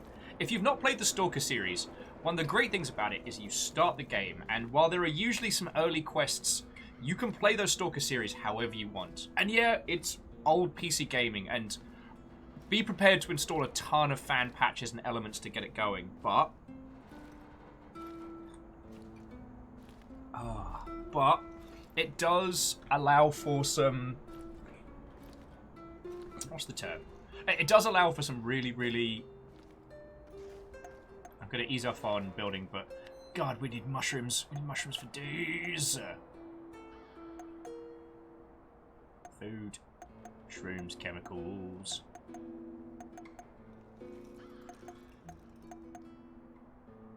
Alright, I do actually need to build more storage because I'm a dingus. Alright, let's get some stuff on it. I'll get some stuff on it, feckin' thing. Balls.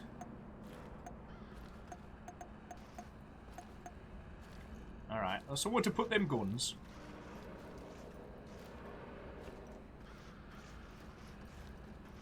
I'm sorry, I don't know why every time I play a game like this, it's always got to be bloody York. The Yorkshire accent has to come out.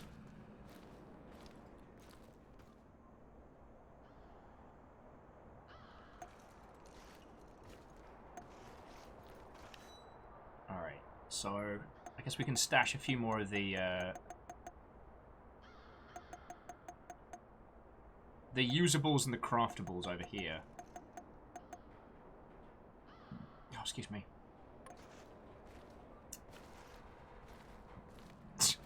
Okay, you know what? I am down with the idea of Yorkshire Gordon Freeman.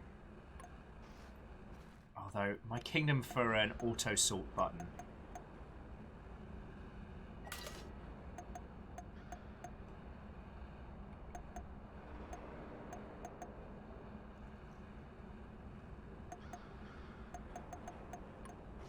No, don't throw your healing stuff on the ground. Sorry. And breathe.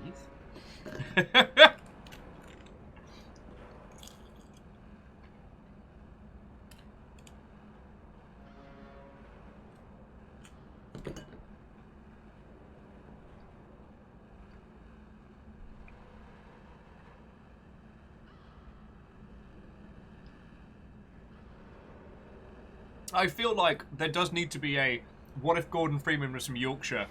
And in fact, he wasn't a silent protagonist, they just had to cut his accent out. Amuses me greatly. Oh. I went to MIT, I did. My dad said, "Oh, nothing will ever come of you, son. You're right lazy." And I was like, Father, I want to be a scientist.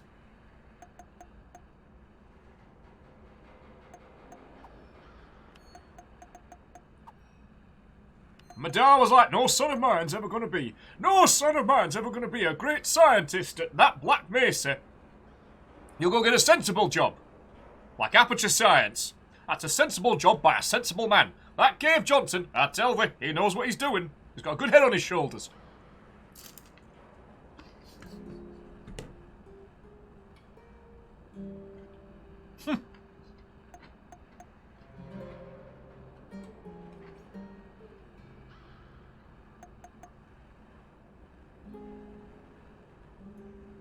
You can use alcohol to heal your psyche. I didn't think this game was going to call me out quite as hard.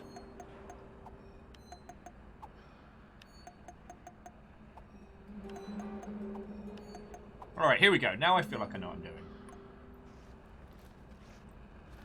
Alright, now it's nap time. No more building. Now is the time of sleep.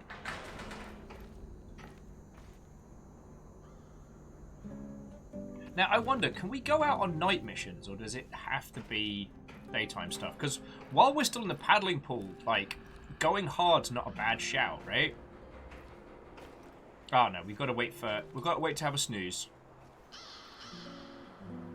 But it's real cool, like, we can see the places we've been to. Like, there's the dock we were at. We didn't get to the big Ferris wheel, and I'm kind of glad about that. And the heist board's not looking so hot, let's be honest. We need a sniper, a spy, a good hacker. Oh, and someone to infiltrate the base pretending to be a prisoner. Not a bad shout. Anyway, nap time! You can sleep on your mushroom bed. I'm in charge, so I get fancy bed.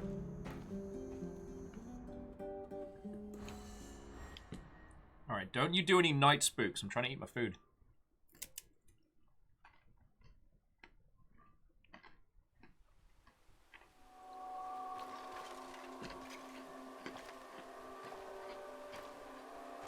What did I just say?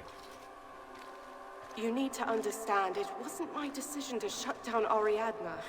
I don't blame you, Grace, but I still think it's a mistake. It's so much more than Pandora. It allows us to step into the realm of human memories and thoughts, into the real world. What can I tell you, Eagle? The board decided it wasn't financially viable. It was too outlandish. Igor, getting outlandish again. See, now this reminds me of Get Out.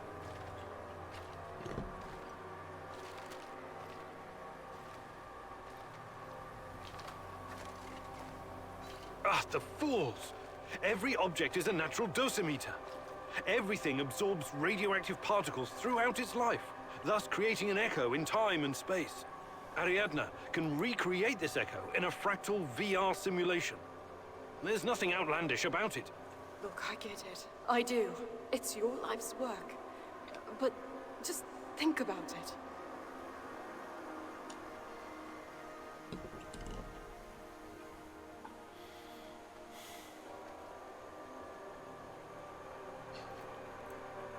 Bacon Avenger with RHIP. Rank has its privilege.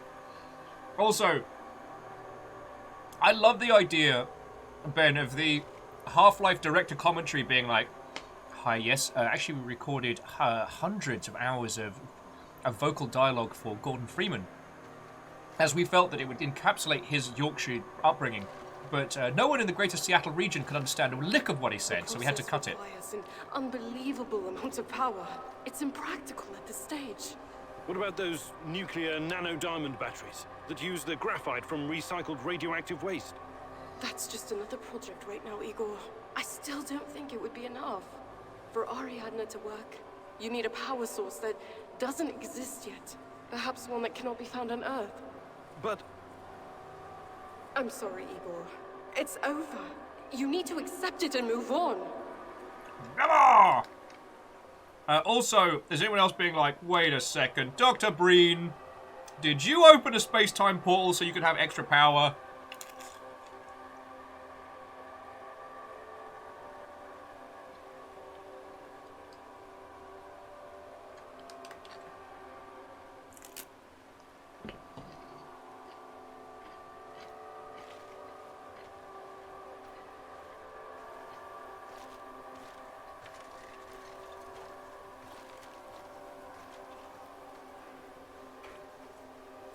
fuck the board.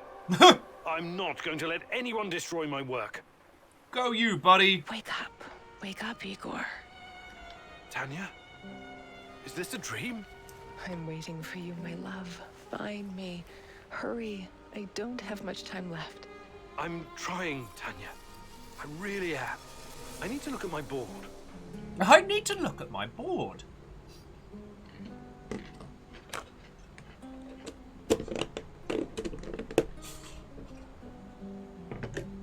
Bacon adventure. I'll do my best. Good luck in the reel. A first clue. When I find more, I can feed the data to Ariadna and see what really happened to Tanya. Oh. Note to self. Focus on finding more clues.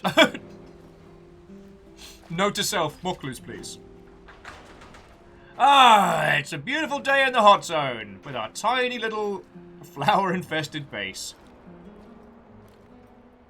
So what are our current bottlenecks? Our current bottlenecks are mushrooms and more mushrooms.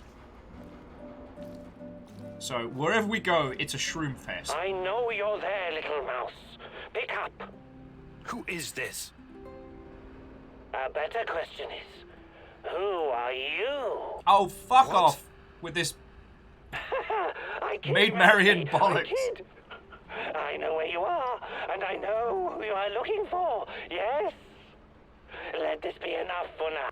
Listen, I have something to show you. Something very important. Oh, but we must meet in person. Oh, this is not something to explain. It must be seen. I don't know who you are, but I'm not walking blindly into some trap. Blind? Oh, goodness, no, on the contrary. Sorry. Wolfgrad, go get some sleep, friend, and thank you for hanging out today. This has been a real good one. Moose, you spat coffee everywhere? Half-Life 2 is the ultimate nightmare. You wake up on a train, years have passed, and the guy who put the fish in the office microwave is running the planet. I wish for you to see. Meet me at the Duga Radar Command Center. You know it, yes. Breen! Duga Radar? Who the hell is this? Oh, this is insane. Okay. I heard. What are you going to do? Go meet our mystery man, I guess. The real mystery is why that guy isn't strapped to a bed someplace, juiced up on Haldol. He may know something. I have to take the risk. Sure.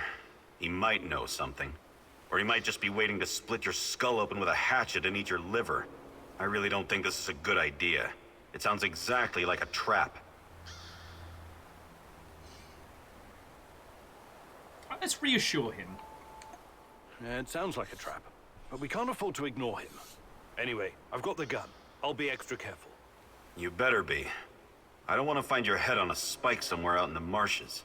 Regardless of how I feel about Tarakan, he could be my only chance of finding Tatiana.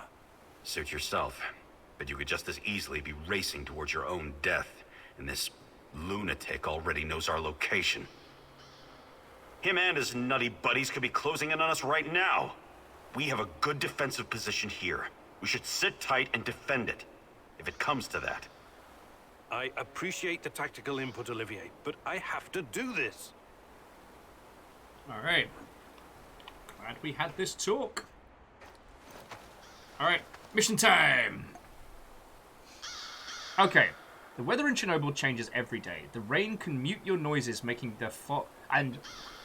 can mute the noises you're making, and the fog obscures line of sight to your opponents. This can be used to your advantage. Monitor the exclusion zone and adjust your equipment for the situation. Alright, I've been contacted by a man.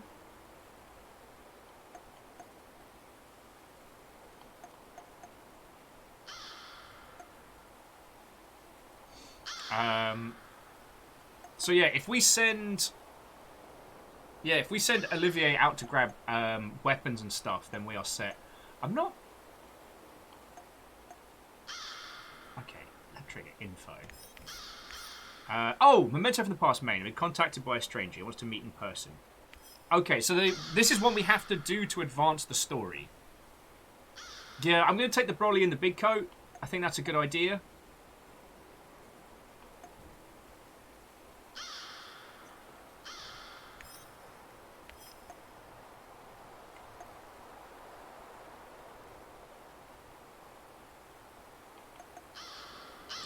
I'm going to send Olivier to get us more munitions, because he gets those in easy.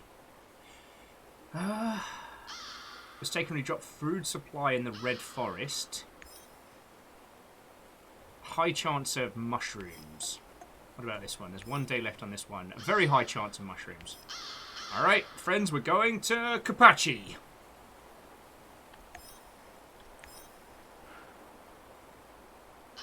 But yeah, and we will bring the bolly in the big coat. Alright. You all know your missions. Hustle!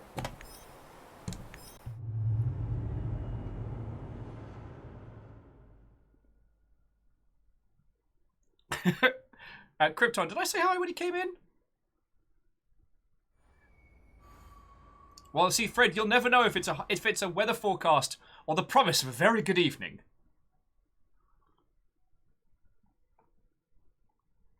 And I feel at least at this point, it is giving me like good reminders of Peace Walker. Phantom Pain was a bit more.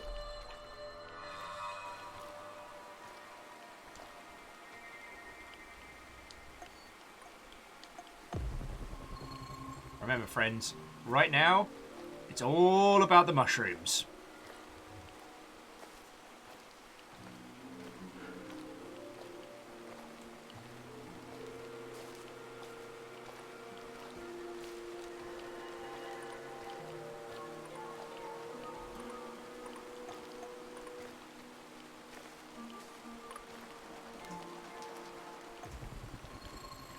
Mushrooms! Yeah! There's no way these mushrooms right next to this irradiated sign are a bad idea. You know what I'm saying?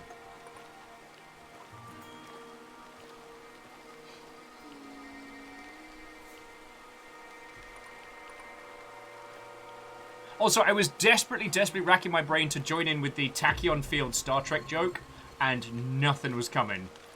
So, I will be handing in my nerd card after the stream is over. It's been a good run. I'd like to thank everybody that got me here.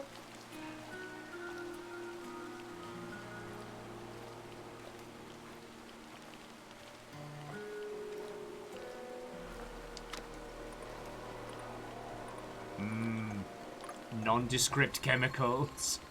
My favourite. I am really enjoying the rain sounds, though. Nice and calming.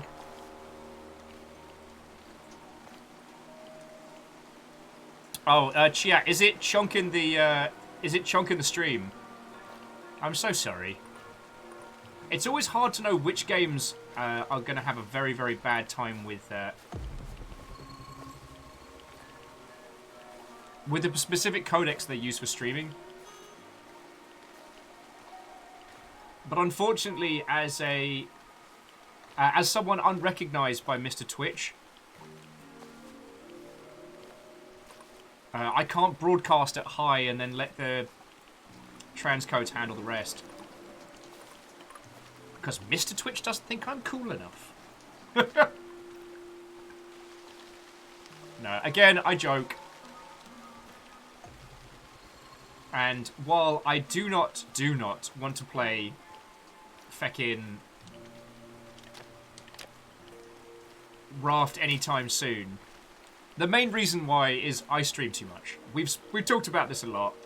If I chilled my boots and didn't spend so much time hanging out with you lot, I'd be able to probably game the system, get our numbers all nice and fancy. But the idea of spending less time with you lot feels very counterintuitive to me. It's like, Will, what do you enjoy doing? Oh, I like having conversations with people and hanging out. It's great. So, Will, what if you could do less of that? God darn it! Lizzie, heck you, Mr. Twitch! No!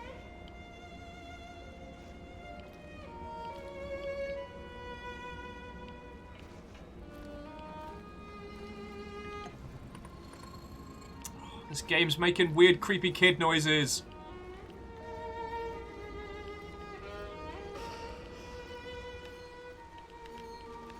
Mmm. Creepy child bread. My favourite.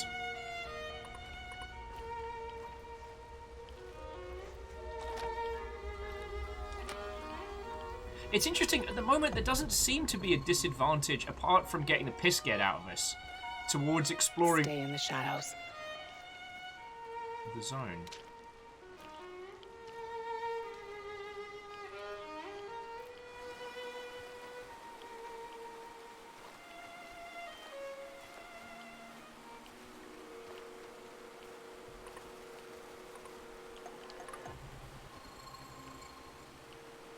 No mushrooms for wheel. Support says the new edition of Doctor Who role-playing game just dropped. We can get a group together in stream. That'd be lovely. I should have brought that goddamn power bar. I'm starving.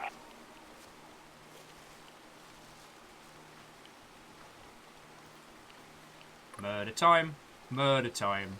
Indiscriminate murder time. You know what you did? He's full of jam!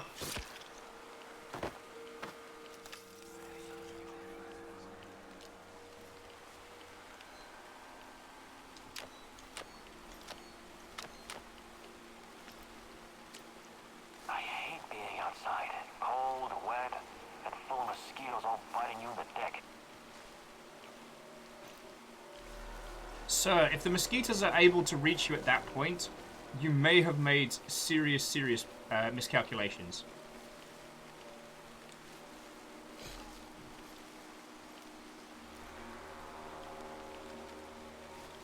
Port Center says we should do it. I bet between us we could find like 2 or 3 people interested in pretending to fly a TARDIS into some bogans or whatever. That does sound like my idea of a good time. I hope we run into some rabid dogs. I've always wanted to shoot a dog. Well, that guy's about to die. Could have kept your mouth shut there, dude. Might have even left you alone.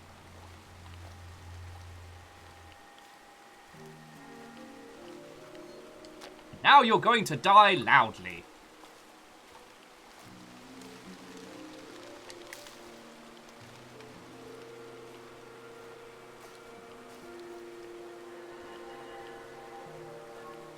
What is noise? Ah, it's the sound of inevitability.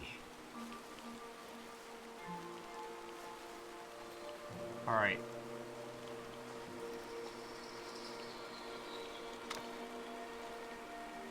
What's that smell? Did someone take a shit out here or what?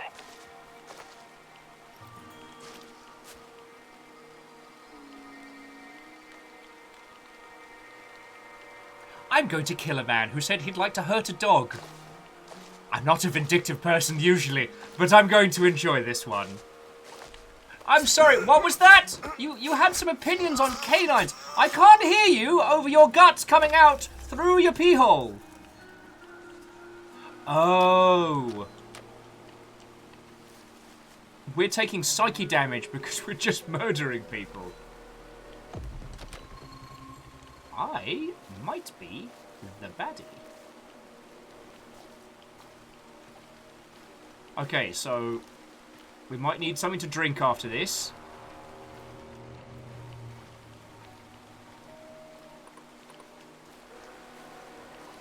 And I might have to stop the wanton murder.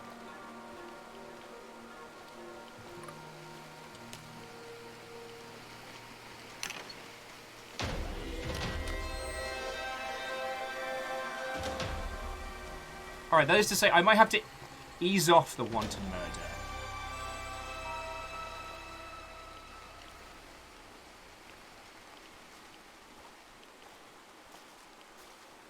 Though I do find that curious, the idea that our character is just not okay with killing. So, while they may have to, I guess kind of like counter the ludonarrative dissonance,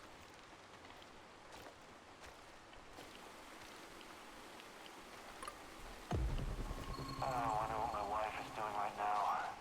Probably hanging out with her stupid hipster friends. Stupid hipster friends where? Don't tell me that... You know what? I don't need to know. It's fine.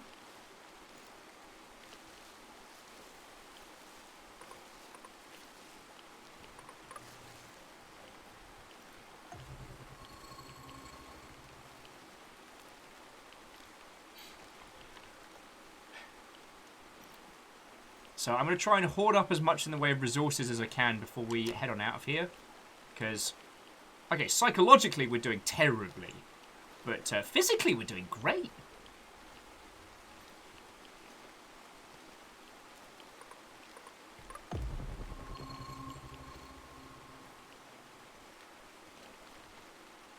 Oh, lovely.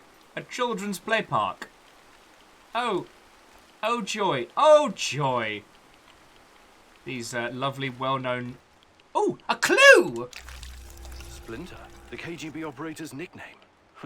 I'll probably never know who he really was. Bastard. Taking the name of Master Splinter in vain. Bastard.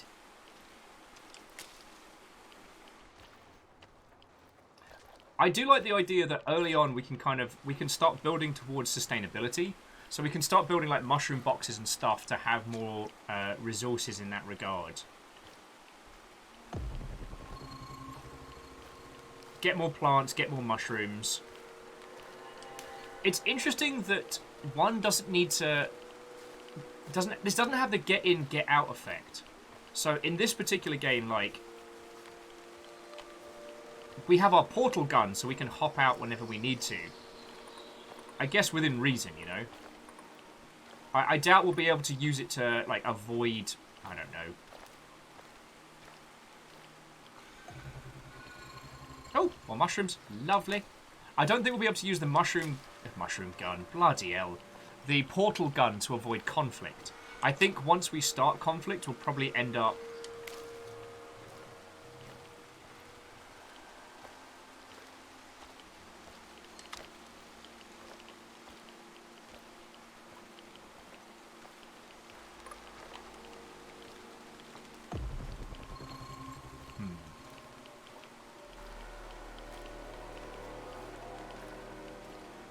light on the ground for mushrooms here.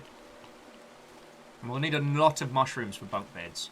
Because if we get bunk beds, that means we get so much more room for activities.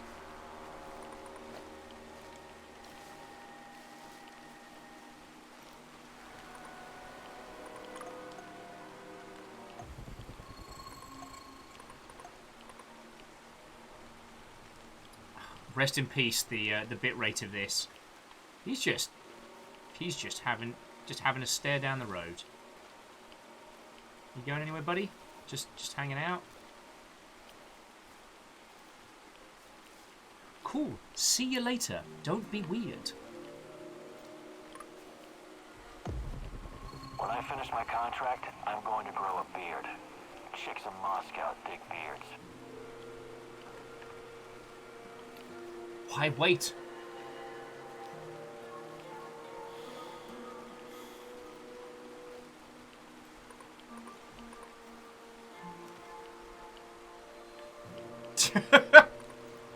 Jian says, it's ethical if you're going to eat the meat, so chow down. Apparently we're going to go full ghoul on this run.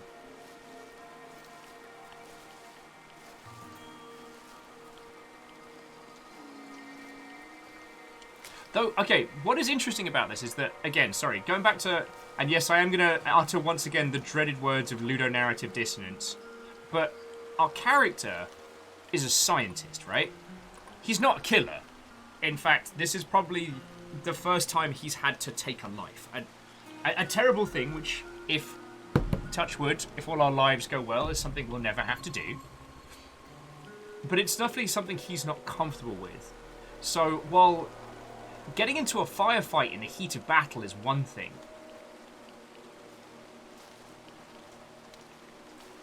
like, actively choosing to take someone's life by sneaking up behind them is pretty feckin' cold-blooded. And so while he's very good at it, I'm not denying that in the slightest, what's interesting is the mental cost that it comes with. Oh, okay. Oh, this is where she told us to stick to the shadows. And then I got lost.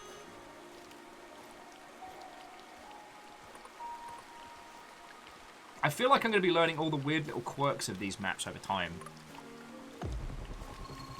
Anyway, I'm here for the mushrooms. Give me some mushrooms and nobody gets hurt. Lost or distracted? Both? Both. Both is good. Oh, look! Creepy dolls! Oh, good.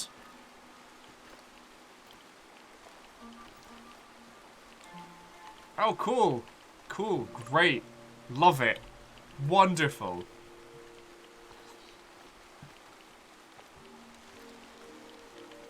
But yeah, sorry. The point I was trying to dance around was the ludonarrative dissonance of a character who's never taken a life suddenly being okay with being a stone-cold killer because you have a murder button. In this, our character will do it, but they're suffering psychologically for it. Does that make a weird sense? They're not just okay with doing a kill. Ooh, some revolver ammo. Lovely.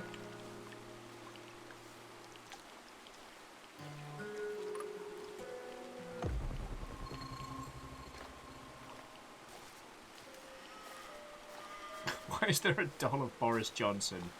Oh. I didn't think you could make the creepy doll any creepier, and yet you proved me wrong. Oh, hello. Locksmith, hello. Hello, fellow prospector. I'm looking for someone. A tall, hunched man with long brown hair. Maybe you've seen him. No, I'm sorry. Nope. What's this all about? I'm looking for my brother, Athanasius. He vanished without a trace a while back. I've been looking everywhere.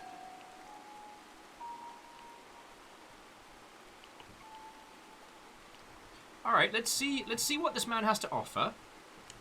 Let's see what you've got, pal. 5 electric carbs, 5 mushrooms for a food ration. Feckin' yo!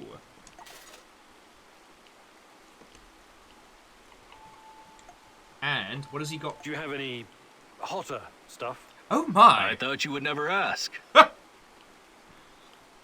1 lockpick for 2. Tactical armor for 4.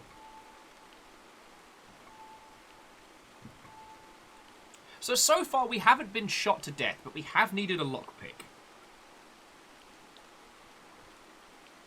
But right now, food is more valuable. I can't get into those lockpicked areas anyway, so we'll back out. Alright. And what have you both been doing here anyway? The zone's a dangerous place. Well, don't expect me to reveal our trade secrets, but... well, let's just say there are many unclaimed riches still here in Pripyat. Really? Like what? You've got a nice aura. I'll let you discover that for yourself. What do you mean a nice aura? What? Never mind. I'm looking for someone as well. I'll keep an eye out for your brother. Thank you, my good sir. May Lady Luck smile upon your prospecting. And Havoc Poppy, what-ho? You know what? Safe travels, my friend. Oh, and take this. Perhaps it will come in handy. Oh, he gave us a lockpick. Thank you, locksmith. See, this was totally worth the excursion. Now watch me get my dumb ass killed by something very obvious. So, is that a functioning radio?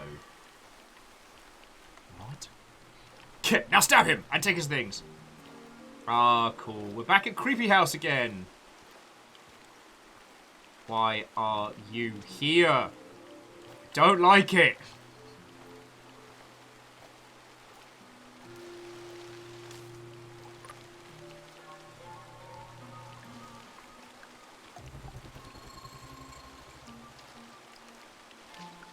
Right, so that's towards there. Alright, I think we might have explored most of the things we can find here without... Dark Turtle says, the radiation was supposed to have killed you an hour ago. We got better. It's fine. Alright. Let's head home. Actually, let's get a bottle of the good stuff in us first. There we go. Let me tell you, friends, trying to do like transdimensional travel sober. Very uncomfortable.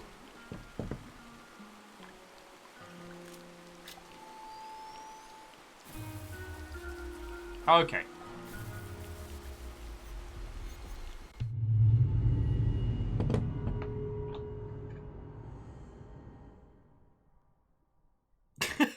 Sorry, Fred says, I'm sorry, the radiation was defective. You're supposed to trade it in the store for store credit or more lethal radiation. Ah, okay, yeah. Okay, so Havoc Puppy, Krypton, those of you who have just joined us, how are you doing? Tell me your tales. I'm really enjoying this game, and I'm a little worried that I'm getting tunnel vision-y already on it, because between, like, the exploration, the base building, like, this is hitting a whole bunch of my jams. Because the thing is, one of the things I love about video games as a medium is that the breadth and depth of it. I love a game like this, like, proper stodgy, counting every bullet, creeping heel to toe through the mud and dirt of Russia. You know, for what? So we can find our shadow dimension time-traveling ghost wife? Like, feckin' yo. But I also love games like Maze, a ridiculous comedy title, or, okay. Friends, the game we have tomorrow is called Penco Park. And you know what? I'm just gonna show you the Steam page now, so you can understand that I'm not fecking around with weird games this week. Look at this. This is Penco Park.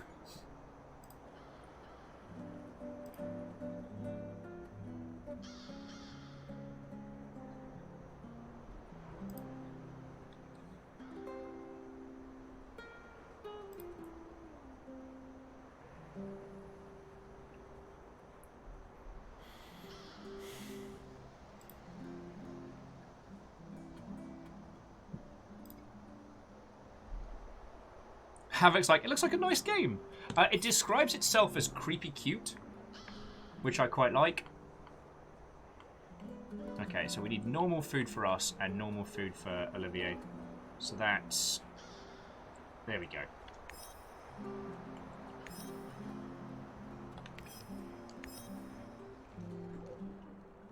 Yeah, that's a whole thing.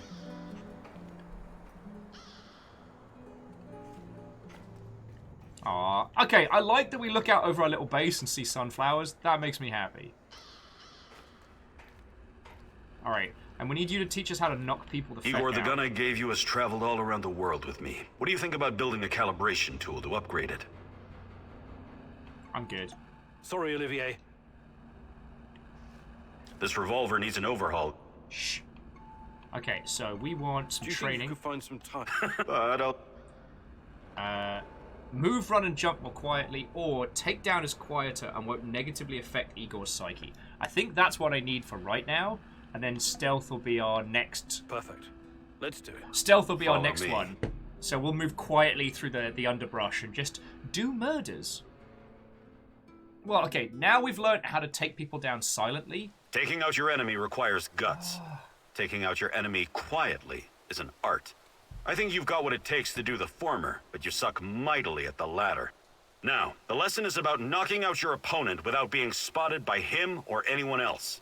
The secret lies in understanding human anatomy as well as stealth. It's about knowing how to apply enough force to put your opponent out of commission without killing them. Let's put theory into practice. Sneak up on me and perform a chokehold. Don't worry about hurting me. I'm a professional. Oh, I can hurt you. Fine. Your novella was a self-entitled train of thought. It lacked cohesive narrative, and was all ultimately a self-indulgent fan fiction. Your female characters are not fleshed out or good.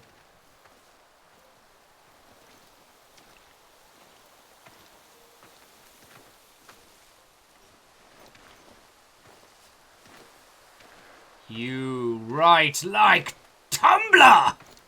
Hoppacha!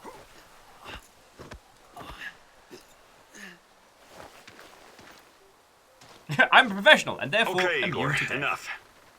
That was impressive. Well done, soldier. Hey, Igor. I'm glad you're learning these new moves so fast. It's important to keep improving. I learned a new perk. Stunning. Ha! Okie dokie. You know what? This doll creeps me the shit out, but, you know, it does add a certain je ne sais quoi. Alright, we need to get some... Good. So let's see if we can build some fancy shelves. So there's a rudimentary. Oh, that's a weapon cabinet.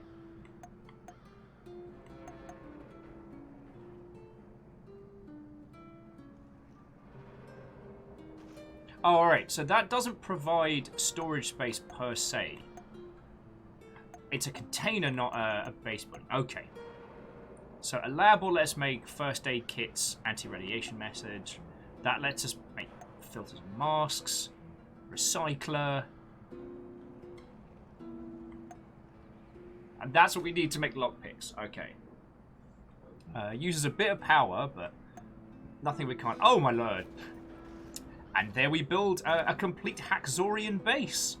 Cool.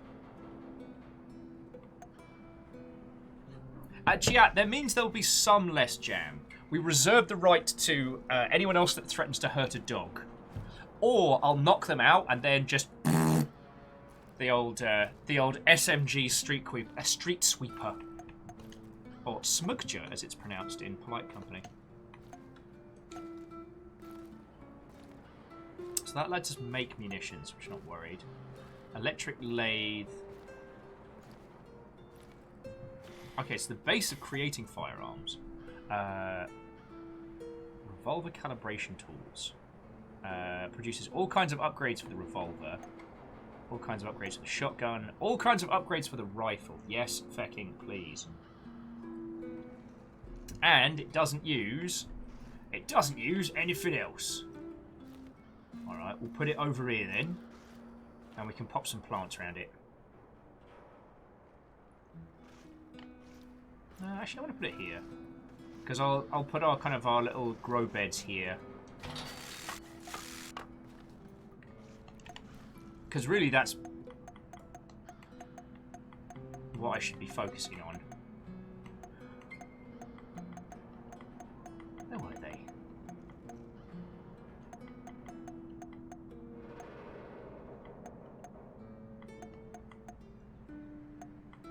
Ah, here we go. Grow beds. Alright, so...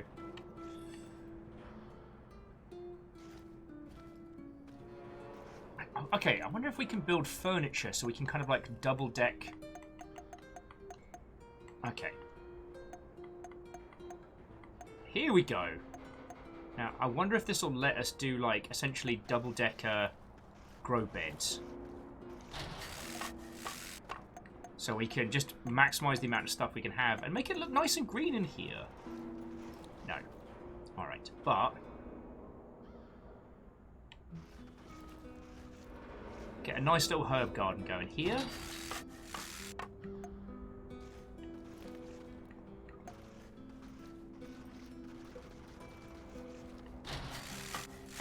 Alright, I hope you lot like pumpkins. Because that's what we're growing. Oh, I'm out of chemicals.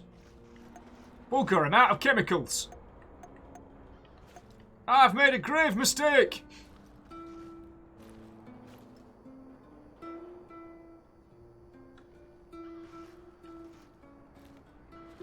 I used all my chemicals here. Good work, Will. Good fecking work. All I wanted to do was grow a few more. Alright, don't make it weird, dude. Yeah, with enough grow beds, I can make the spicy salad. And yeah, that is a laser cutter. For cutting lasers, I guess. I don't know. I'm not a scientist. I don't know what I'm doing.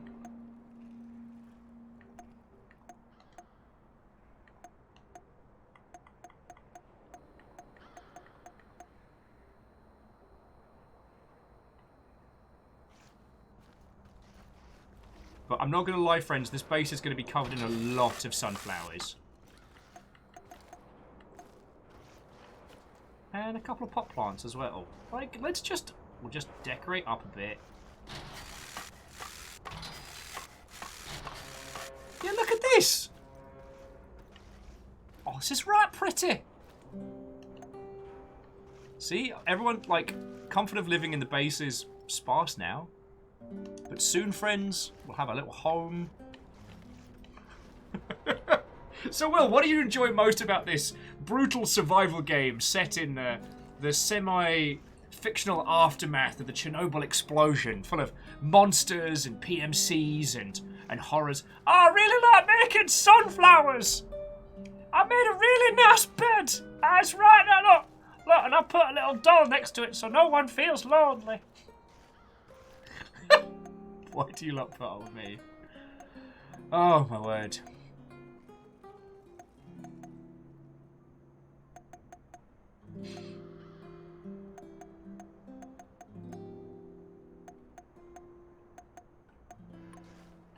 Actually, so I want to keep food supplies somewhere else. So what have we got? We've got... Is it munitions here? No. I've got nothing there. Oh, here we go. Leftover munitions. A little bit of the revolver ammo. I guess we can put some food there.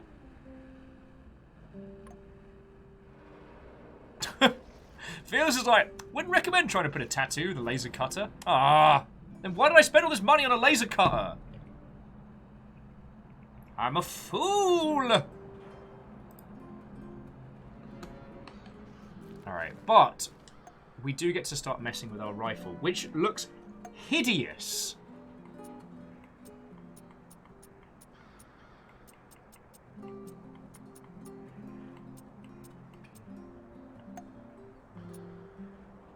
Oh, this is cool. Good old increased mags.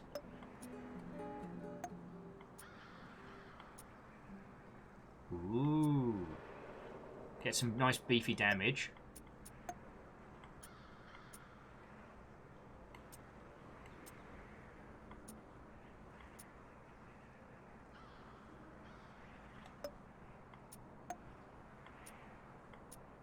Oh, later on we get right fancy stuff. Look at that! Oh, night vision and everything. Oh, it'll be right good.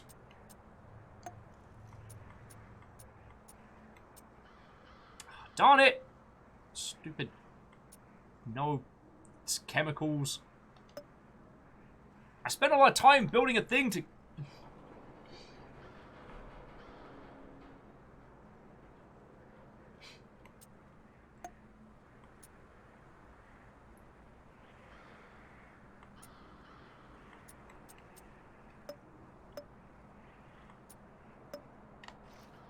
Right. Oh, Chiat, that's fucking lovely of you. Chiat says they've laid some stuff for us. Well, the P.O. box is down below. I still need, in fairness, I still need to send Nom Nom the cards I've been keeping for him, and I've got a goodie bag for each of the mods that I've not finished yet, which is bastard level of me. By the time it actually makes it to like Lizzie, Caffeine, Moose, and Tull, they're going to be like little goodie boxes.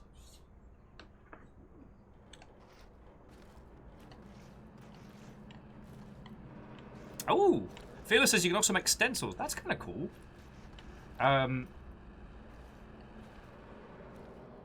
I keep looking at these tiny airbrushes. So you can get cordless airbrushes that might actually work for the stuff I want to do with Gundams and things.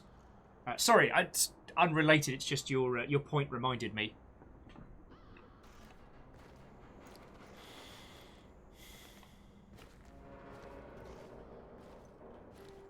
Oh, and so Chia, I've seen your airbrushing stuff and it's so beautiful.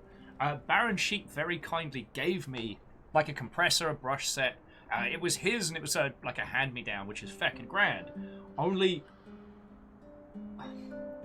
I'd need a dedicated space to have it set up. It's a lot to put up and get ready and take down.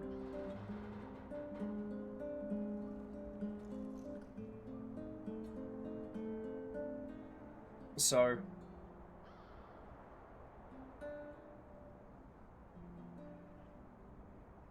the idea of getting like a tiny cordless one and then getting one of the little pop-up tents or something for doing spray seems real good.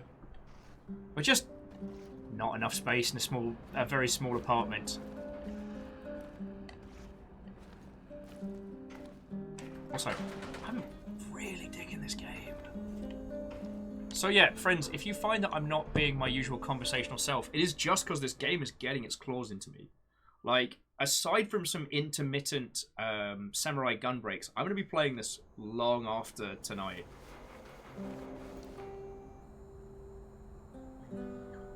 Oh, also, yeah, look at this feckin' bad word. Who's this guy? Mysterious Agent. Agent Terrible Chinbeard. Unless that is in fact one of the developers, in which case I'm very sorry, I didn't mean that as it came out.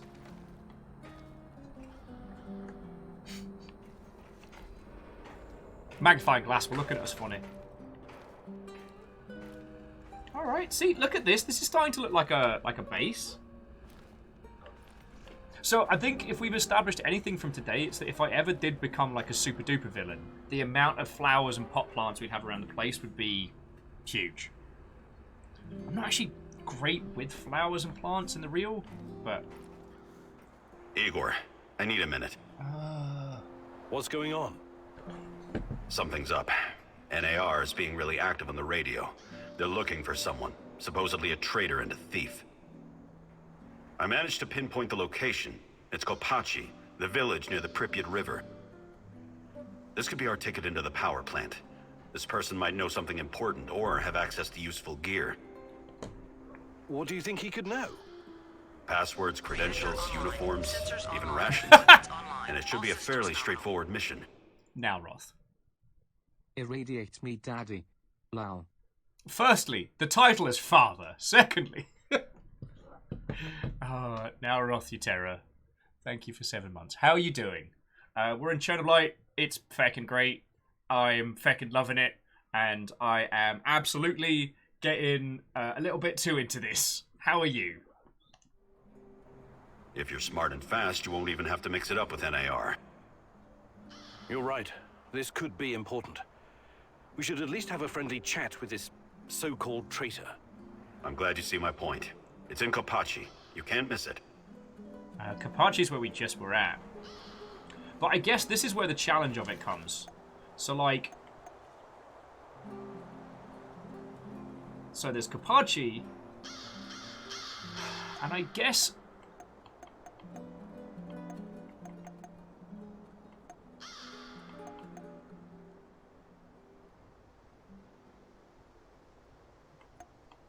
See, the thing is, we could send Olivier on any of the supply drop missions. I might say send him on the Red Forest Harvest, because 70% is pretty solid. And I like the idea of the traitor over heading into the Moscow Eye. And we just finished faffing around in Kopachi, so I know that space. What do you reckon, friends? Sorry, jumping back in the chat now, I was saying that they... in CO, looking at houses and prepping for a move there. That's feckin' cool. I don't know which state that is.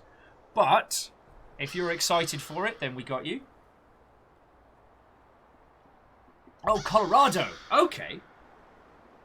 I mean, beautiful part of the world. I know very, very little about it.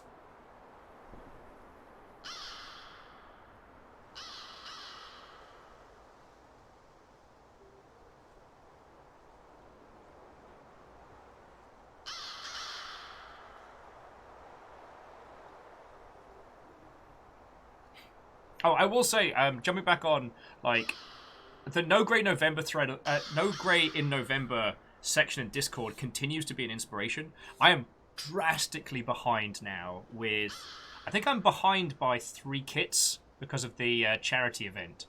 So I'm going to have to do like a spree one of these weekends. Or see if someone wants to come over and just build Gandams and hang out.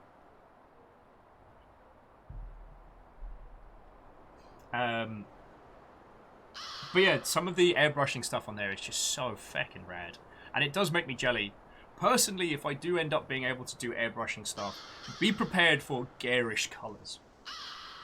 I'm very much of the, if I'm going to have a giant robot, that thing's going to look like a murderous Ferrari. It is going to be brighter than the sun. And I've got feckin' Minovsky particles on my side, so it's not like I'm going to get shot down. But no, I love the idea of taking the very, very simplistic designs and then adding like artistic flair to them. And I'm gonna go to Kapachi.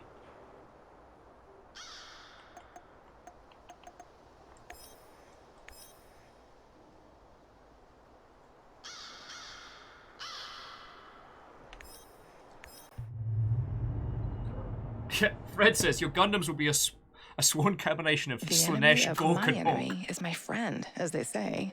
But can you ever trust a traitor, Igor? Trust is such a fragile thing, earned at a great price, yet so easily lost. But you never lost your trust in me, right, my love? Listen, Miss Silent Hill 2. Don't think I'm not onto you. Currently, we're betting whether the big bad is going to be her or is going to be time-traveling us. Those are the current gambles. Alright, day 3, Kapachi afternoon. Alright.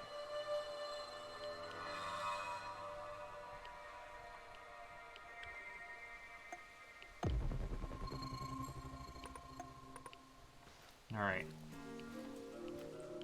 So the things that we need, aside from meeting this traitor, we need a lot of chemicals and we still need more mushrooms. Hey, old Chuck!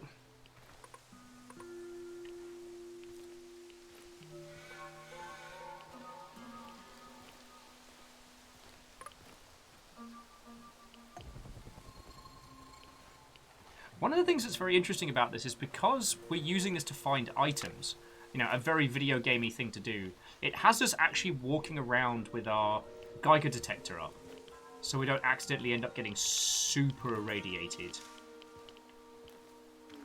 And I feel like that makes a lot of sense, you know what I mean?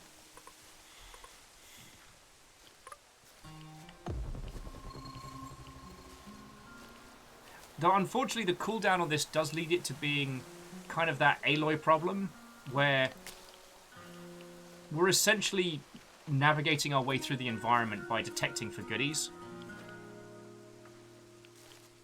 Stu just like, well, correct me if I'm wrong, but you always feel like you need more shrooms. There is a time and place. And obviously, we would never ever condone the use of illegal substances here in the Longship. Not at all. But if one was in a situation where one had accidentally ingested something psychotropic, making sure that one's environment is correctly set up.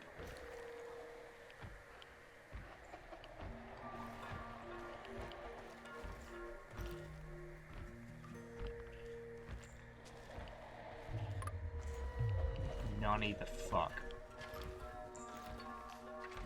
You'll hear that, right?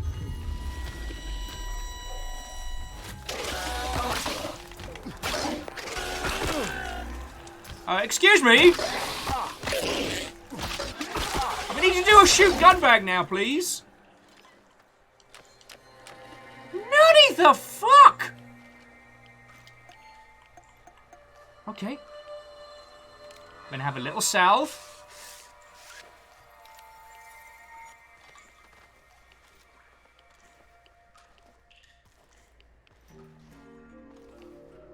Feckin' creepy dolls. I should have known.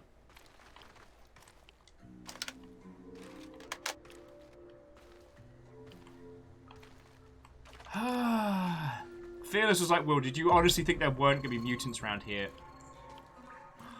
I guess I'd hoped.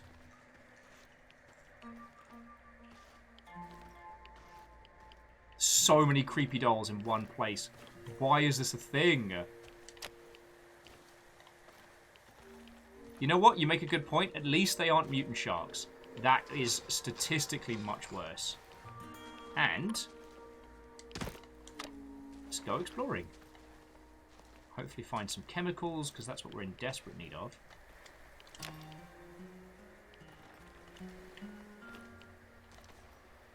I will say, this is the kind of thing... this strategy is what I kind of wish they'd gone for with the... Oh. Mechanical parts. Is that a working telly? We should absolutely be able to steal that.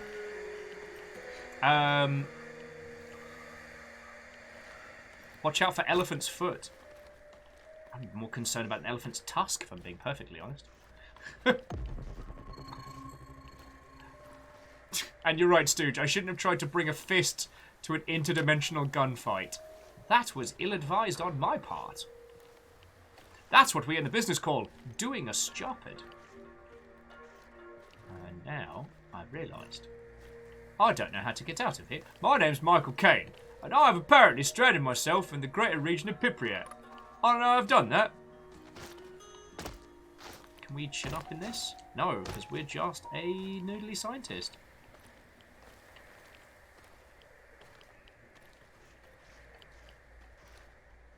There's gotta be a way. Oh, here we go. Big creaky door. Why you have to make it weird? I might actually try using our lockpick because there is chemicals in here and we need those. And an unused lockpick doesn't get us anything, you know? Now, is it just gone? Yeah. The old... I think that's the most interesting thing that no one ever talks about is how real lockpicks just seem to immediately disintegrate in your hands every time you use them. It's very strange. I haven't noticed the lockpicking lawyer has mentioned it yet, but I hope he will. I mean, unless, of course, video games have lied to me about lockpicks, but no. Video games wouldn't do that.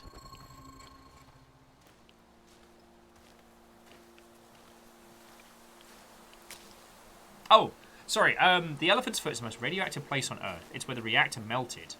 Oh! Okay, you're gonna have to forgive my ignorance. So why is it called the elephant's foot? It's a very curious name.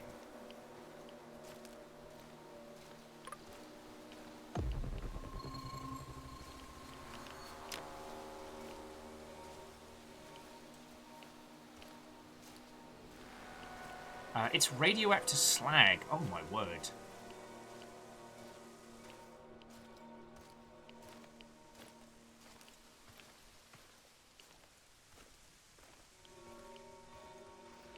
Fall down the feckin' mountain.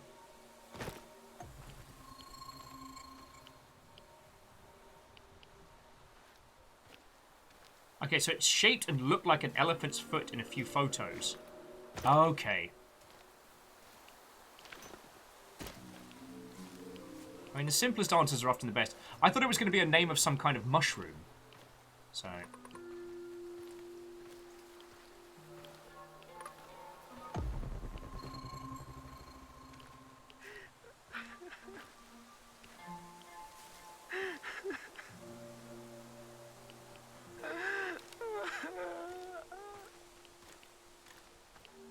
It's okay.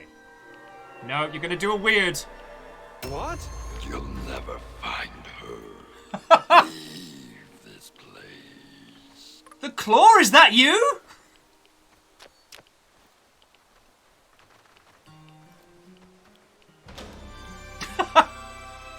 I leveled up from fear.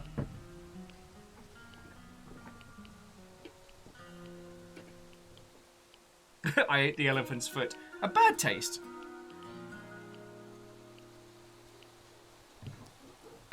But Dr. Claw, I'm not Gadget, I'm Will. Well, Will, I'm gonna kill you anyway. But why? Oh, I'm evil. What were you expecting here? Not Dr. Claw, nice guy MD. Bloody hell.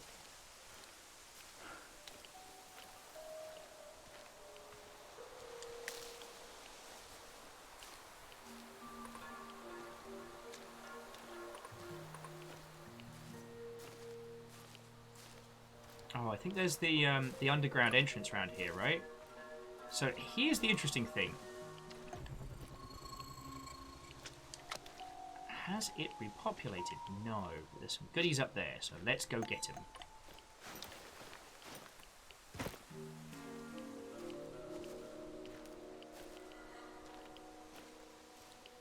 Oh, fascinating. So Dustin says it's an unapproachable instant kill zone of molten corium and radioactive murder death that looks eerily... looks literally like a... That looks literally like an elephant's foot. See, I'm learning. I do have to admit, I haven't had the stones to watch Chernobyl yet. I know it's good. I know it's going to be exceptional telly. I just...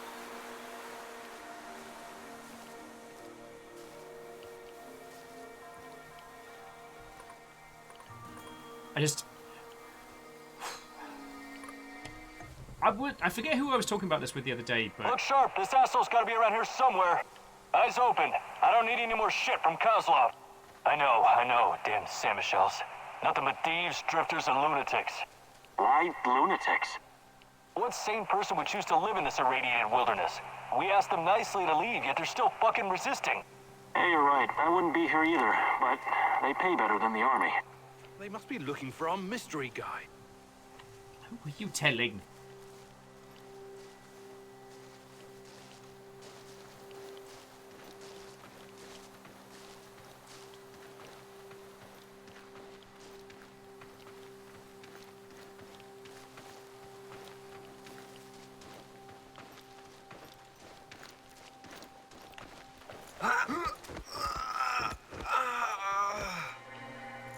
Not dead.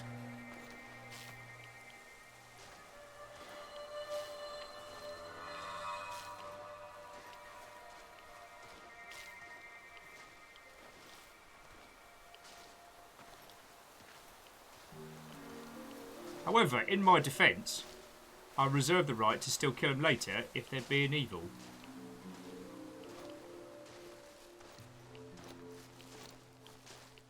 Free goodies.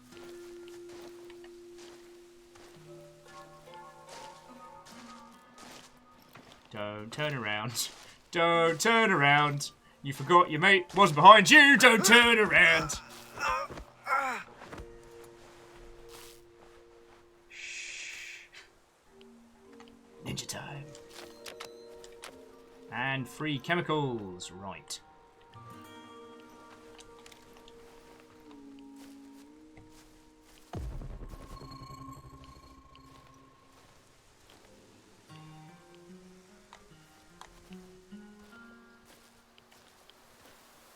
Oh, it's fascinating. Sorry. So Stooge was saying that it's an understanding that Chernobyl, the series, is more of a drama than reality. I didn't think it was a documentary per se, but definitely found it very curious. And Fearless is saying that Philosophy Tube's done a good video on it, so that'll be a lovely thing to have a watch of.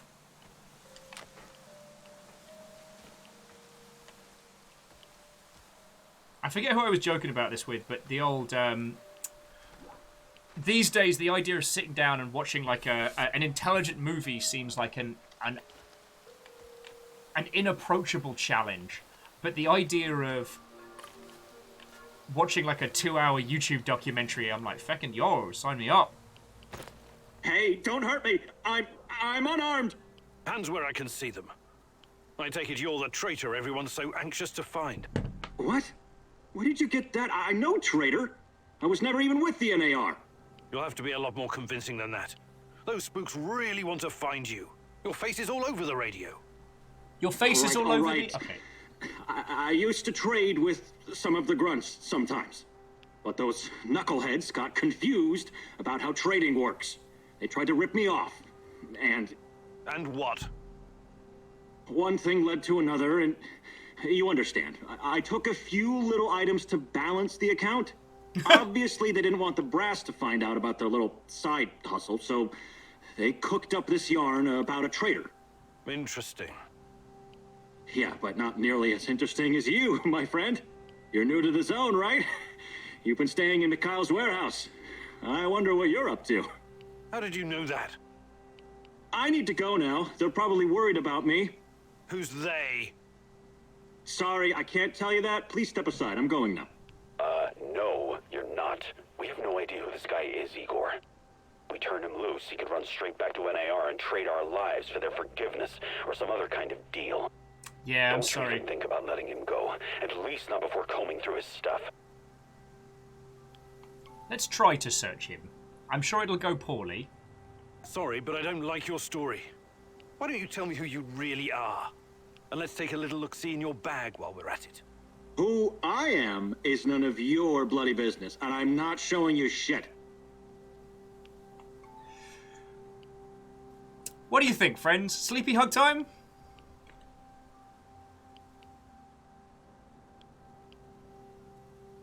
Oh, you know what? We'll take Man of the Woods over this guy. Lord Lost and Found says, let him go. Ah, yes. If it isn't the bastion of... Lord Lost and Found, I was giving you props earlier for the cup. Thank you again. Let him go. Sleepy hug, sleepy hug. Commence Operation Snugglehold. The surprisingly short-lived DLC plan for the Stranglehold. John Woo's video game. There's a lot more for Sleepy Hugs than Let Him Go. I'm sorry, but I have naught but the will of the people. We're both in a tough spot here. Maybe you're just a hustler, or maybe you're a spy. I can't just let you walk away. Yeah, looks like we're in a bind, all right. Ball's in your court, asshole.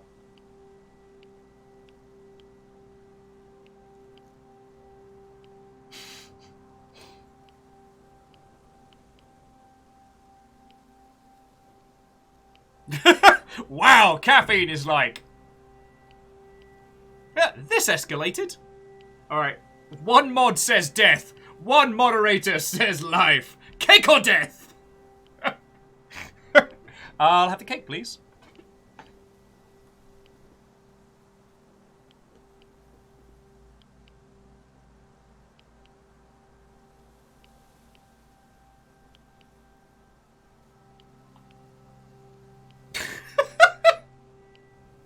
Caffeine, have you been talking to those Grey Knights again? You know they're a bad influence. The good news is we can pause it and put it up to a poll. Sir, your fate shall be decided by twitch.television. Manage poll. We'll just do a quick... Cake or death? Cake. Death. Does he get cake or death? 3 minutes on the clock. Starting now. Cake is life. Cake is life. Get it? Because it's cake life. Okay. Alright. Cake or death? Well, we don't know if we're going to be able to follow him, so it's a gamble. Yeah, he doesn't know that we're out of cake. Wow, a lot of people don't like this guy.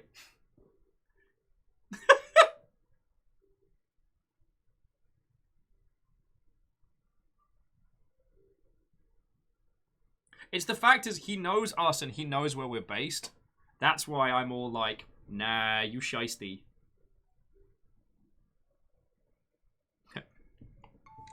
Save game. I'm here. I came here to eat cake and kick ass. And I'm all out of cake.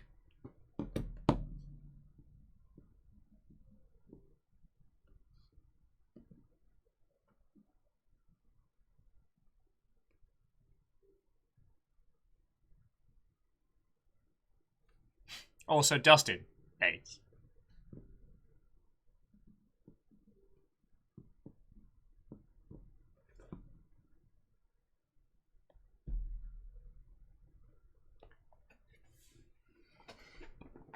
Knock him out, take him with you, make him work at your base.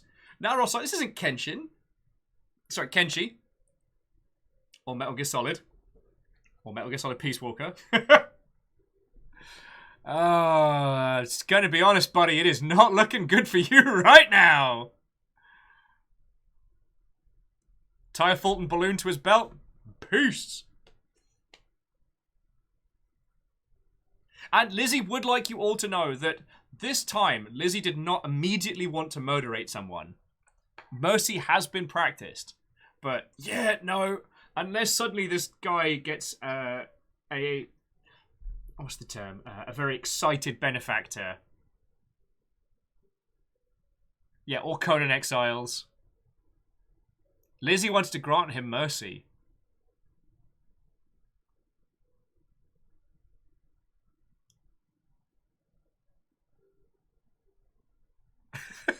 Now I was like, wait, I'm on Lizzie's side? Feck! Yeah, as the seconds tick down, this guy is about to have a bad time. He's sketchy and probably in cahoots. removing him is the safe option. You got a good point. Like, we can't possibly want to motive his face. We haven't seen his face. However, it's murder time! Unless there's suddenly going to be like a 100-vote uptick. Nope, that's death.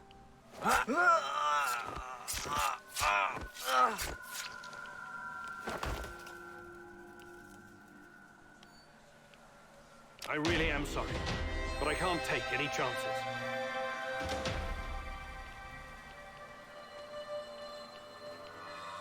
Job's done.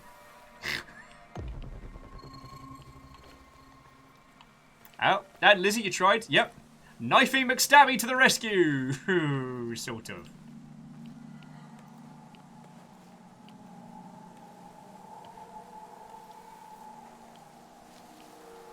Alright, well.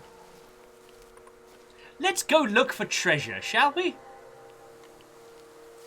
Oh, see, it's there, but we don't have a lockpick.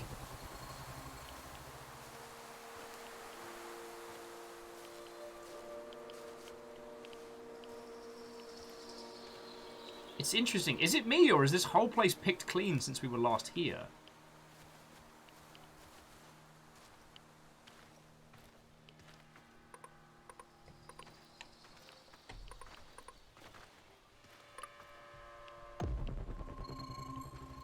Well, I guess there is some stuff left.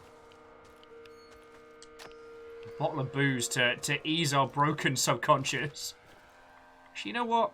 That way I don't have to look at all the green splotches on the screen. Help! Please! Help!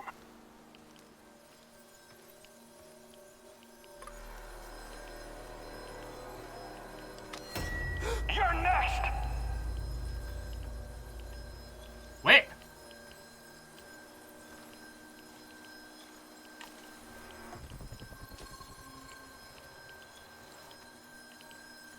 Well, it didn't give us the option to help him, so... It's not like we just did a murder. But that was very odd. I guess we've got to start hitting more of the residential areas if we want to get, like, the good goods, right?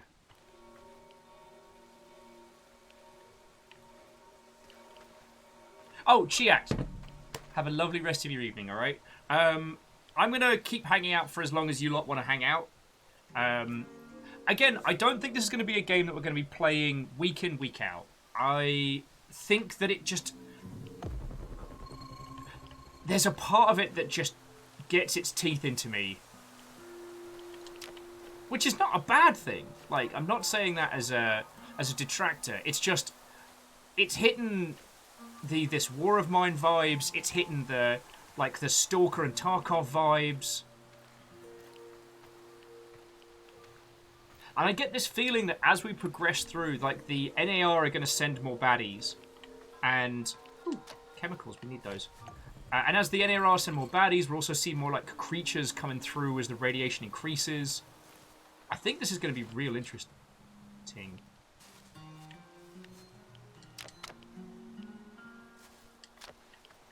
Harmonious... It's definitely an inconvenient thing for me because I really like talking to you lot. And so games that distract me a little bit too much.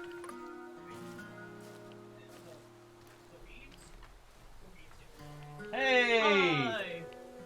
I was getting worried. I came out and it was an eerie silence and River looked at me like, I don't know what was going on. We went on a long walk and then we went and got food. Oh, well, fancy. Oh, well, fancy. I've been in the Look, I've been in the feckin' swamps of Pripyat. Looking for mushrooms. I built a fucking sleeping bag out of mushrooms. That's why my bloody day's been. I had to clean up fucking base by myself. I tell thee. I said I tell. In case you wondered, friends, that is my general statement of being. I don't put on silliness for stream. This is just how I be. Oh, free chemicals. More mushrooms!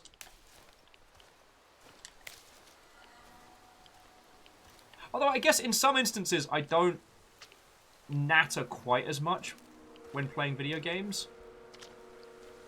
Alright, there's a base beneath us. I don't know how to get there. Well, Lizzie, if Fiona comes back, I will tell her that, 1, you voted not to do a murder. Oh.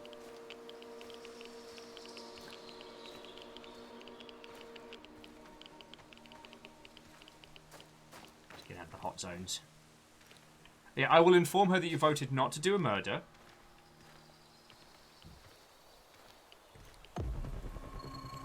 Oh, look, mushrooms. A Viking blonde story. That's what we can rebrand my autobiography as.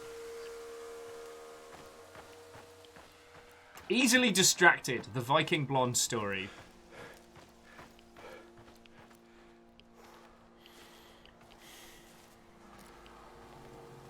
But, see, the thing that I think is absolutely worth talking about here is how it's worth it for mushrooms! The thing that's worth talking about here is how this game does so much with so little. Rather than trying to create, oh yeah, food just found out lying on a table. Sure, that's fine. This game's not trying to be one cohesive open world all the time. Which is a lot of work. Like, a lot of work. By having these, like... Oh, darn it. I remember that place now. Sorry, I'm losing my train of thought a little. Ooh! Chunks of the bad crystal. I'm sure this is fine.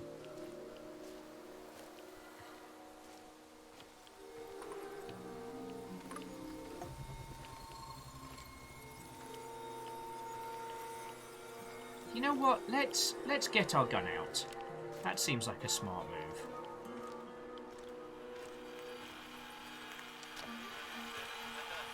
Oh, you got the bad times. You got the spiky crystal bad times.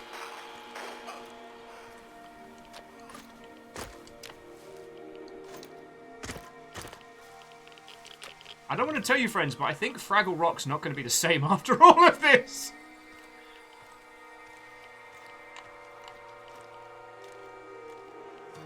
Oh, and Steel, good afternoon. What ho, friend? Well, that's full of the bad gas. That's how we end up very dead. Hey! Guinea Pig Nation! Guinea Pig Nation! So, friends, I am incredibly happy to inform you that Guinea Pig Nation has been returning.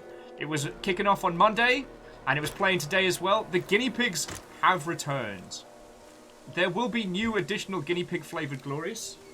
Like this little nugget here. Actually, let's take a break from Pripyat to hang out. Don't make a run for it. No, it's okay. Oh, no, it's okay. It's okay, look. See? You're okay. I think it's the bright lights they don't like. Do you think that's it? I mean, they have RGB lights now. Guinea pigs fly too close to the sun. She's like, okay, we see you like. Okay, no grumpy.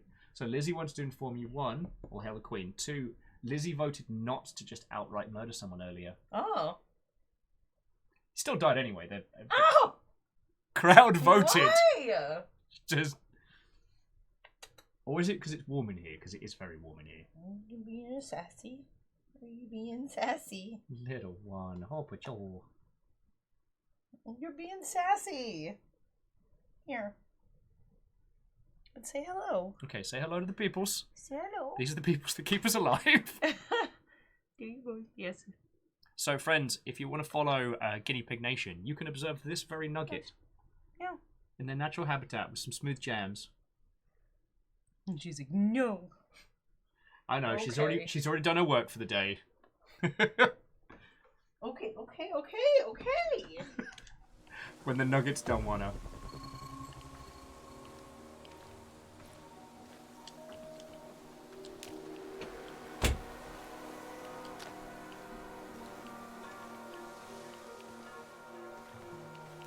Cool, we found like a weird, I don't know, weird creepy kids park. Great. I wonder if wandering through the wilderness in such a manner is really the smartest thing I've done so far. Yeah, Lizzie's cutie. As I said, I'm slowly teaching them to do Harper Charles again. It's taken a little while because I think I think it was the Foster Boys that were leading the charge on Harpachar. Or the Harpacharge, if you will. God. God, I'm a monster.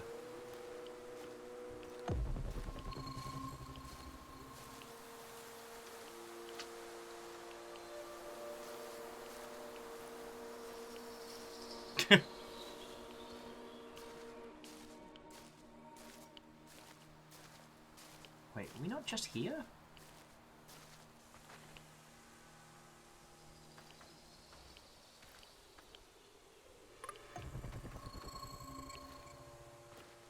Oh, I guess not.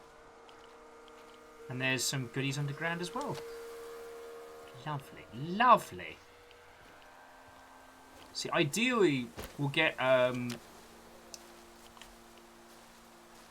mushroom and herb farms going at home, so that we're just producing as many as we can as quickly as we can. Oh, those are the ones that are locked away. All right.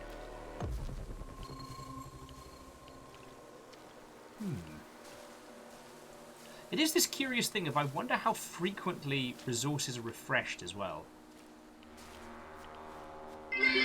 Sorry, I was going to be getting... I always encourage terrible puns, that's why I often hand them out on a large sheet. Ah! Puns, you are a treasure.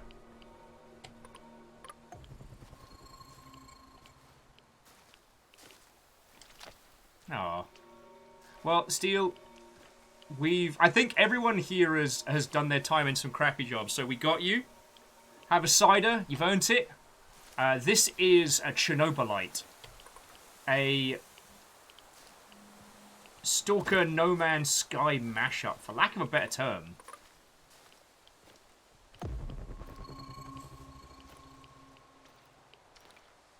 And it's feckin' good. Like, it's exceptionally feckin' good.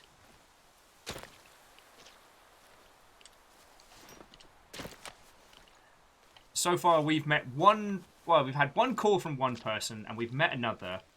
And so far, the other person was being weird and creepy, so we killed them.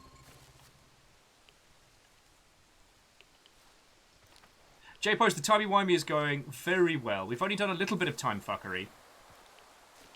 But, like, if that guy hadn't been like, I know where you live, why tell us that? How was that going to help?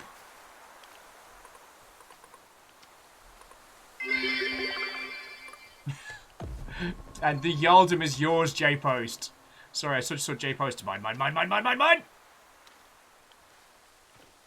I do wish I could hook up the bit boss to sound effects.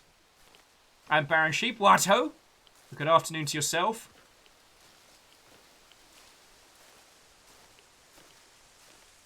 Sorry for being a spot of a wet blanket recently.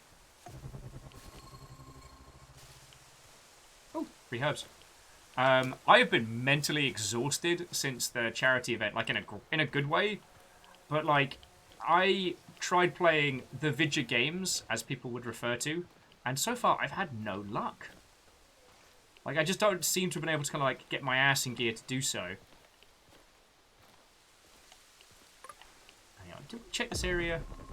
Must have. There's no way we would have left this.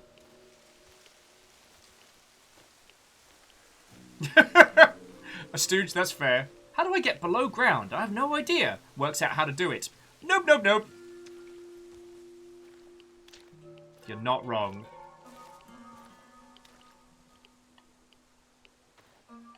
Oh. Lovely, free herbs.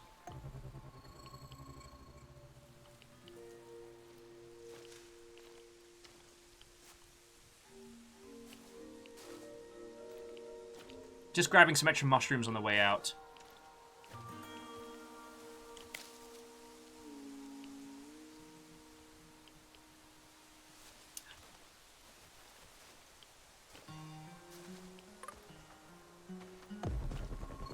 Oh!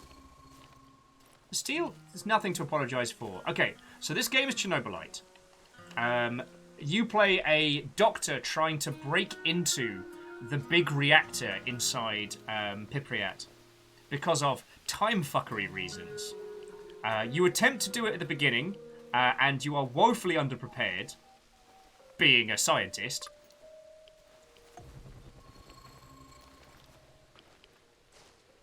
So our goal is essentially a heist. We're putting together a crew.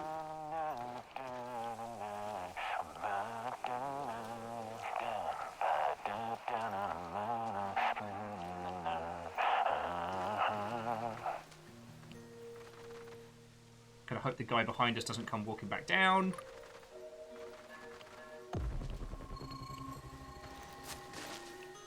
Ha-ha! Dude just tripped over us and we're like, ha, ha, ha, ha. I feel we got like an Austin Powers judo chop on that guy. I wonder what's for dinner. Hope it's not that fucking pea soup again. It is me serving you your ass with some Kung Fu! Hapa-cha! Okay.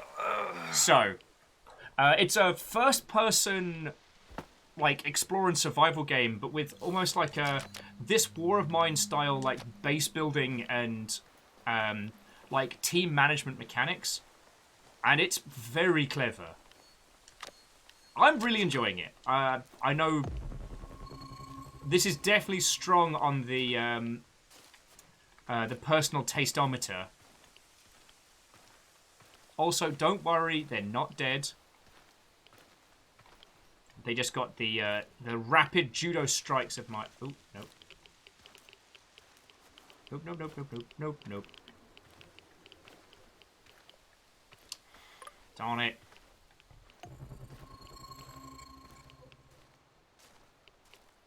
Steel's like, why do I hear about the cool games when I'm tired? I think that's just due to the bastardry of time zones.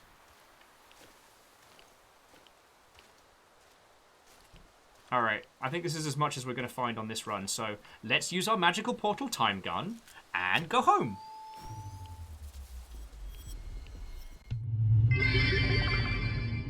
Oh.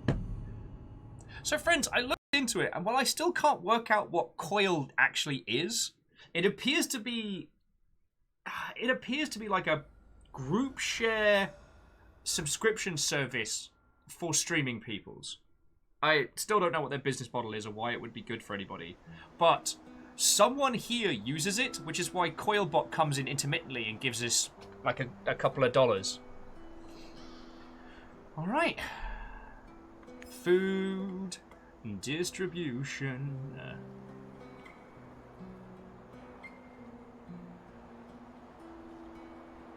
Actually need healing more than we need.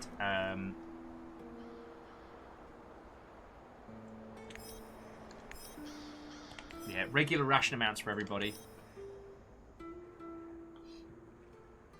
Oh, okay. Baron was saying, while Bitboss can have sound effect situations, it's not custom.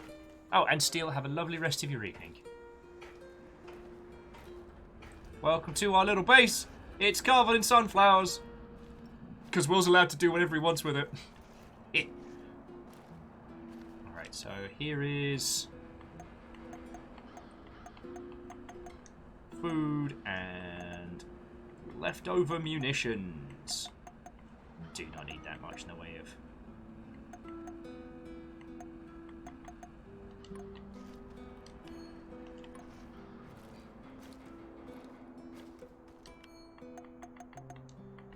Trying to get better about, you know... Oh, anti-radiation medicine. Let's pop that in the other place. Yeah! We have a lot more in the way of goodies now, so we should be able to build some more grow boxes. Which will be very handy. Very handy. Please, sir. Please, sir, my psychological situation is very grim. Should probably build like a little campfire for making some just healing salves and stuff. But yeah, so Baron, how are you doing, friend? I've been putzing about on this most of the day, and it's been pretty lovely.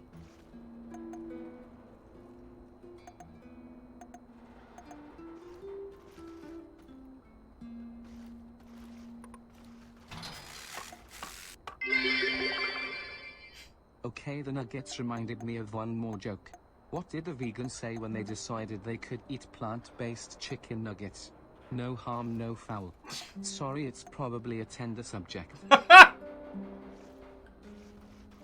Why are you like this? Also, don't ever change. Oh, fucking hell. Get some shrooms going.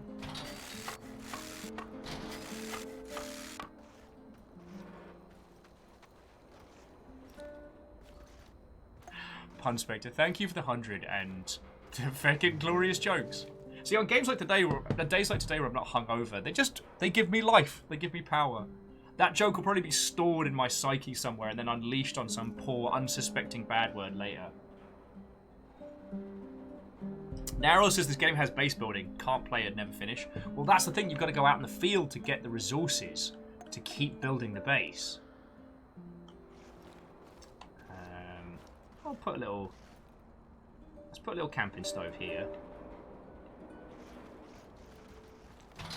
There we go.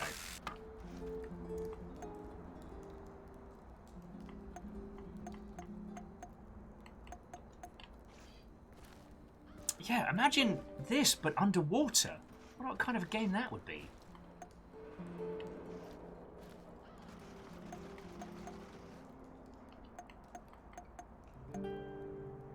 So, sheet metal tools. An industrial furnace? Produces tactical armor and heavy ceramic plates. Oh, a matter negator. You know, one of those. I just wanted to build some shelves, but okay. Blade Nora.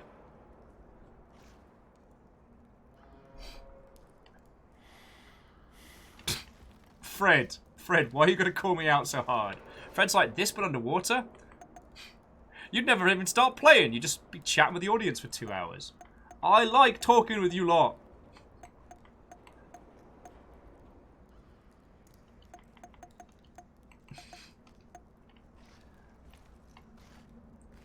Yeah, I definitely want to build more food grow beds. So, I don't know. Let's get like a nice grow wall going here, and some kind of subnautical survival game. It would never work. You know, you're right, Baron. I don't know what I was thinking. You know how I can get sometimes.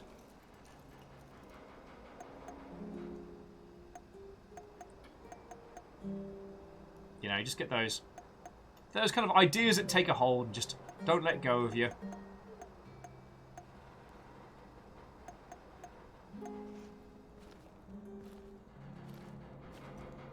I guess we could put a couple of grow beds over here. Oh, those just to make us feel better.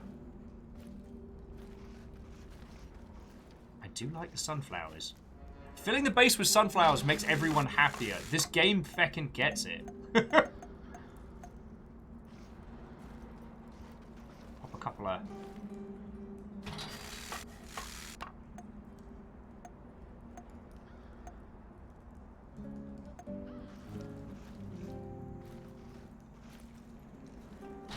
The thing is, like, Fiona's been absolutely grinding on the cottagecore Sims expansion at the moment.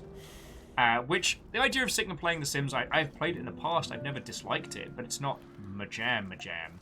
And here I am being like, oh man, The Sims, psh, not my style. However, this. Alright. Why do I need mushrooms for a silencer?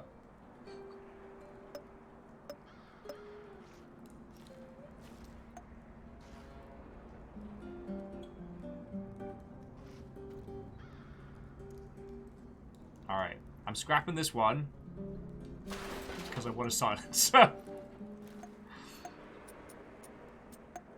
So that my apparently disgustingly gaudy weapon, elongated and muffled barrel,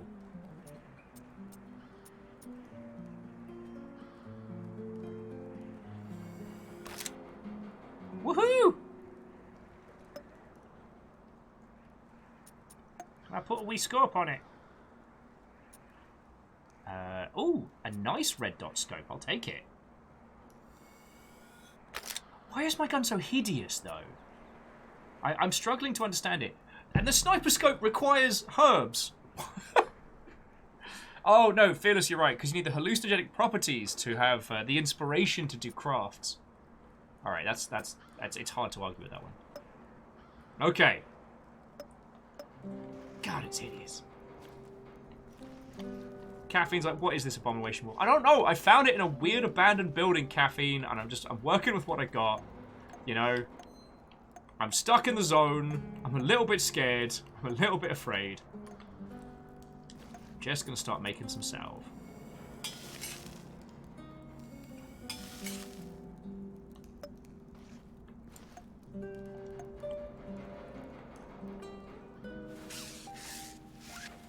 Items like, I don't think that Kalashnikov feels comfortable going out on the dance floor with its floral patterns. Well, if it would stop whinging.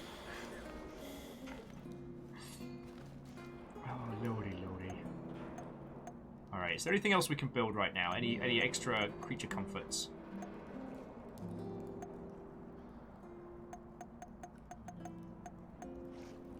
I don't know. Can I... Oh. I can pop a light on the grow beds.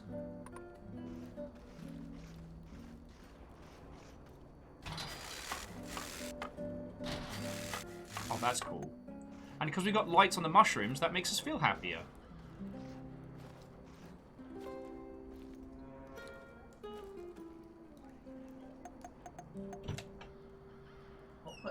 Okay, now here's the feckin' star of the show.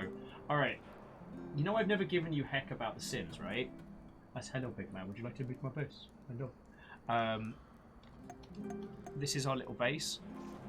We're building sunflowers because it makes everyone happier when they have to live here, so they're not so depressed about being stuck in feckin' Chernobyl. The creepy doll weirder. He's just half-assing, like... This little big man just... Oh, one of a two. Ow! Okay, he doesn't want to do the jump of the hut sit.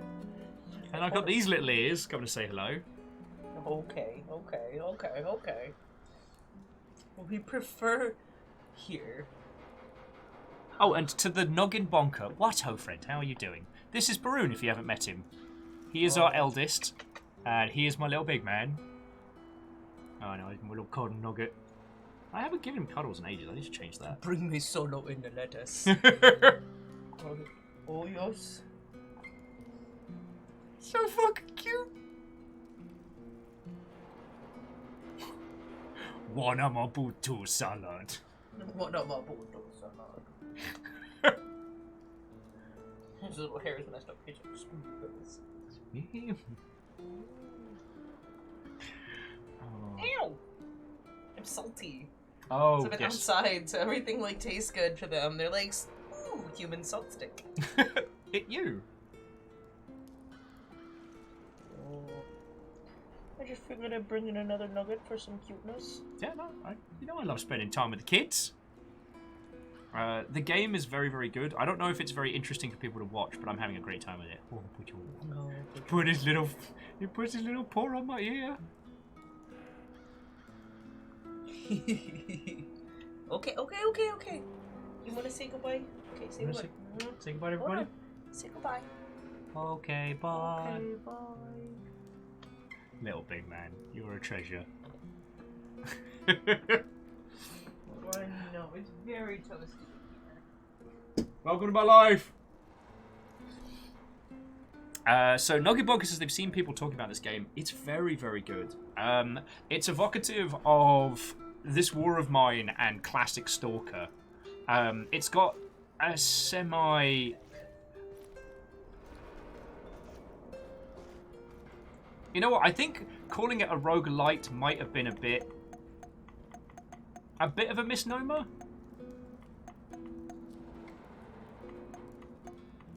But I'm definitely having a bloody good time with it, you know what I mean? Aw, just let me put stuff on other people's stuff. Alright, we'll put a couple of pot plants up here. Or maybe just one. We can't put pot plants on the bench. Let's have a second one here. Pot plants for everyone! But no, I'm really enjoying it. And if I'm not being a particularly good host, it's because I'm finding this very, very engaging. Like, hey, to Trappy, the Wolfess Watto friend. How goes it? How goes it? I was just telling the Noggin Bonker about this game. And a woo to you too. So Tavi, how was your day? What were you streaming? Tell me your tales. I know, sorry, I'm going a bit ham. Oh, the game's lovely. I'm slowly starting to build my little corner. It's just me and Olivier at the moment. There was another guy, but he was a bit shysty, and I did a murder. So, I'd ask if we are the baddies, but the other guy didn't live long enough, so... Noggin Bonker, I've been playing this for about, let's say, 4 hours, give or take. Skylark, Watto, good evening. To some random, Watto. Comrade, I want to say Desire? Dacia? Well, Comrade the Wolf, we'll go with that one. Watto and welcome.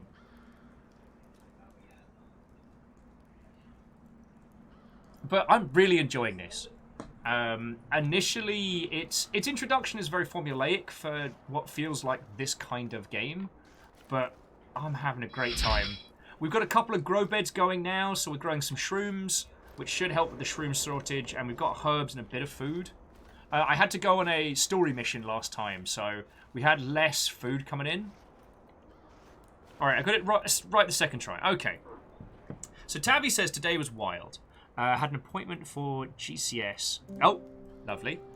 But it turned out it was not an office that does what they're looking for, but they were cool and gave me a place that will. So just playing Pokemon on it. Well, that's lovely to hear, friend. That's lovely to hear. Like, transitioning is a huge, huge process and will be a massive amount of physical and emotional energy. So, anything we can do to help? Cheers to you. You feckin' got this. Sorry, I went off on a multitude of tangents there. You feckin' got this is what I meant to say. And Pokemon Unite looks wonderful. This is one of the few times where I feel like Grandpa Will, because I absolutely swore off MOBAs, saying no one would want to play these. MOBAs are dumb and stupid. No one's going to want to play this. Why would anyone want to spend their time, you know, half playing an RTS with one character? So when some friends started getting into like classic Defense of the Ancients back in the day, I was like, peasants, I play real-time strategy. I am clearly brilliant with my giant galaxy brain. I would never want to play this nonsense. And I was wrong.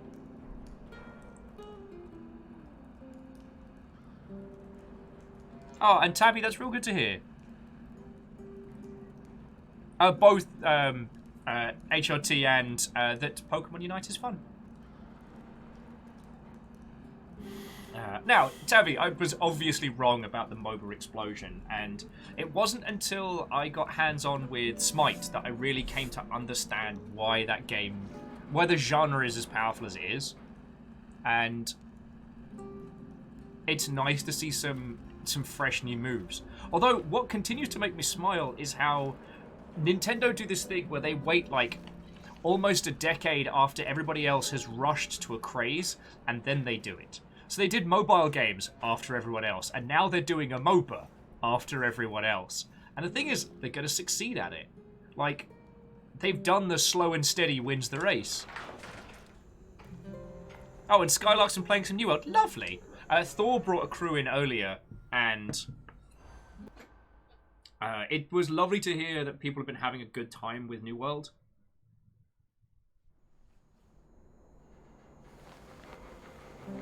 Okay, day 4, the refuge. So we found out a little bit about the conspiracy.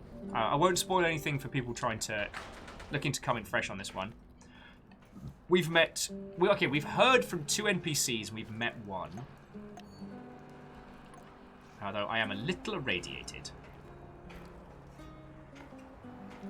Roger that, Rhino 1. Proceed as ordered. The area is clear.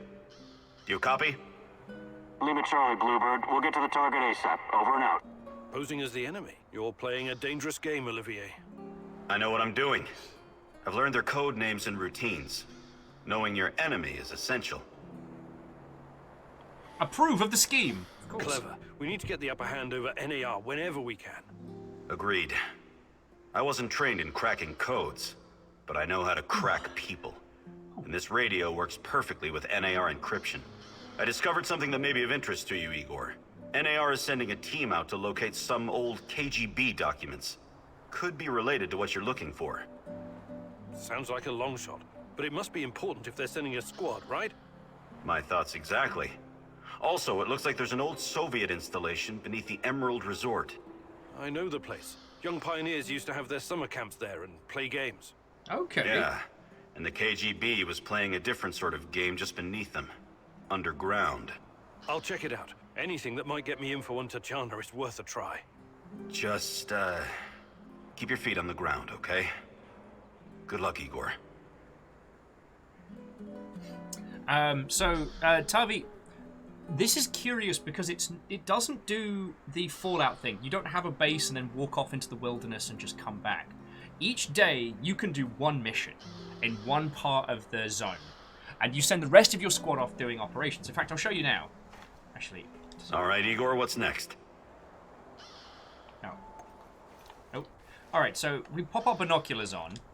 These are our choices for the day. All right, the exclusion zone is under the influence of your decisions and the progress you're making. If you see more helicopters in the sky and more NOA patrols in the field, prepare for better combat. You are bound to meet more soldiers with better equipment during your mission. If you see more Chernobylite around the power plant, the chance of encountering more monsters increases.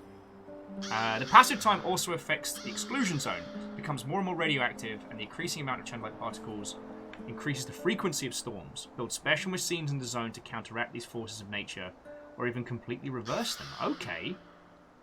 Well, that's scary. But yeah, so what it's saying here is we observe this to work out what's going down. Anyway, what's fascinating about this is how we progress in a day-by-day mission. So we can choose any of these missions. We can go get ammo, supplies, old documents, medicine. We can go out, come back, and we can send our teammates to do something similar.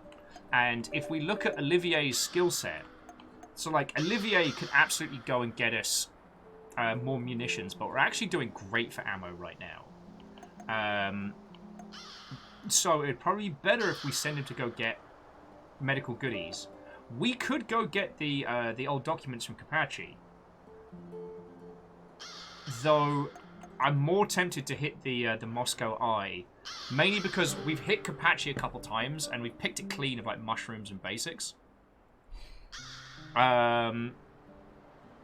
Yeah, so on this one, we're not so much the solo. We're not so much the solo hero, and it's not just one big map on a big cycle, but it's these little like snapshots. Honestly, I'm so impressed with the conceptual. So sorry. I'm so impressed with how they've structured this game because they don't have to maintain a massive open world constantly. Nor do they have to just create like a linear through. They can kind of mix and match, use like a handful of maps in different ways, which I think can work very well in the way it's presented to us. The Noggin Bonker says it sounds like the voice of Dempsey from COD Zombie, possibly. This isn't the native voices. This was done originally with a Russian cast, and so these are essentially the dub voices. They're not bad by any means. I do think that our character feels a little bit Scarlet Pimpernel, very fancy. Comparable to the people we're hanging with, but Igor's meant to be a scientist, a doctor, so it's not out of the ordinary.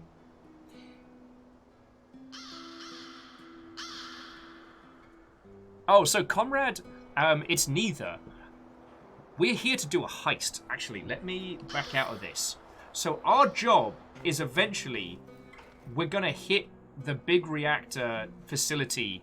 Well, okay, not the big reactor facility at the Elephant's Foot. We're going to hit a special facility inside the zone that contains something special. In the opening, you attempt to bust in. It's a catastrophe. Shocking, I know. But now the idea is that we're going to build a team. We're going to come up with a plan, and we're going to bust in there proper. So we're going to need, like, a sniper, a hacker, a spy. We're going to need a lot of people to do this.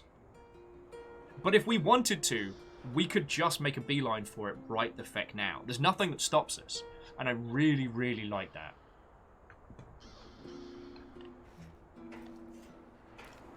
Now, supposedly... Oh, yeah, so I'm going to send Olivier to get us...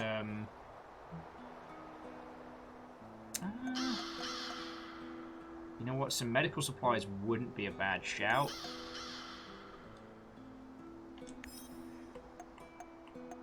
And we're going to head to the Moscow Eye, which we haven't done yet.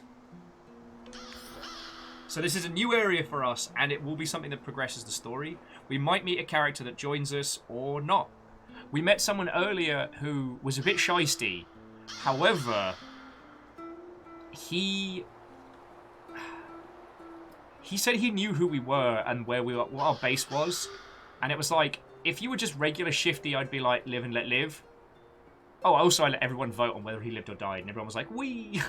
So yeah, if you don't mind me being a massive shill Tavi, I do have the humble link for this. I know, I'm Mr. McShills a lot, but I've spent like 4 or 5 hours with this, and I'm really enjoying it. Also, I have the visuals turned down just to make it smoother for streaming, but you could absolutely crank the visuals on this and have a great time if you weren't, like, simultaneously streaming it, you know? Alright, I promise I'll stop pitching at you all. Let's do some missions! Do you want to start your mission? 42! Also, I can blink through space and time. I don't know if I mentioned that. Duga. A huge, frightening monstrosity made of steel. The epitome of the Cold War and insatiable ambition. But what does it have to do with you or me? It's been so many years, but someone must remember Igor. Someone has to know. Sorry, forgive the itchy nose. And so the Noggin Bonker, I really want Stalker 2 to be good. And the footage they put out for the facsimile of the corpse of E3 was very, very good. I'm going to be curious to see how it comes out, because E3's such... Sorry, E3. The Stalker series was made by a large number of different people. And a large number of those have gone on to make other games and work at other studios. So...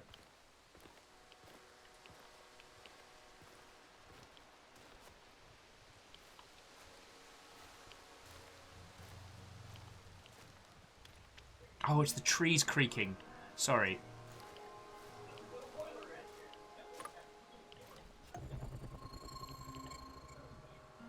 And at Noggin Bonker, I understand your fears. Like, I'm also hoping for the same. Like, I really enjoy this game because of its structure. You are a character. Your goal is to do a heist. Like, that's feckin' cool. But I also... Ooh. Hey, please. What the hell?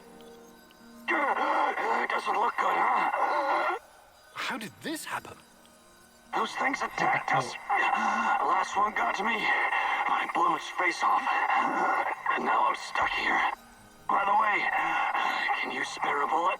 You want to kill yourself? I'm not stupid. I know I'm not getting out of this. At least, let me end it before another one of those things shows up. Or kill me. At least you're a human. Should we attempt to free him or give him a bullet? Like, if we can get him out... Yeah, I'm not giving up so fast. Maybe there's another solution. There must be some way to get you out of this. You're free to look for one. Just don't leave me hanging, huh? Ah! It's funny because you're encapsulated. Alright. Alright, let's see what we can find. Alright, what have we got? Alright, a container full of goodies. Lovely. How are we going to get him out of there?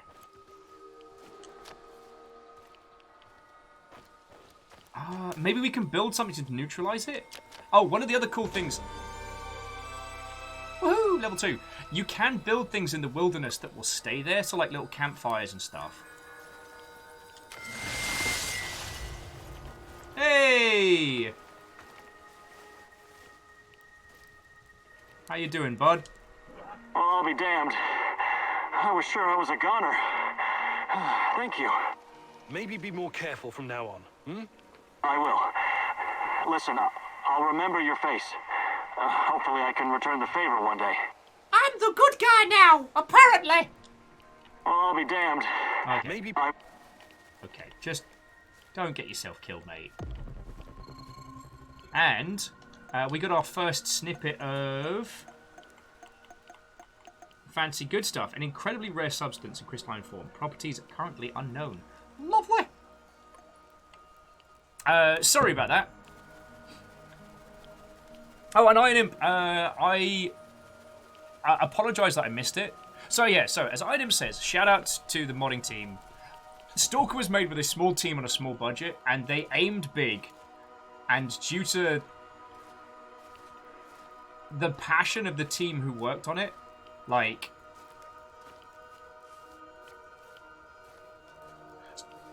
a large proportion of what Stalker was trying to be shined through, and a lot of people and fans put in a lot of time after the fact to get it to the level of stability that everybody wanted. Does that make sense? I think that's a better way of putting it, you know?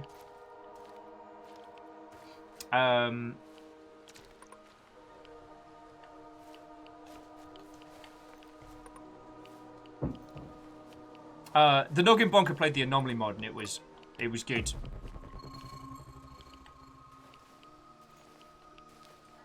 Oh, that's feckin' rad. Right, is this gonna be dangerous? This looks dangerous. Power transformer? I'm sure it's fine. Some electrical parts, job's a good one.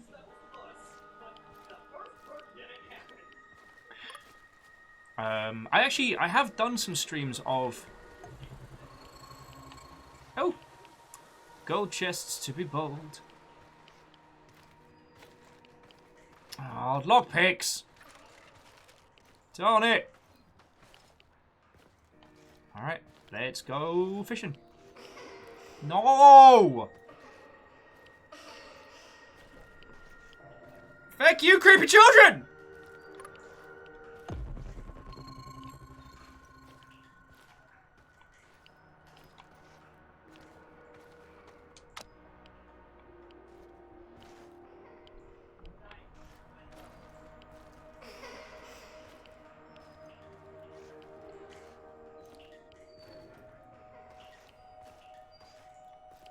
Oh, that's quite cool. Oh, this game isn't above scaring the piss out of you occasionally as well, just as an effort. Oh! Fuck you! One of these days, vengeance! Vengeance! Such a cockwomble. Such a cockwomble. It's right. We're in a fucking school and there's this creepy ass ghost child thing like.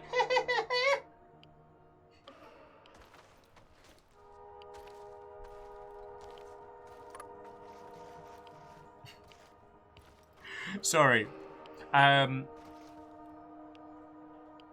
It's also worth saying that Stalker as a video game is incredibly influential. I know we all know this, but I think it's worth mentioning aloud for the conversation.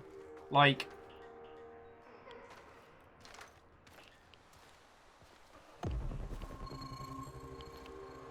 Stalker ended up being... Oh, piss. I want to get irradiated. Oh.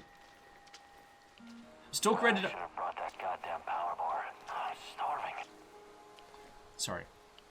Let me knock out this bloke and we'll go from there.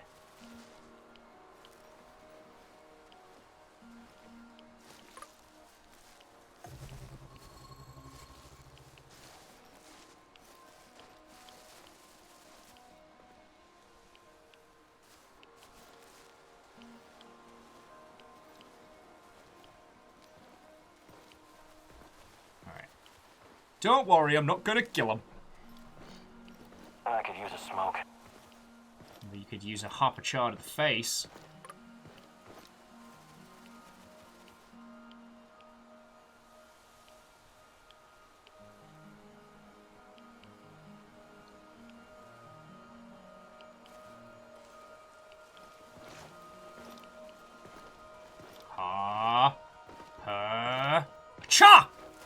Cha-cha! Sorry. I keep dancing around the points that I wanted to make. One is that part of the great brilliance of Stalker is its free-form nature, which I absolutely do not want to underplay how seminal that was.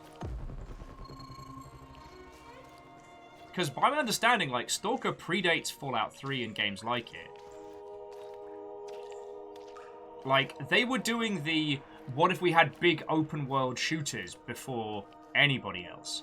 And there was a lethality and brutality to Stalker that wasn't just purely based on, like, Beefcake McShoots-a-lot gun-hard adventures, you know what I mean? Excuse me. Excuse me. Oh, cool.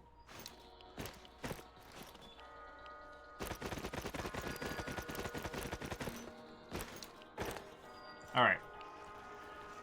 Oh, don't you love it when you walk into an abandoned building and you just see projection slides of your wife just hanging out, having a good time and some stuff? Cool. There's no way this doesn't end creepy.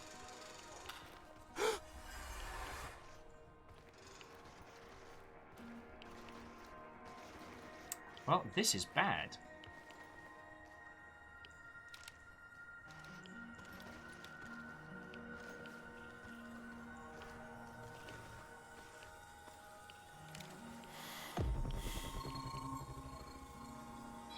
Oh, fucking hell. Comrades, you scared the bits out of me. Thank you kindly for the follow. And I apologise I'm not doing the best job of discussing why Stalker is so brilliant.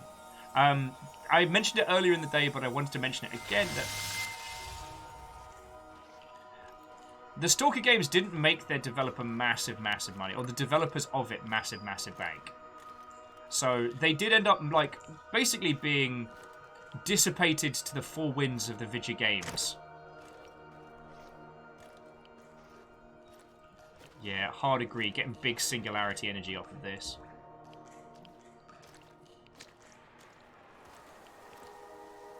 Nope.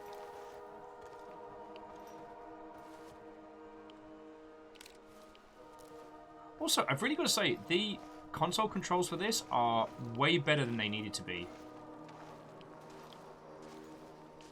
Like, the team put in some serious effort. It feels fucking good to play.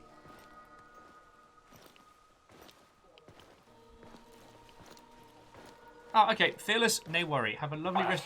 Stupid job. I was stupid enough to take it. And now you're stupid enough to get Harper charred by a nerd! Haha! Sorry.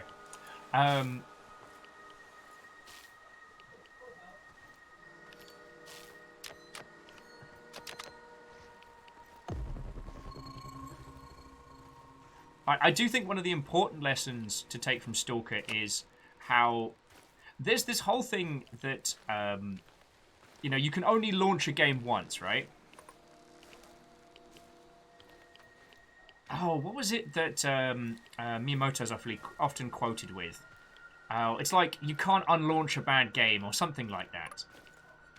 But the more I ponder that, the more I think that allowing your creative ambition to inspire you to do interesting stuff, I think is admirable. Give me the mushrooms! Give me the mushrooms and no one gets hurt! Sorry. I think that, much like with Vampire the Masquerade Bloodlines, the Stalker series, while a massive overreach in terms of what their team could deliver, they did it anyway. And the result was glorious. On it.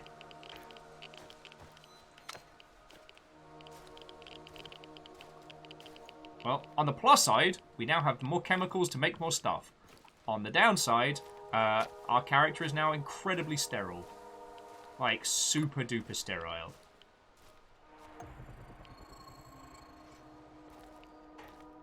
Oh, but we can get some electronic parts from here. This will be a good haul.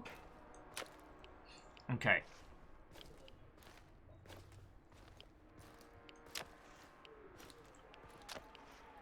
The other thing that's very interesting is because Stalker was not made with a big team. Stalker was not an expensive game to make like, I don't know, pick an Ubisoft franchise.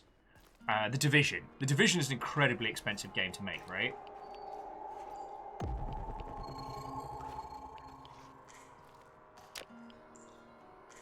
What that means is that while it wasn't the most stable of products, they were able to be a little bit more brutal. They were able to be a little bit more... unforgiving sounds a bit douchey of a way of saying it, but like...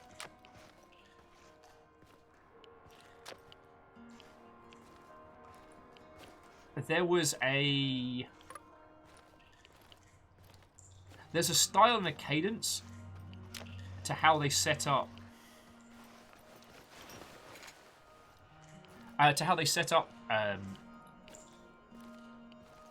You know what? Let me take a breath. Let me take a beat. Sorry, I'm getting so involved into this. I'm not even talking about the video games that I love talking about.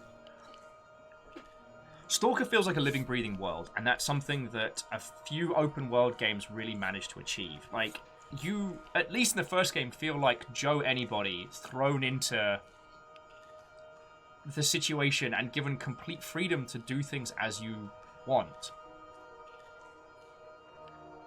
There isn't an overly in-your-face leveling system, so getting yourself into a fight you can't possibly win is very dangerous. But the rewards, oh, the rewards. Yeah, oh, the rewards you'll find. A Dr. Zeus book. And the general philosophy for how they enact that throughout the game is just feckin' glorious. And I think about it a lot. Like a lot.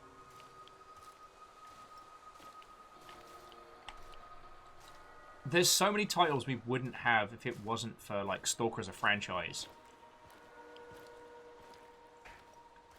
I did know there's a very active, like, Stalker LARP.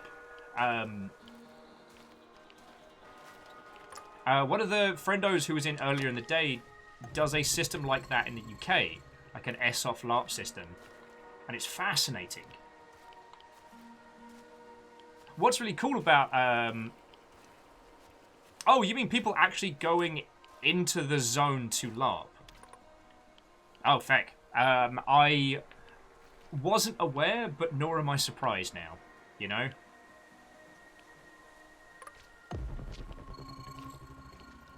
Also, I see a crap ton of goodies in here.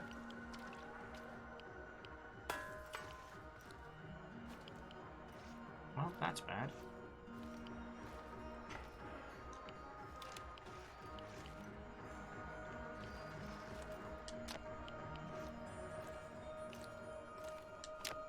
You'll hear the answer, right?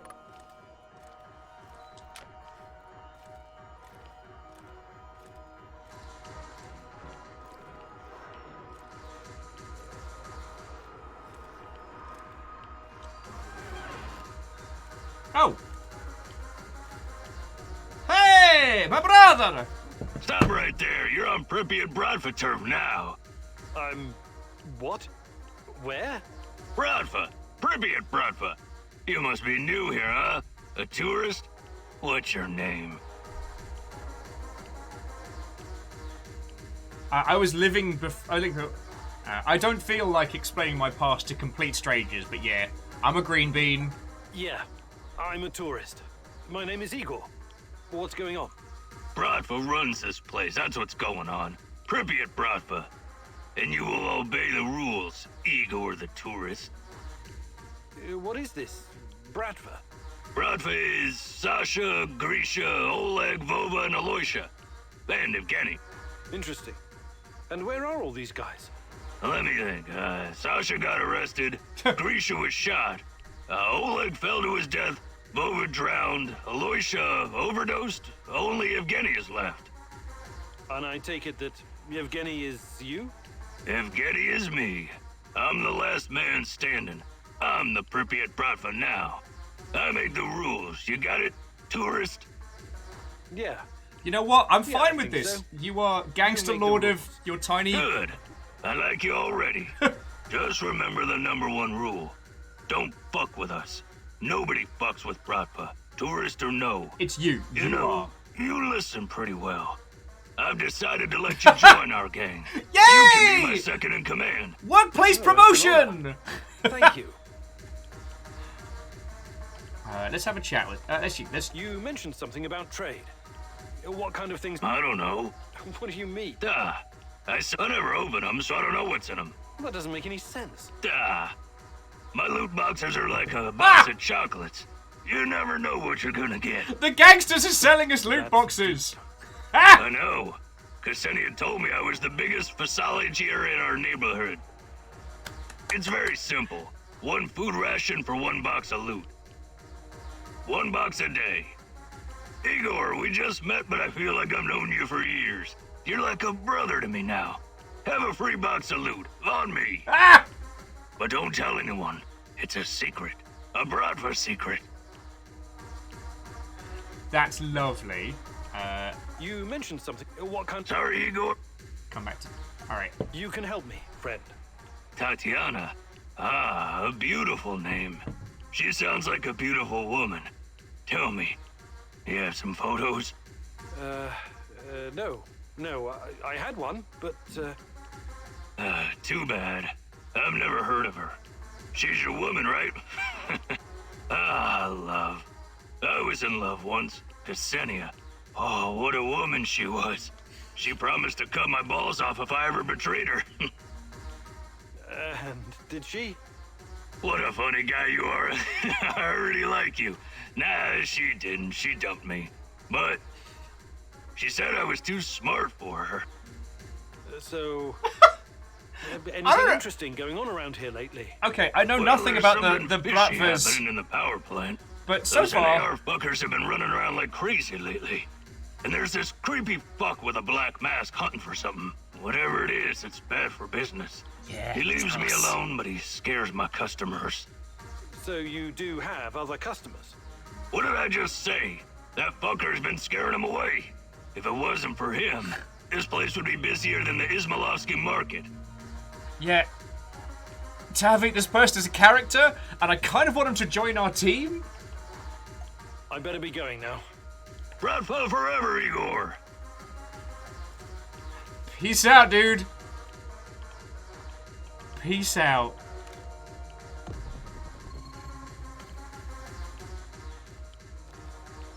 I did like that we just followed like the hard base to try and find him. That made me smile. Okay, I agree with you. He does seem like the character with a bit much and a very specific set of skills. But you know what? Ah, lockpicks. Maybe his magical loot box has got some goodies in it. Alright. Alright, it had medkits and some herbs in. And I guess a spot of food. So that wasn't awful. It's just like, I sell you random boxes filled with loot. Loot boxes, if you will. I mean, that's some Devolver Digital level nonsense. I am still disappointed that I couldn't physically buy a loot box coin from Devolver. And if any of you knows... Actually, I can't say Mr. Devolver because they do actually have a fictional head of marketing.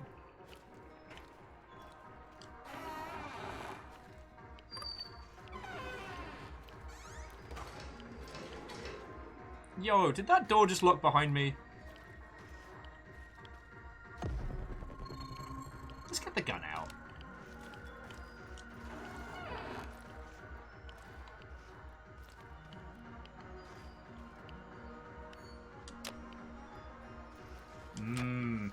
Bread from the zone.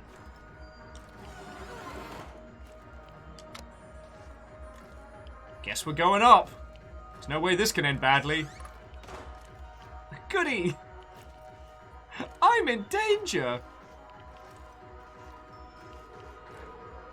And Tavi, you make a great point. Yeah, if we're gonna rob some shit, who wouldn't we want? Like, fucking creepy dolls.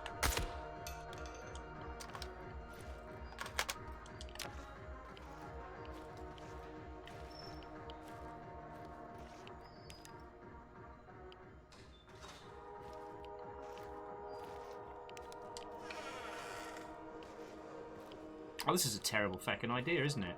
Why am I just full of dumb ideas today?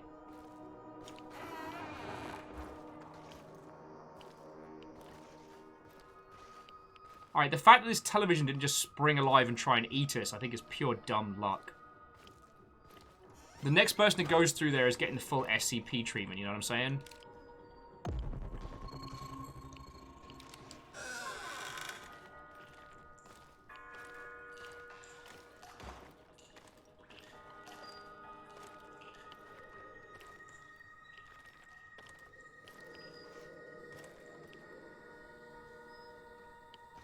Oh, cool. Why do I feel like I've gotten myself into a massive amount of trouble?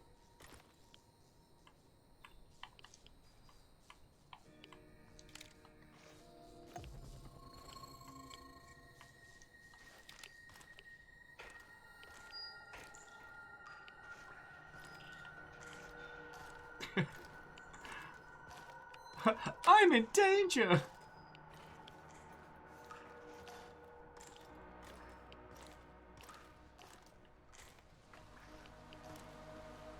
Wellity, wellity, wellity. Got ourselves a little watch station here, don't we? Oh, mushrooms in the other room. What? We need mushrooms. But I don't think we'll be able to get to them. Oh, no, here we go. It's mushroom time. Come on, oh! There's a lot of rats there. Lot of rats. No door to open, just rats. So, friends, how did you end up getting absolutely obliterated inside the zone? Well, Will said he had a plan. Do you want to know how that went? Alright.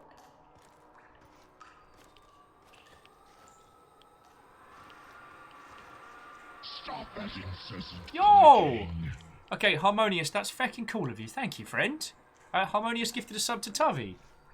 That's feckin' cool.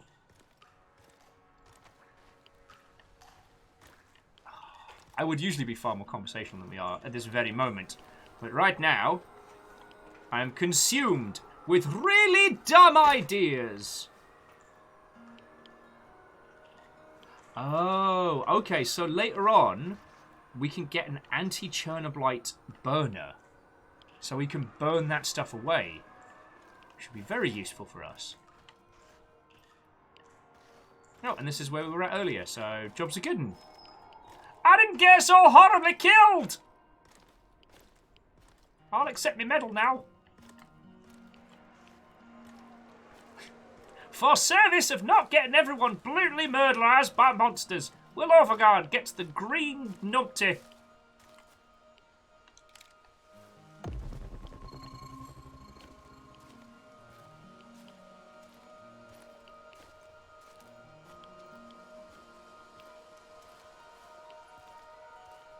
Oh, we are getting railroaded.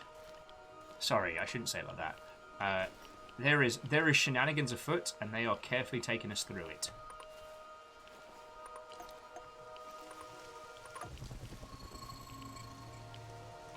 Alright, I see one bloke.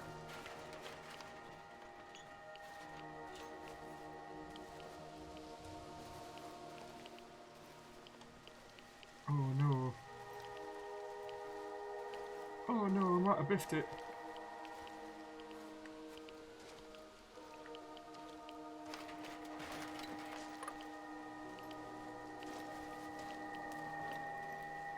Who's there? Ah, piss balls. Alright, well. It's gonna happen eventually, right?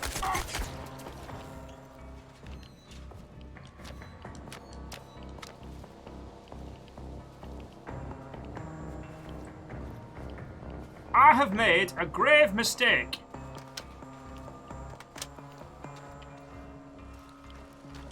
But I will steal all of your loot.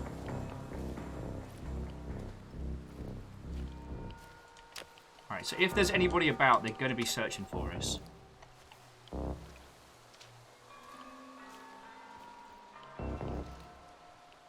Stalker spotted!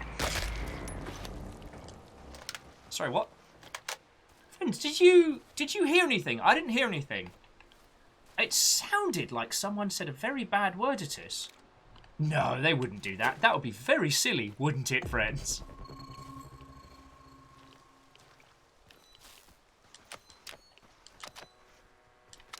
Oh, the narrative reasoning is why we can't just hoard up all the good guns that that these Mother Hubbards have is apparently they're all bio-locked, so we can't just be like, oh, that one!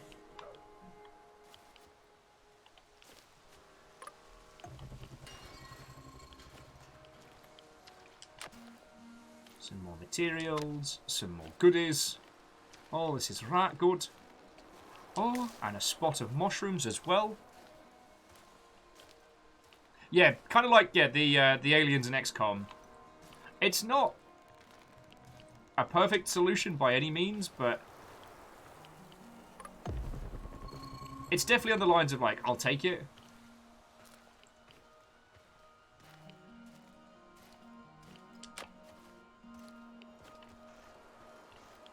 Oh, something's going on here. Another hour gone. 3 more to go. Fucking hell.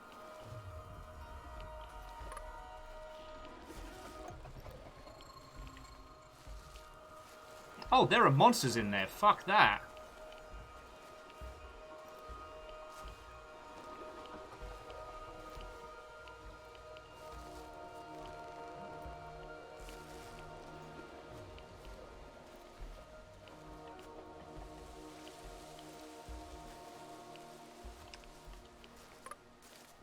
I wonder what's for dinner. Hope it's not that fucking pea soup again.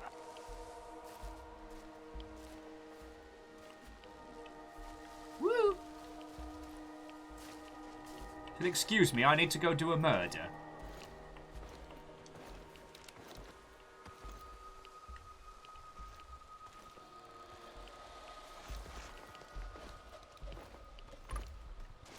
Now, I wonder if he takes psychological damage from just doing a cheeky snipe.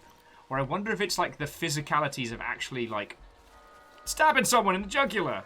Which is a valid commentary. Oh, sorry, Tavi. One of the things I don't know if you've seen is our character has a...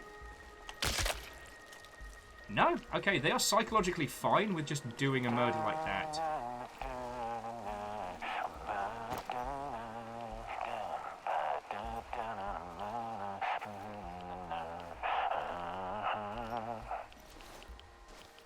So they're entirely fine with shooting a guy in the back of the head, but it's just doing someone a stab causes him like severe psychological trauma. You know, standard stuff. Oh, and okay, so some random. I completely missed your compliment on the Dead Cells GIF. It's one of my favorite like assets from a video game marketing campaign thing.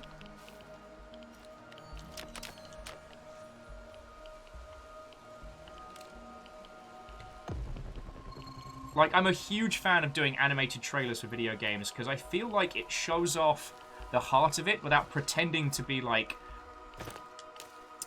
Oh, how to phrase it? It doesn't try and pretend to be like fake gameplay.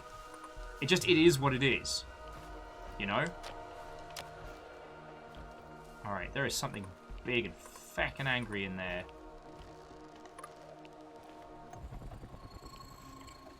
Alright, let's go make some friends. Quietly. Let's go quietly make some friends.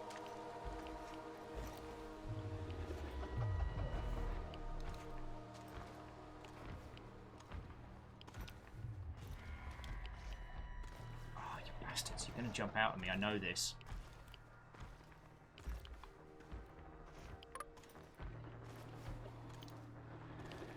Oh, I don't like this. Also, Baron... I will admit, outside of streaming, I'm not a person for a plan, but my lack of plans leading to Street D&D is still one of my favourite moments.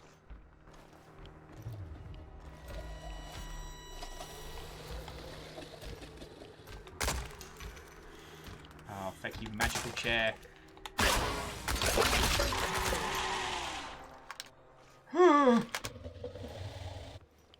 There's more in here. We didn't get them all.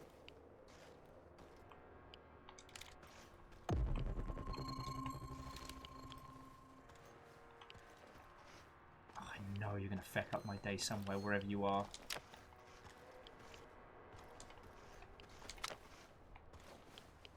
Whee!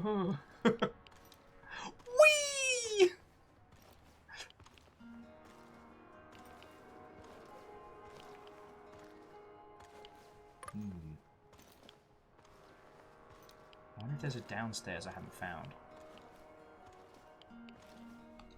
No? Alright. Well, this looks important. Okay. Yeah, Tavi, it's very much more, like, carefully moved through. I feel like later on, when you start being able to, like, manufacture your own body armor and being able to, like, hold your own against some of the scrappier situations, it might be a little less...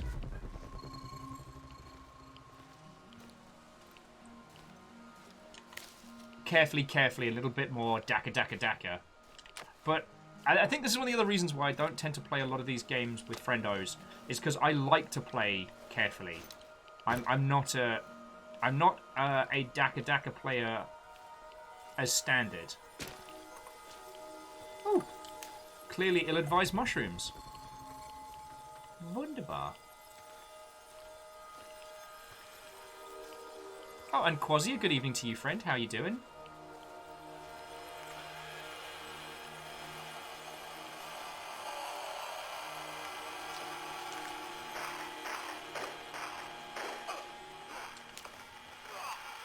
Oh, my life!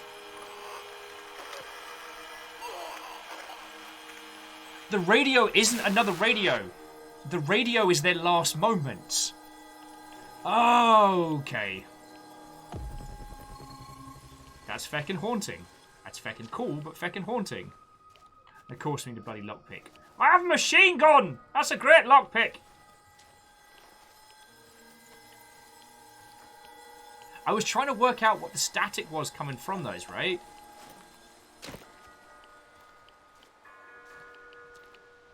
Anyway, we're near the building, so we should be able to grab the intel from here.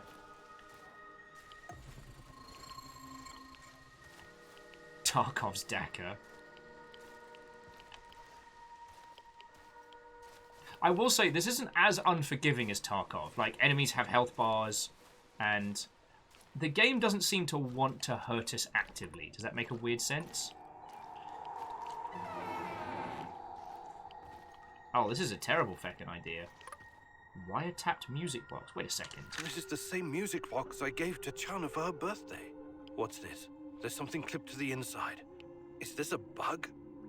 So, Tatiana was under KGB surveillance. Why? What did they want with her? Okay. Why did you come here?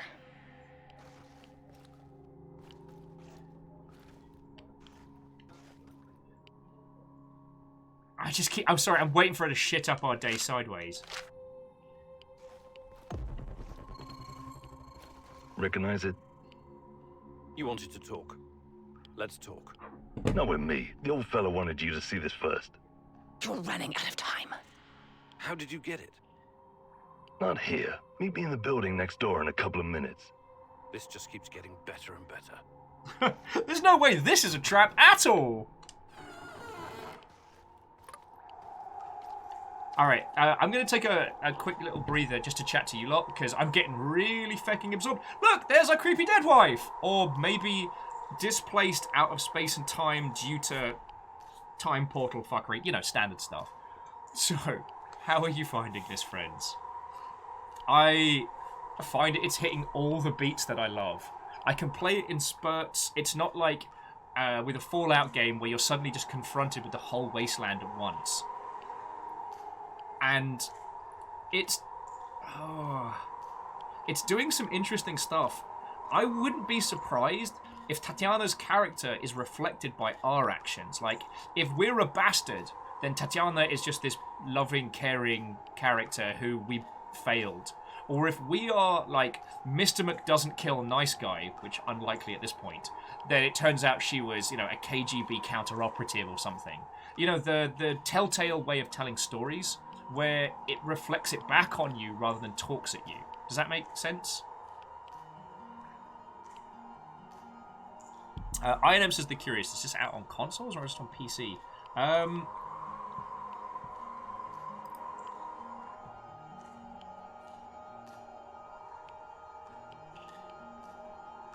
Right now, just on PC. So you can get it on Steam, GOG, and Epic Games Store.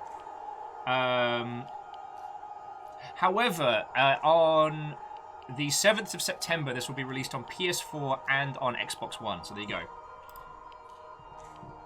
Also, Numbers, if you're still chilling and dealing with us, I saw your comment earlier, but either something jumped out of me or I was just distracted by the wasteland. I think I will be able to beat you to 36, as it's my birthday next month. So I think I get the jump on yous. I'm thinking that we all just need to bundle into Skull or something.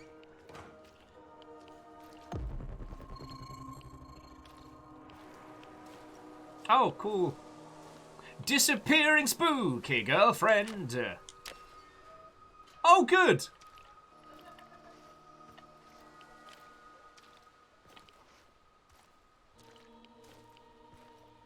Unsettling doors opening of all their own volition. Oh, lovely. Oh, I do love this.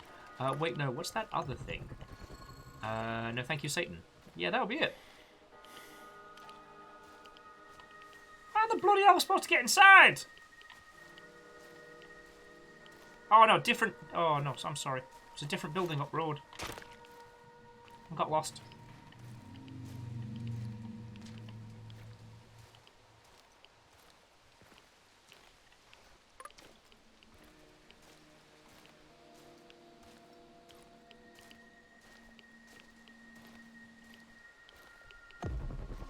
Oh, and Baron, that sounds like a world of fun. I get very, very into... Well, I love horror stuff, as you well know. I get really into it. And the thing about one-shots, which is why I find them so gloriously curious, is that... Is that a portal to another dimension? Fucking Beastie Boys warned me about this.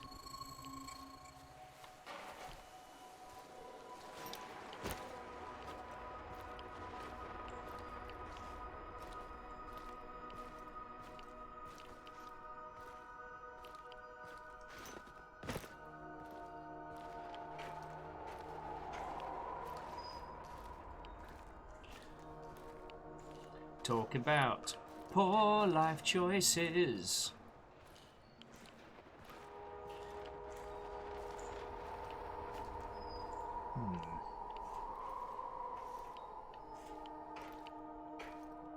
Excuse me, I appear to be very lost.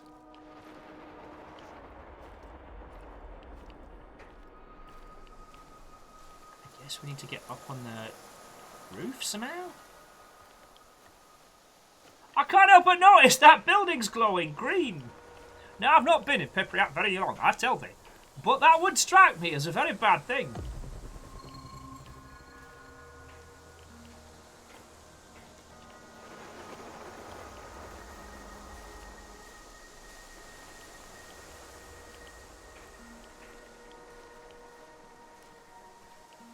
Oh, sorry, I apologise if I didn't finish my thought there, because I was leaping around the old multi-thread drifty potato. The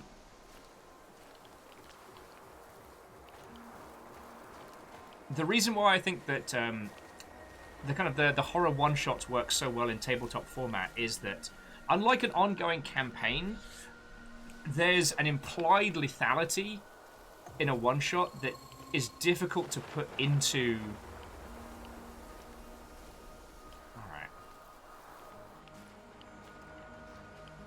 Okay. Okay, look, listen, Linda. There's a storm coming. This seems bad.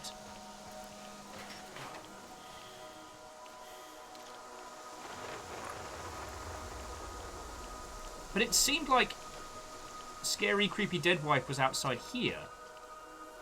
Was this to imply this is the way we need to go? I feel I am very turned around all of a sudden. Sorry. So with a lot of D&D campaigns, like, the idea is that you want to play a long campaign with friends. And unless it's something that the team is all down for and the DM knows their group really, really well. Like, you're not going to start a campaign and then the DM's going to be like, all right, well, you turned left instead of right, so enjoy being immediately murderated.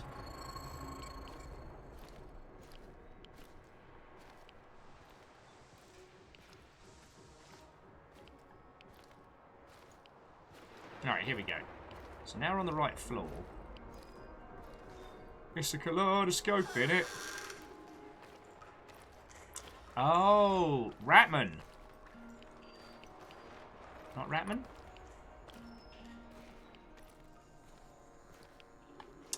It's that lockpick. The unpickable door. Alright, here we go. Aha! Should have known. What took you so long? Did the tiny dancer get your attention? Old man said it would. He's gotta test you before he decides if he likes you. Every fucking thing is a test with that crumbling fruitcake. But at least he pays well. Are you going to explain to me what this is all about? Reserve the right to call someone a crumbling fruitcake in the recognize future. A big fucking radar assembly and that it means something to you. Then he mumbled something about the Rat King and the end of the world, but I don't think he was serious about that part. I came here to talk to the old man, not his errand boy. I'm going back. The fuck you say? You're a lucky son of a bitch. I'd mess you up, but then I wouldn't get paid. Now shut your fucking face and pay attention when your betters are talking. You got a choice to make. It's easy. You can either use the detonator to blow this metal monstrosity to Kingdom Come, or you can use the other thingy to upgrade your PDA. That will improve the functionality of every scanner in the network. Why do I have to choose? Don't know. Don't care. I did my fucking job. Now you do yours. Okay.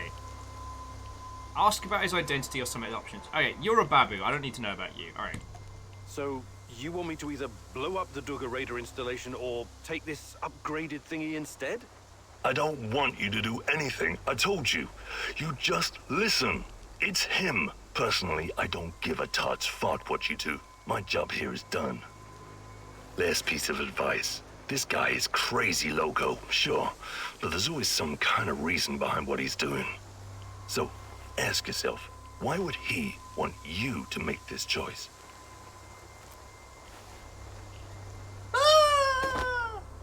Dead. Okay. So the Duga Radar. I'll go with the PDA upgrade. On the one hand, the PDA upgrade is going to allow us to find goodies, but the Duga... What? I just wanted to come out here, not see a dead wife at all. I wanted to find some mushrooms so I can build a bunk bed. Oh yeah, FYI, you need a large amount of mushrooms to build a bunk bed, just in case you were... Oh, plutonium! What, old friend? This game's fucking glorious. So much so that it is absolutely grabbing my attention. How are you? And sorry, I was half saying the thing with Baron, because Baron says they ran a DM'd a horror game for maybe 3 or 4 sessions. What I was going to say is, unless it's a specific kind of group, the Dungeon Master is not going to kill you dead in the first session, right? Or if they kill you, it's going to be in service of the story. You know, there's certain characters that... Yeah, you know what I'm saying. The thing about a one-shot, and especially a horror one-shot, is that you have no idea when the lethality's coming. You have no idea when it's going to do you a murder.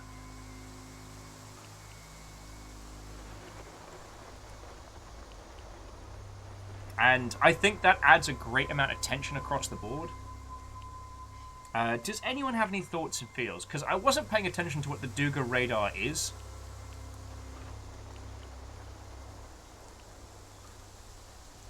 So I guess the Duga Radar might have been... I guess, so they were keeping tabs on Tatiana, right?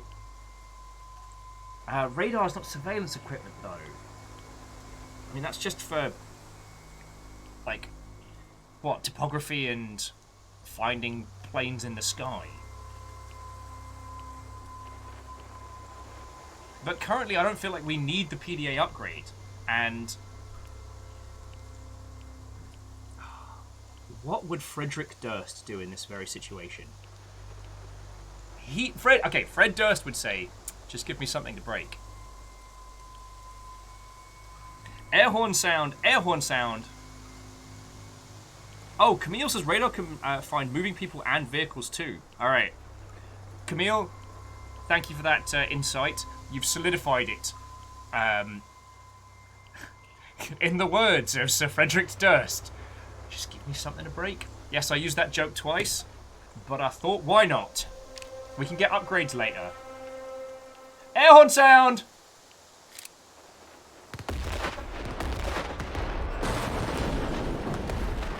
Knock, knock!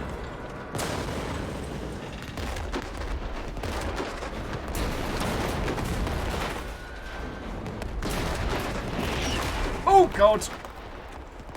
Sorry!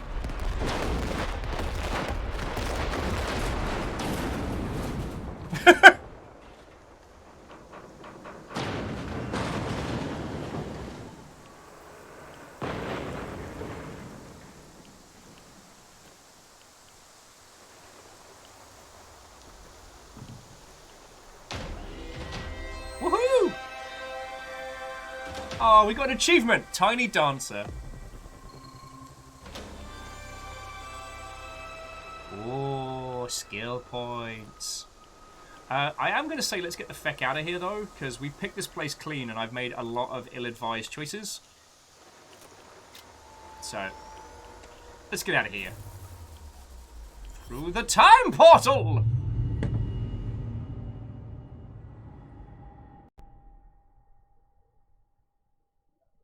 Harmonious was also adding that the Alien RPG and one called Don't Rest Your Head are fair options. What's Don't Rest Your Head? Sorry, I might be the only person that doesn't know that system.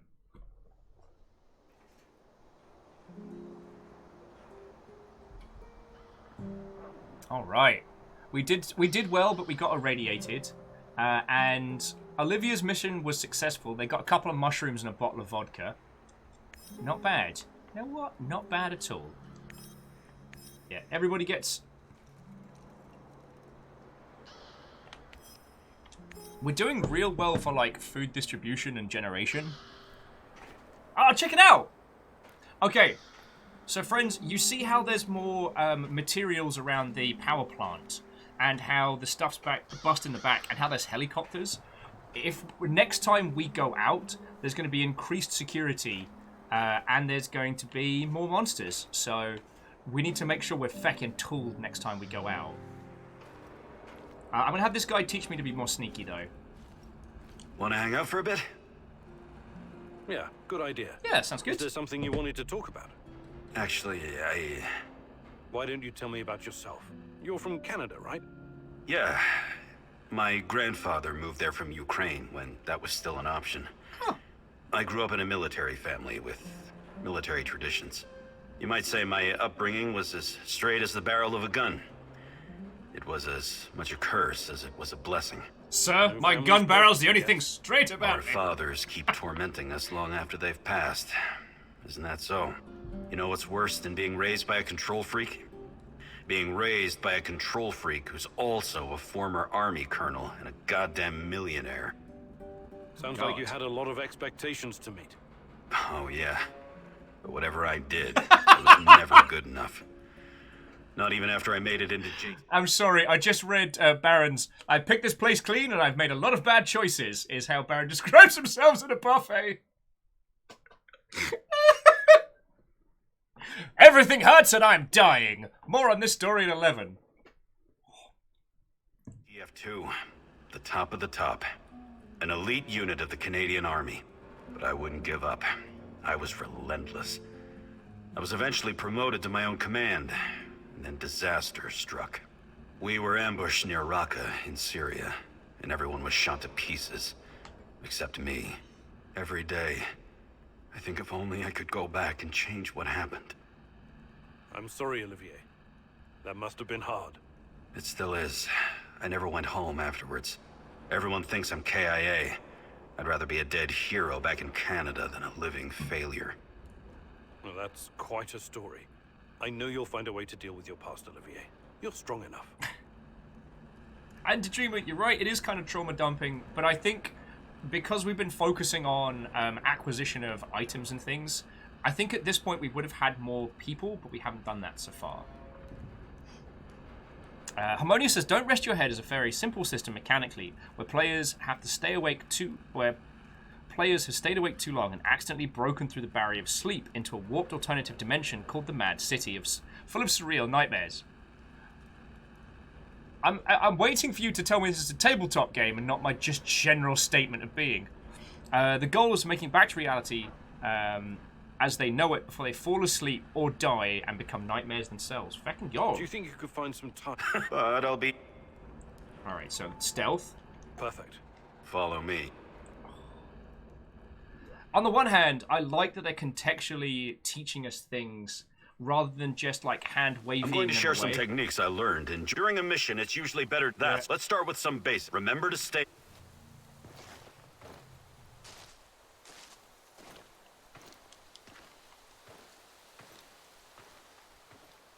Yeah, like Moose, I'm pretty sure I've met you like at the Mad City of Surreal Nightmares on like a Tuesday.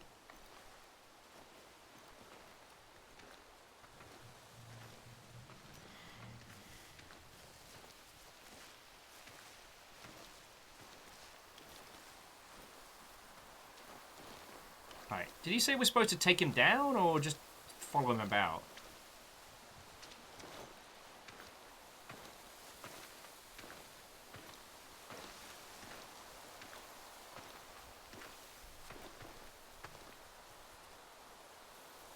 I won't lie, I was not paying attention.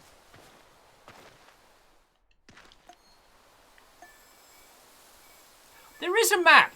Piss.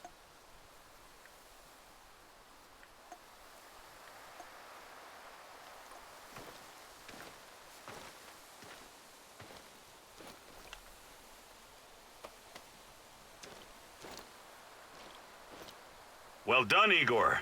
You're a natural. Mate, I was watching you for like 5 minutes. I put so much stuff in your pockets. Okie dokie. Now to the important stuff. Bread. Actually, you know what? I'm going to take the stuff out of here for now. And just organise that around this way. Because what we can do is we can have resources here, munitions here. Well, I guess medical supplies and useful stuff here.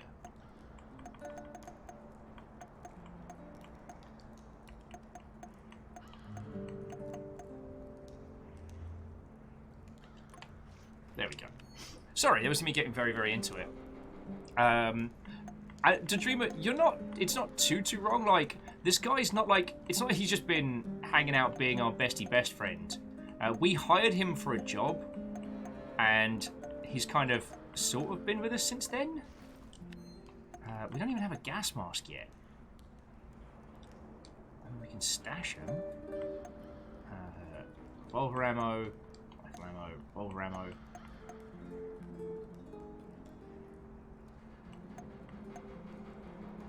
Yay, I think. Alright, let's get some grow beds going, and then... I don't know.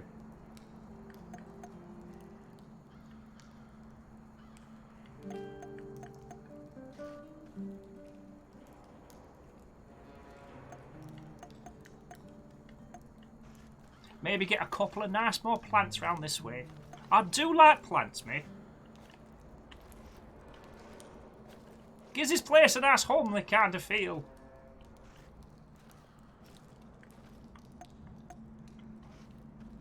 Alright.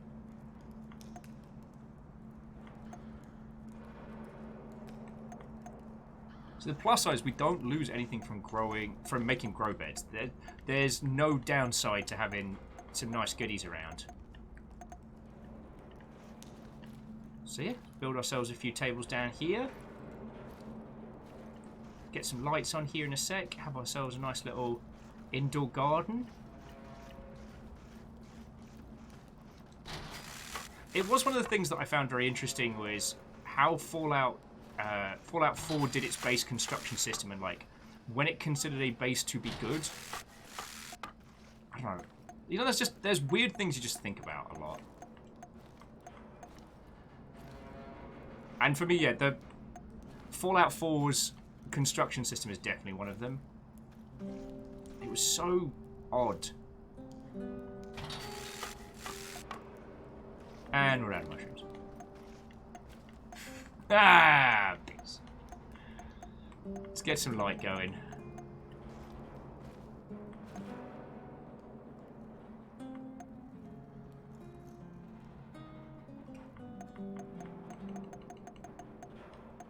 Or more sunflowers.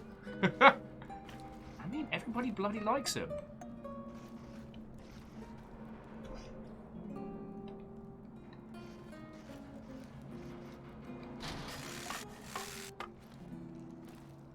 Look at this, I've like a little top, like a little, an upper and lower little garden going here. God, I'm a dork. Could probably use a chair by the workbench though, like.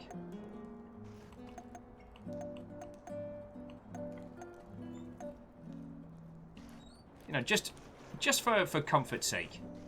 I don't want anyone to be getting like super uncomfy. Aw, that's lovely of you to say. I try and be the group dork as best I can. And a little bedside table by the bunks.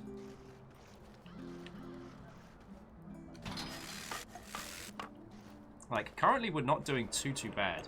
We could stand to have some more, maybe some more power in here. Oh yeah, so the next one we need is...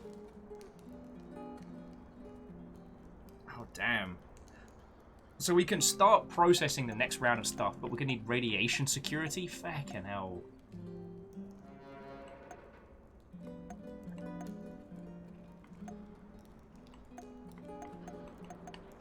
Alright, and we can get another Jenny, so we'll pop that down by the other one. I figured we'd hide the Jennies all over this way, because they'll get loud after a while, you know how it is.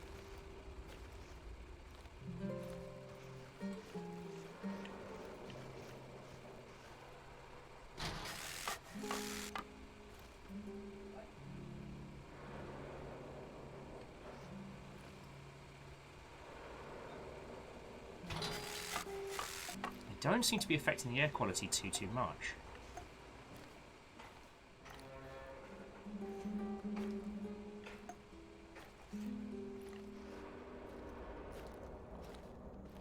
Pop these little...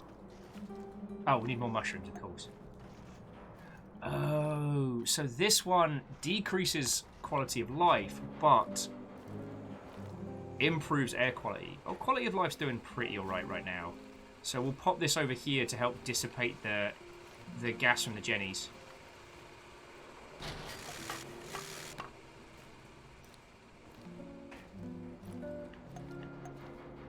Wow, can you tell I'm getting feckin' into this game?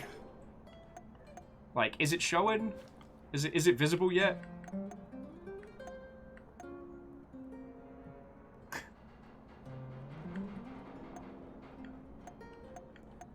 Railgun calibrator. Oh, yes, please.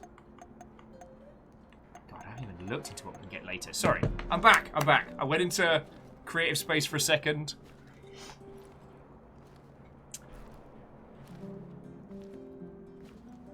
No, I'm very curious about doing, like, horror RPGs and things like that. Horror LARPs can be great, but if you're anything like me, it can get a bit... what's the word? It can get a bit intense.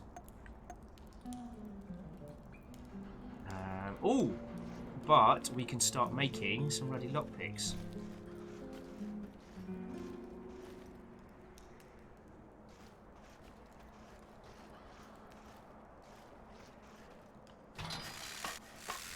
Woohoo! Oh, and get ourselves a nice armor bench right here. Very stylish, I tell thee.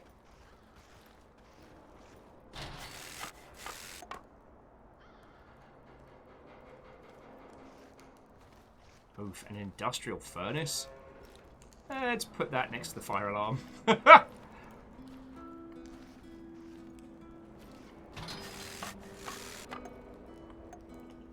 Look at this! We can make some primitive armor. Oh, some camouflage armor. That needs mushrooms. Metal plate. Automatically used when... Okay, automatically used with other kinds of armor. What do you make over here? Ooh, fancy tactical armor. Oh, wow. Okay, so we can get cool armor, but it makes us louder.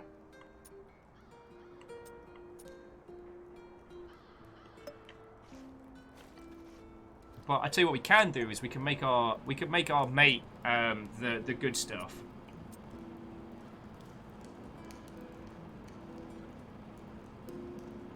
Okay, it requires a ceramic plate to operate. Oh.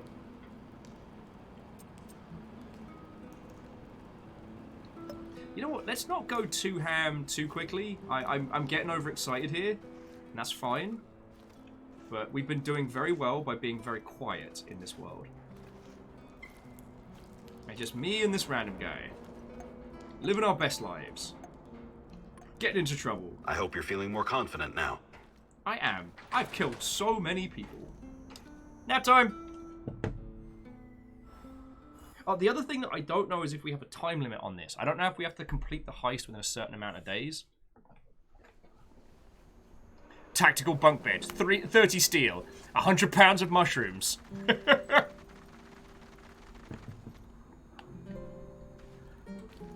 Oh, and how we... Alright, we found 6 of 7 clues, but 3 of 4 facts. Interesting. We're actually making good headway on that. But...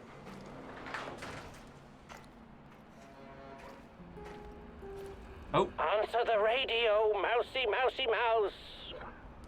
You know that I know you're there. Okay, okay. You cannot hide from me, little mouse. The Rat King is almost upon us. But today, you stopped him in his tracks. I'm proud of you, Mousy. You and I are going to be good friends, I think. Poke him about the Mousy. Ignore his crazy and play along. Friends, this is like when someone starts RPing at you and you're not ready. Like, wait, are we mice? Is this a kingdom of mice? Are we rodents now? Fucking yo.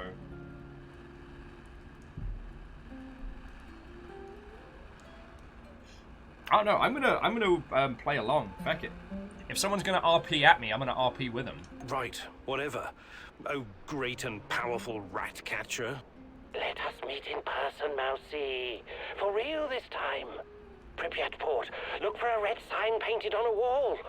This symbol will protect us from the Rat King. Grudgingly agree. I hope you're not wasting my time. Red sign, Pripyat Port. Goodbye.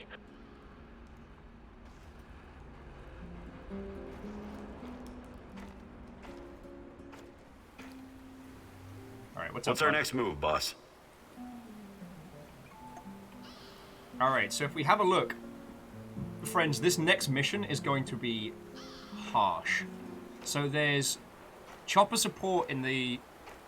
What looks like there's chopper support in Main City and in the Redwoods we've been to. Also, the reactor's looking hot and green and angry, which is not how I like my reactors to look.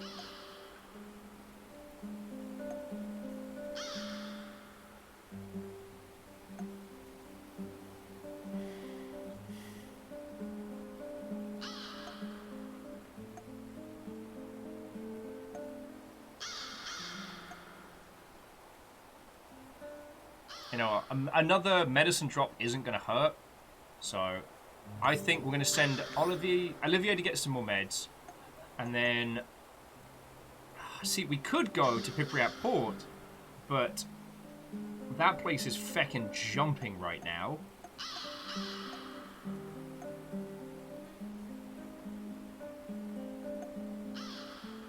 Oh, fella, Incapaci's jumping as well.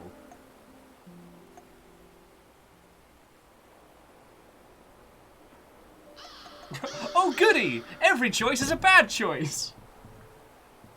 You know what? Let's take a breath. Let's look out over the visage. Let's hang for a second, friends. So tell you it, fucking hell, we've been at this for 7 hours. Blade Nora. Like, it is a quality sign of a game when, like, 6 hours of gameplay just blinks by like that. Fucking y'all. Alright, maybe I should bring our good adventures to a close, dear friends. Like, this has been a long, good day. Oh, and Jafar James, Watto, I'm sorry to bring things to a close as you come on in.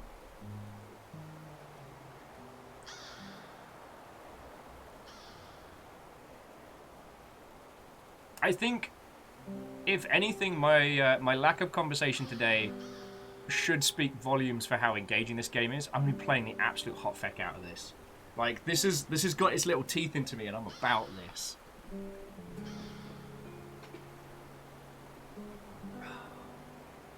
Like, when I first saw this, I was like, oh, cool. Another Stalker-esque, Metro-esque, you know, Russian spooky monster game. Like, okay, cool. When I found out it was a heist game, I was like, ooh. And finding out it was a heist game with, like, team management and base building and all of that, I'm like, yes, please, thank you. So, like, we've been in the zone for, like, what, 4 or 5 days? We still only have one friend, but we have so many sunflowers. Have you seen our garden? Like, look at this. It's some pretty shit right here. Rather proud of it. Tiny lamps and everything. Like, I cannot wait to show you, like, snippets of my base when it's all fully decked out and everything, you know what I mean? And when you think about it, the amount of, like, map that they've built is quite small, comparable to other games that would have this kind of length. I'm reminded of the Blackout Club. Sorry, I love that game. As if you couldn't tell, I love that game.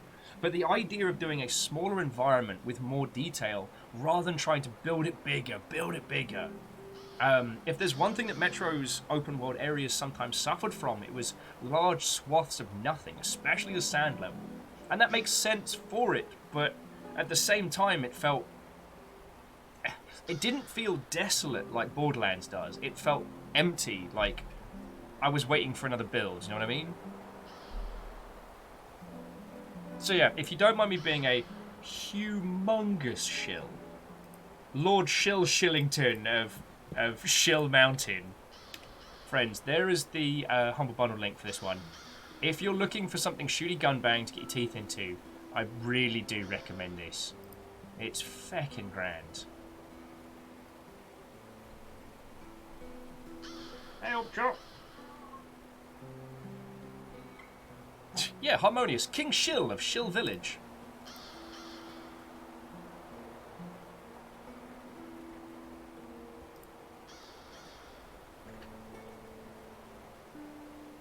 So yeah.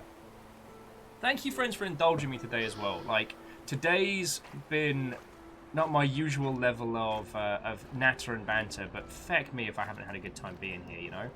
Oh yeah, and we're definitely doing credits by the garden. There's no way I'm doing that elsewhere. Oh, okay.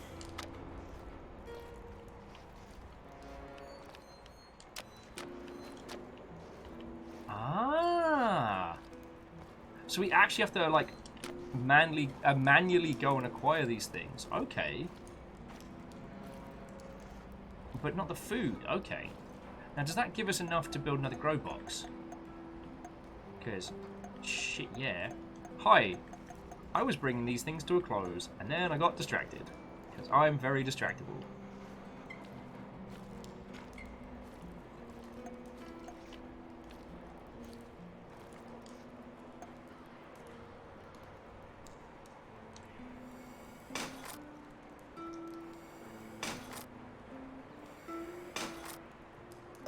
And now we have lockpicks aplenty. We can get that shoddy too hotty and everything.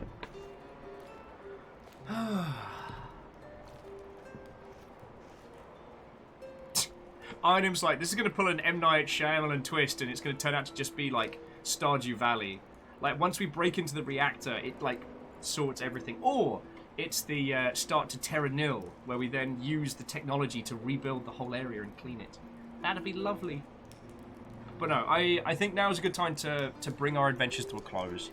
This has been feckin' glorious, and I've had so much fun with this. like I said, I'm going to keep playing this. But no, I do mean it. Thank you for coming to hang out. I know I've not been my usual conversational self, but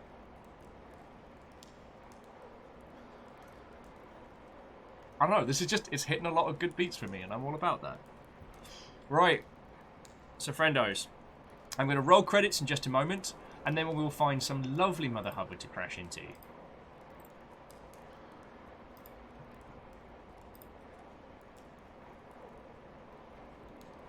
Ah, but the problem is there is officially too many lovely people streaming this evening. So, cool. Now I gotta play that choice game. Right. But friendos, thank you for an excellent, excellent day. For yoting bits and gifting subs to peoples and just being a fecking lovely bunch of human beings, alright? Fecking y'all. Alright, what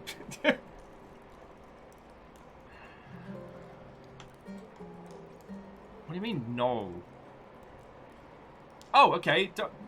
Stream Deck telling me that it wasn't going to do credits. Feckin' lies.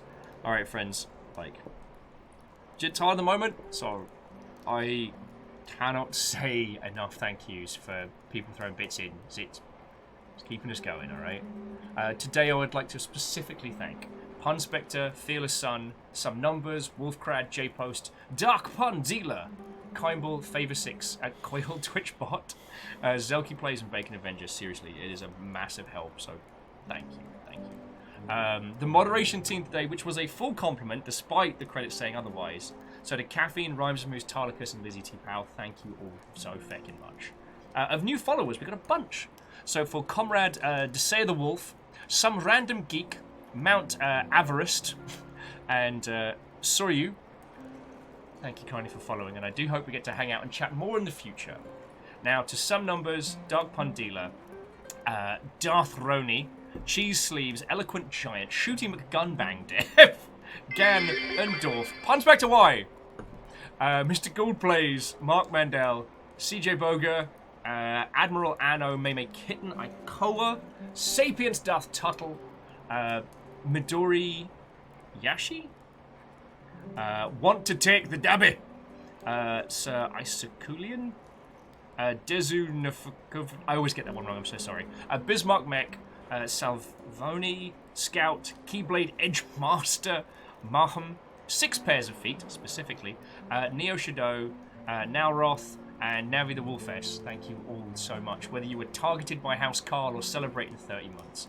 To Sin's Den, Flip Luca, Nom Nom Fighter, Wheeler Dealer, thank you for hosts. Like, that's fecking cool of you, it all helps.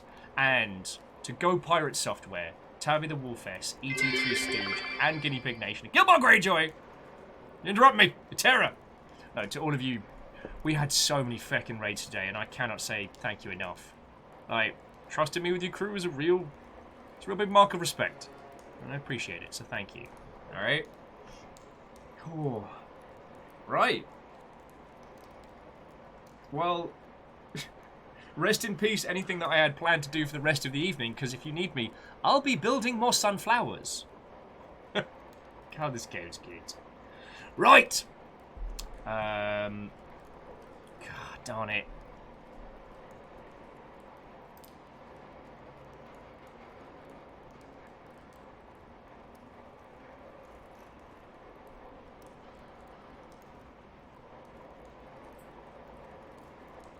Oh.